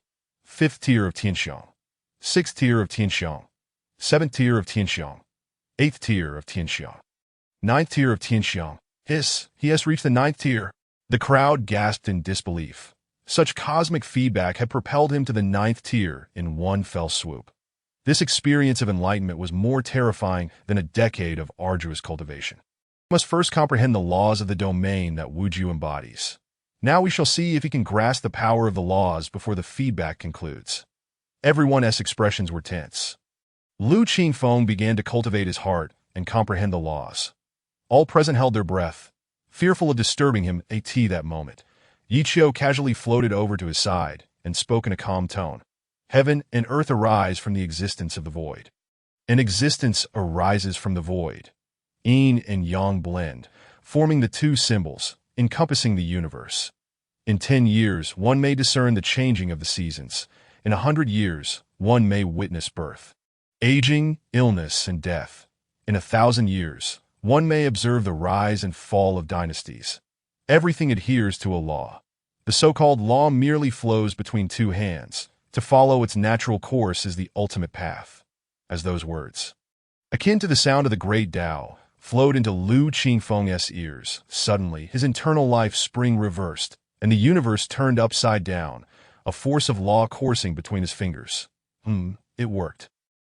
The crowd gasped in astonishment as Yi Qiu's brief guidance led Lu Qingfeng toward the domain of law. Finally, just as the enlightenment concluded, he successfully stepped into the Wuju realm. Boom! A thunderous sound erupted from within him, and in an instant, an aura of Wuju surged forth. The crowd was taken aback as they watched Lu Qingfeng slowly awaken. Having just broken through, he was not yet adept at controlling the power within, inadvertently releasing an astonishing force. Fortunately, Yi Qiu was right beside him, gently pressing down with his right hand, managing to contain it. Lu Qingfeng, gradually regaining his senses, immediately bowed in gratitude. Thank you, Master Uncle, for your guidance. At this moment, Lu Qingfeng was incredibly excited. He had successfully broken through to the Wuju realm, now standing among the elite talents of the vast wilderness that he was well aware that without Yi Qiu's words, he would not have attained enlightenment, nor would he have broken through to Wuju. At that moment, he began to understand why the disciples of Zixia Peak were so exceptional, with such professional mentors providing one-on-one guidance. It was nearly impossible not to break through. Filled with genuine gratitude, Lu Qingfeng failed to notice Meng Tianzeng's twitching mouth, his face marked by 3 dark lines that seemed that his master was still very much alive. Although somewhat annoyed, Meng Tianzeng felt a sense of satisfaction regarding Lu Qingfeng's breakthrough. After all, he was the chief disciple of the first peak, the potential successor to the sect leader. The more exceptional he became, the more pleased Meng Tianzeng felt. Yes, Rise. Your breakthrough is entirely due to your own understanding that if your comprehension were not so high, even if I spoke at length, it would have been in vain. Yi Qiu's heart was as tranquil as a still lake as he spoke with a calm demeanor. At this moment, no one would dare question his ability to teach disciples. Just in that scenario, Even Ming Tianjing had not reacted, let alone anyone else. As Lu Qingfeng stood up, his face shone with radiance. He first paid his respects to his master, before bowing to the other peak masters present. His demeanor bore a trace of Yi Qiu's charm. His temperament had become more carefree, more unrestrained, and even more composed. He was a far cry from the eager young man who once sought to prove himself. Observing his transformation, the onlookers exchanged knowing glances, silently admiring him. Haha, junior brother truly is a master of disguise. Seemingly casual words, yet they contain such profound truths. Today, senior brother has truly opened his eyes. Yang Wudi flattered, for his attitude towards Yi Qiu had undergone a dramatic shift due to the events of the day. Transitioning from disdain to admiration. Among the 7 peaks, there was no deep-seated enmity. It was merely a matter of pride, each believing themselves superior to the others. However, when faced with someone genuinely more accomplished, their respect was sincere and unreserved. Yi Qiu smiled modestly, responding, "Senior brother, you flatter me. It's but a trivial matter, hardly worth mentioning." "Oh, this is no triviality, junior brother. When will you guide me as well?" Mingyue said, her eyes sparkling with meaning. Yi Qiu cast her a glance, his body shivering slightly. "Oh, if senior sister has a request, how could I refuse? Perhaps we could choose an auspicious day, find a pleasant spot, and have a thorough discussion?" Yi Qiu whispered in her ear, causing her cheeks to flush slightly. She felt a surge of joy inside but dared not display any overt emotion, lest others misconstrue it. Covering her mouth, she chuckled softly. "Very well. Let us arrange a time to converse at length. Indeed, another day, another day." Meanwhile, after a prolonged silence, Qi Wuhui made his way directly to Lu Qingfeng. "Master uncle, what troubles you?" Lu Qingfeng inquired, perplexed, as he extended a hand to examine Lu Qingfeng's condition. "Wuji first stage, this is indeed true." Gritting his teeth, Qi Wuhui turned back to scrutinize Zhao Wan'er and Lin Qingzhu, who were standing in the corner. As a disciple of the first peak, Lu Qingfeng reached enlightenment merely from listening. Thus, one could not help but wonder what realms the 2 disciples of Zixia Peak currently inhabited. He had not forgotten the wager he made with Yi Qiu earlier, and was quite curious. Yet, with the martial competition among the 7 peaks approaching, he dared not inquire directly about their cultivation levels, lest he be criticized. With the moment of enlightenment concluded, everyone prepared to return to their respective homes. Inspired by Lu Qingfeng's breakthrough, the disciples of the 7 peaks were invigorated, their spirits soaring. With a master brother of the Wuji realm leading the way, they could not afford to remain idle, for their master would not condone it. Ming Tianjing cast a satisfied glance at the determined expressions of these disciples, and, with a meaningful look at Yi Qiu, remarked, "Haha, junior brother, you have truly broadened my horizons today. In just a few words, you have granted me a moment of enlightenment. It is evident that your cultivation has become increasingly profound." The others nodded in agreement. Yi Qiu waved his hand dismissively, saying, "Master teacher brother, you jest. I merely practice casually, that I still have a long way to go before I can be considered a true strongman." Qi Wuhui sneered. "It was merely coincidence. Enlightenment is a gift from heaven. It has nothing to do with individual merit. Qingfeng, with your celestial bearing, your enlightenment is but a reward from the heavens. Such celestial mysteries cannot even be sought by the greatest emperors." Yi Qiu narrowed his eyes at him. At that moment, "Ding, you have assisted your disciple in achieving enlightenment, triggering a critical return. This can also be returned." Chapter 52. "Excuse me, I must put on a show." Yi Qiu chuckled, as he had never anticipated that enlightenment could also yield returns. To the host, Lu Qingfeng's enlightenment is significantly related to you. According to system assessment, Lu Qingfeng's enlightenment was facilitated by your guidance, qualifying for a return. "I see." Yi Qiu nodded, suddenly enlightened. He then turned to Qi Wuhui, narrowing his eyes and stating, "Senior brother Qi is correct. Enlightenment is indeed a divine gift, one that even emperors cannot demand." Qi Wuhui coldly scoffed. "As long as you are self-aware, that is sufficient. I merely remind you not to become overly arrogant. Pride and complacency will ultimately lead to your downfall." "Yes, thank you for the reminder, senior brother. I shall take heed." Yi Qiu smiled, then suddenly added, "But what if I could demand it?" As these words left his mouth, the atmosphere fell into an eerie silence, freezing in place. Everyone knew that Zixia Peak and Sanjin Peak were at odds, with the two peak masters holding the most intense rivalry. Upon witnessing their encounter, the onlookers immediately adopted a spectator's mindset. Qi Wuhui's expression darkened. "Junior brother Yi, do you not think that is somewhat presumptuous? To achieve enlightenment on the spot is the lifelong dream of all cultivators. It cannot be simply demanded. Who do you think you are, a celestial being descended from the heavens?" Qi Wuhui spoke bluntly, genuinely amused by Yi Qiu's audacity. Every person present had toiled for years, enduring numerous hardships to reach this point. Such a miraculous occurrence was not easily attained. If it were, the world would already be brimming with emperors.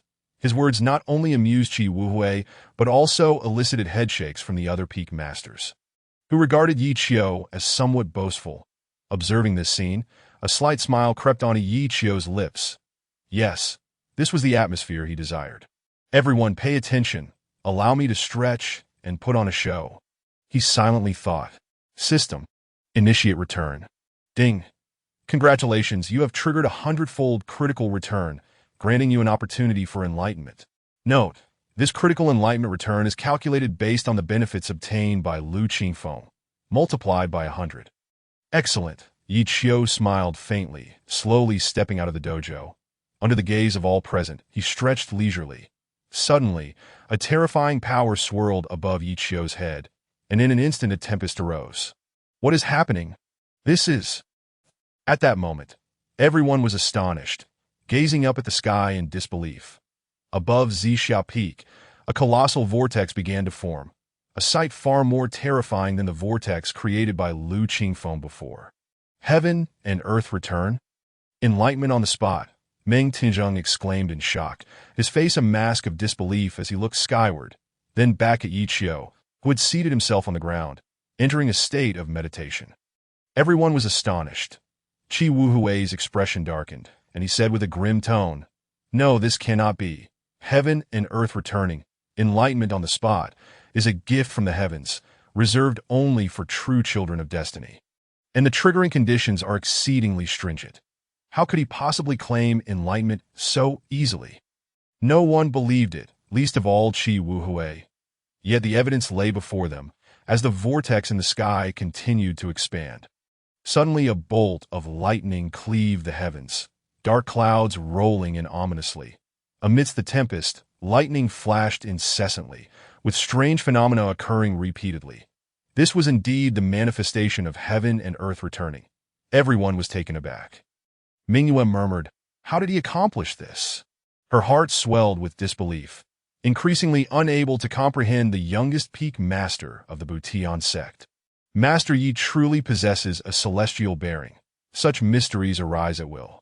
Lu Ruyan's face turned pale as she murmured, gazing at the extraordinary spectacle above.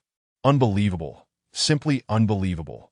Meng Tianjing trembled, having initially thought Yi Qiu was jesting with Qi Wuhui, only to realize he was entirely serious. At this moment, Qi Wuhui was utterly taken aback, beginning to question his very existence. "No, I refuse to believe. This lad must be pretending, intending to humiliate me before everyone. Let me see how I can expose his ruse." Just as Qi Wuhui was about to verify, suddenly another bolt of lightning struck down, that a surge of terrifying power erupted, the very might of the sect leader, causing him to involuntarily take several steps back. What a terrifying aura! Is this the pressure of the sect leader? The crowd gasped. This sense of oppression was entirely beyond what Lu Qingfeng had emitted earlier. It was important to note that Yi Qiu was a formidable practitioner at the initial stage of the sect leader's strength, capable of invoking the return of heaven and earth. His power was undoubtedly more fearsome. My goodness!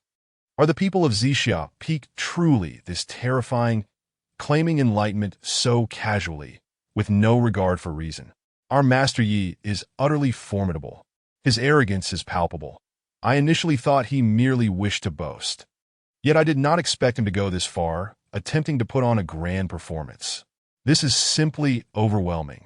Everyone was stunned, caught in disarray amidst the tempest that in an instant, under the fury of wind and lightning.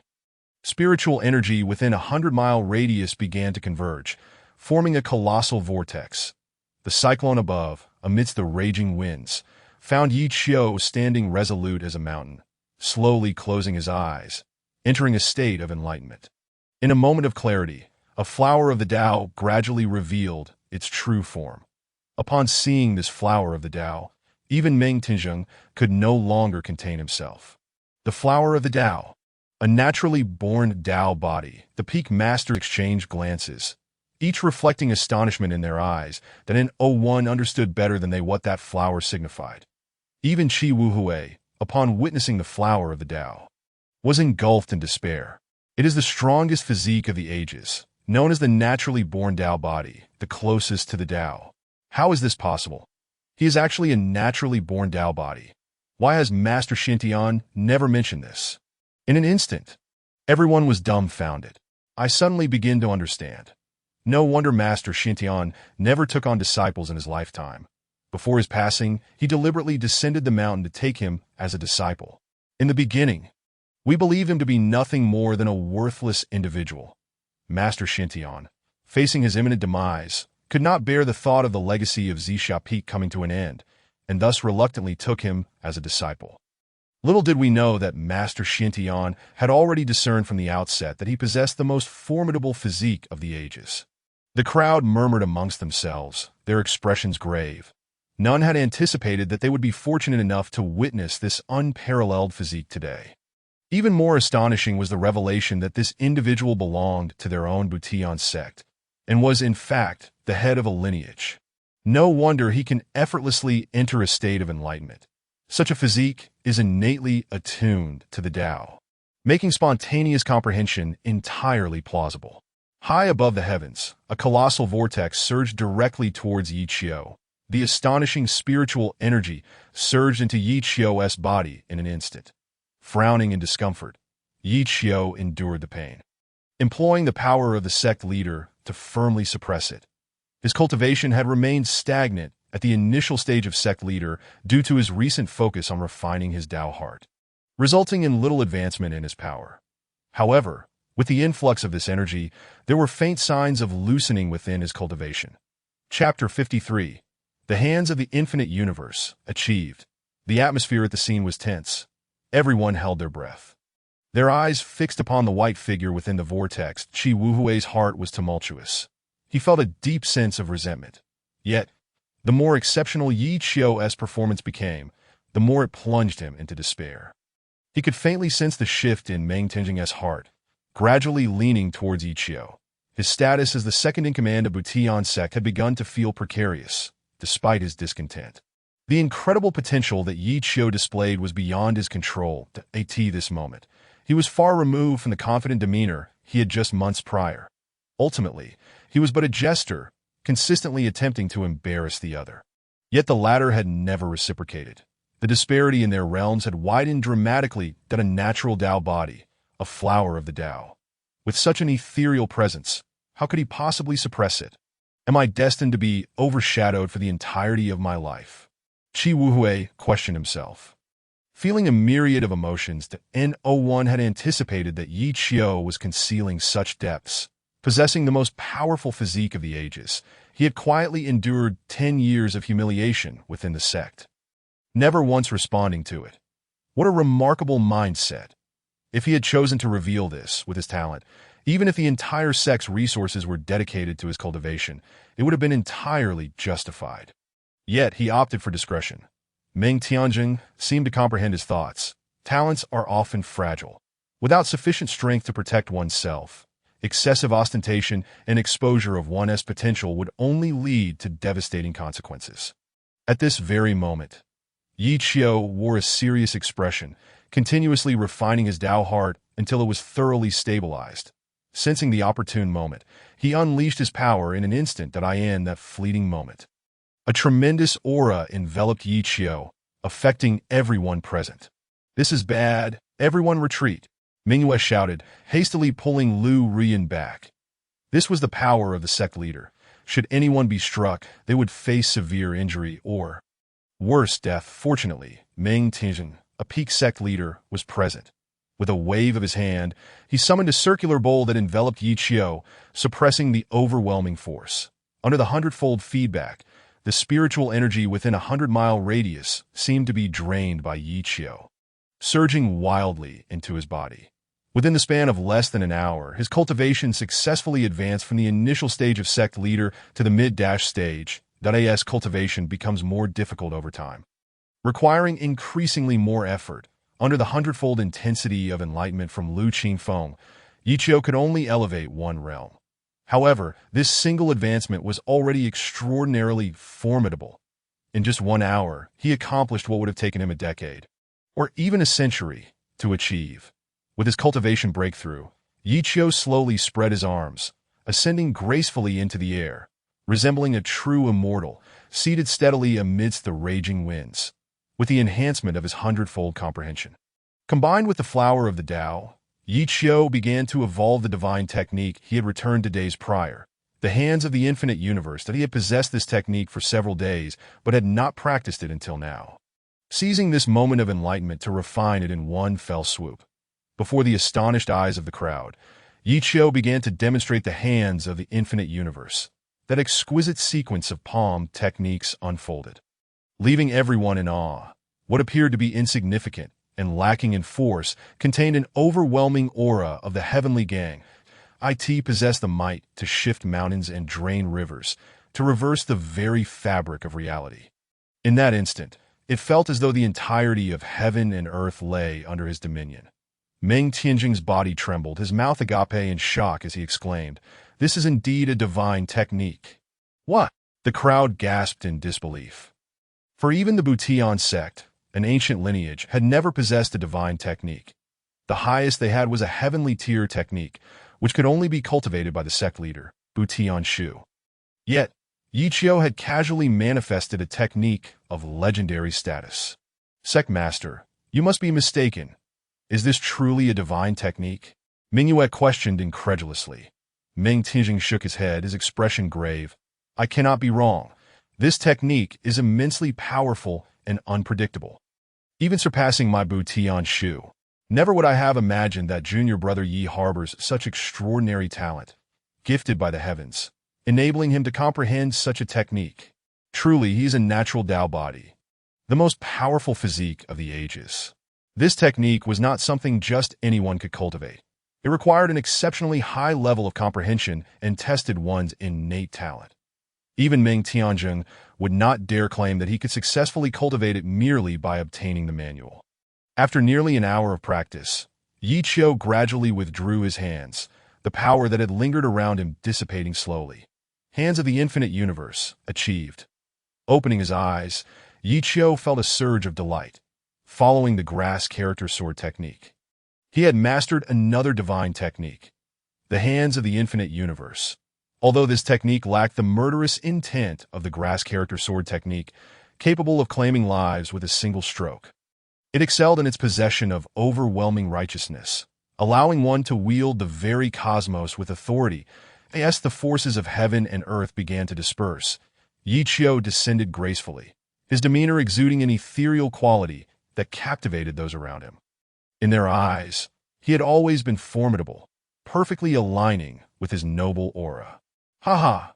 Congratulations, junior brother, on grasping the divine technique and advancing your cultivation. Truly a great fortune for our sect. We shall surely thrive." Meng Tianjing took a moment, forcing a smile as he approached to offer his congratulations. Today, Yi Qiu had indeed surprised him greatly.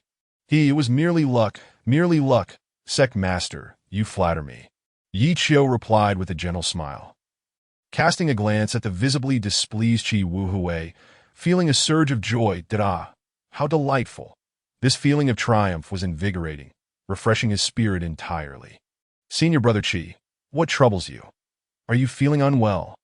Yi Qiu feigned ignorance, causing Qi Wuhui's expression to darken further, feeling more miserable than if he had ingested 10 pounds of excrement. Mingyue was amused, fully aware that Yi Qiu was deliberately mocking Qi Wuhui. Just moments ago, Qi Wuhui had confidently declared that Yi Qiu could not achieve enlightenment. Who could have anticipated that Yi Qiu would turn the tables and attain enlightenment, even comprehending a divine secret technique in the process? This was an outright slap in the face, and if Qi Wuhui could find joy in such a moment, it would indeed be remarkable.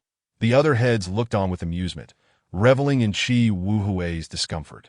This fellow, who had taken pride in his position just beneath the sect leader, had often suppressed them over the years, and they had long harbored resentment towards him. Now the Butian sect had finally produced a leader who could overshadow him. They felt a sense of unspoken jubilation. Yes, it was time to temper his arrogance. Qi Wuhui surveyed the expressions of those present, his heart seething with rage, yet feeling powerless, that he shot Yi Qiu a fierce glare before tossing his sleeves in frustration. Humph. Consider yourself formidable. With that, he turned and departed, unwilling to linger another moment lest he become a laughingstock. This incident was entirely of his own making, a self-inflicted humiliation. Farewell, senior brother. Take care not to stumble. Do visit us often. Yi Qiu called out amiably to the retreating figure above, that eye in the air. Qi Wuhui stumbled, nearly losing his footing. Such was the nature of his humiliation. Chapter 54. The Frustration of Defeat. None could have anticipated that Yi Qiu would strike such a harsh blow, even taking the opportunity to mock Qi Wuhui at the end. They could sense that Qi Wuhui was seething with rage, contemplating revenge. Internally, they chuckled. Today was a turn of fate. Among them, none felt more satisfaction than Yang Wudi. Prior to Yi Qiu, he had clashed with Qi Wuhui the fiercest. Take, for instance, the incident in the Yuqing Hall when he had fought with Qi Wuhui over a disciple. Ultimately, he had suffered defeat and watched Qi Wuhui gloat over his victory. That smug expression still lingered in Yang Wudi's memory. Ha, junior brother, well done, Yang Wudi exclaimed, patting Yi Qiu on the shoulder. Openly expressing his delight, he was unreserved in his joy, speaking candidly as he pleased. Mingyue covered her mouth, laughing. Junior brother, you are incorrigible, but I like it, I suspect. Senior brother Qi will be so furious when he returns that he might spit blood. Such a blow is something most would struggle to endure. Especially someone as proud as senior brother Qi, she remarked, shaking her head. Suddenly, she felt a pang of sympathy for Qi Wuhui, relieved that she was not in his position. Otherwise, she would lie awake at night, increasingly agitated over the humiliation, feeling that retreating further would only exacerbate her grievances. Yi Qiu smiled silently, and at that moment, Meng Tianjing approached that he too felt a twinge of sympathy for Qi Wuhui. But he found no words to offer. After all, it was Qi Wuhui who had actively provoked Yi Qiu, and this had been the custom among the successive leaders of Zixia Peak and Sangjian Peak. Senior brother Zhang. As Meng Tianjing approached, the crowd collectively ceased their discussions, their hearts still harboring secret amusement. All right, everyone disperse. The martial arts competition is approaching. It's time for everyone to prepare. Yes, they replied in unison, leaving one after another. Before departing, Meng Tianjing cast a lingering glance at Yi Qiu, his heart brimming with satisfaction. It seemed that the legacy of Zixia Peak had been preserved that a few months prior, Qi Wuhui had suggested to him the possibility of abolishing the Zixia lineage. Given that it consisted solely of Yi Qiu, rendering its existence seemingly unnecessary, Meng Tianjing felt grateful that he had not acquiesced to Qi Wuhui's proposal at that time. Junior brother, I shall take my leave. Until we meet again at the martial arts competition. Yang Wudi clapped Yi Qiu on the shoulder, departing with a hearty laugh, his mood exceptionally buoyant. Soon, the once lively Zixia Peak was left with only Yi Qiu. His two disciples, Mingyue and Lu Ruyan, Lu Qingfeng, as the others departed, Mingyue, with a touch of reluctance, said, Junior brother, I must also return, until we meet again at the competition. Indeed, senior sister, travel safely, and do visit when you can, Yi Qiu replied plainly, leaving Mingyue feeling somewhat dejected. Would he not even attempt to retain her? She was infuriated, having merely mentioned it casually, never expecting him to let her go. Did this insufferable man truly find her so unappealing? Mingyue once again questioned her own allure. After all, she was the most beautiful woman of the Butian sect, mature, composed, and gracious, dreamed of by countless male cultivators. Yet it seemed her charms held little sway over Yi Qiu. Could it be? That he genuinely preferred men? The thought sent shivers down her spine. Ruyan, let us depart, Mingyue said with a hint of sorrow, turning to leave. Lu Ruyan silently followed, without uttering a word, until that moment. She had yet to recover from the profound shock within her heart.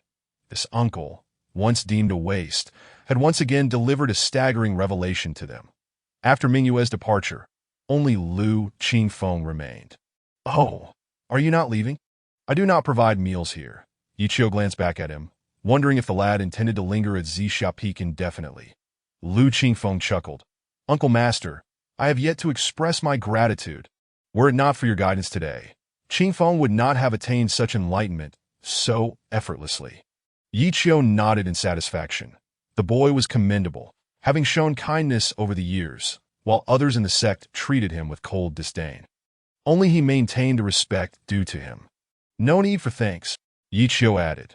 Now, as the chief disciple, you are busy with affairs. It is best you return early. Lu Qingfeng did not argue. Bowing solemnly, then, Uncle Master, I take my leave. Indeed, go. Soon. Lu Qingfeng departed from Zixia Peak, restoring the tranquility of the place. That why Yiqiu knew that today's events would undoubtedly circulate widely within the sect, but he paid it little mind. After everyone had left, Lin Qingzhu and Zhao Wanner approached. Zhao Wanner tilted her head, gazing towards Songjian Peak, and asked, Master, why does this Qi Sherwood constantly target you? Unfamiliar with the historical grievances between Zixia Peak and Songjian Peak. She was genuinely curious. The two had been mere observers, silent throughout the encounter, yet they had sensed the haughty disdain in Qi Wuhui's gaze. Unfortunately, his final retreat had been particularly disheveled, why Yiqiu smiled as he explained. The rivalry between Zixia Peak and Songjian Peak has existed for generations. This conflict has persisted for a long time, with nearly every leader opposing one another. Regrettably, from the beginning, Songjian Peak has been overshadowed by Zixia Peak. With years of accumulated resentment, this conflict has intensified, especially since Qi Wuhui ascended to leadership, viewing Zixia Peak as his sole nemesis. However, back then, your esteemed ancestor was still present. He did not dare to overstep. But with your ancestor's passing, Zixia Peak fell into decline. Qi Wuhui began to see hope and subsequently intensified his oppression of us at Zixia Peak. For the past decade, he has ceaselessly pressured me, creating various hardships, merely to prove that Songjian Peak is not inferior to us. Upon hearing Yiqiu's explanation, Zhao Wanner suddenly understood that there was such a backstory between Zixia Peak and Songjian Peak. She realized that the animosity between the two might eventually fall upon them, causing her to feel a significant weight of pressure. The leaders of Zixia Peak had never known defeat, and even Yiqiu had now responded forcefully. Would they be able to maintain this legacy when their time came? Thus, you must strive to uphold our honor. Train diligently. Losing to anyone is acceptable, but losing to Songjian Peak is not. Otherwise, Qi Wuhui will seize this opportunity to humiliate me mercilessly. Yiqiu spoke earnestly, and the two nodded, their gazes filled with determination. Rest assured, Master, we will not disappoint you. Zhao Wanner seemed to have found her purpose, casting a meaningful glance towards Songjian Peak as she murmured, generational grievances, is it? How intriguing. We cannot afford to lose. Now that she had mastered the Jime technique, she could adeptly control the red lotus flame within her. Her combat prowess astonishing. Furthermore, during this period, she had been continuously absorbing the power of the precious bone, leading to a rapid enhancement of her cultivation. According to Yiqiu's estimates, she would likely break through to the 9th rank of Xianji before the martial arts competition. This was a conservative expectation. With additional effort, she might even achieve Tianxiang. After all, that precious bone was a remnant from the 5 realms of Shinsong, containing immense strength that was not easily absorbed. As for Lin Qingzhu, her cultivation had steadily risen to the 2nd rank of Tianxiang, and her progress was also remarkably swift. Perhaps it was due to the pressure of having Zhao Wanner chasing after her, fueling her desire to grow stronger as the senior sister. With fervent training, her advancement had been rapid. That moment, at Songjian Peak, Qi Wuhui returned to his hall, his face ashen with fury as he slammed his hand on the table. Damn it! With a single strike, the table shattered into splinters, disintegrating into dust. The disciples outside heard the commotion and trembled in fear, uncertain of what had transpired to incite such rage. They dared not enter, lest they provoke him and bring misfortune upon themselves.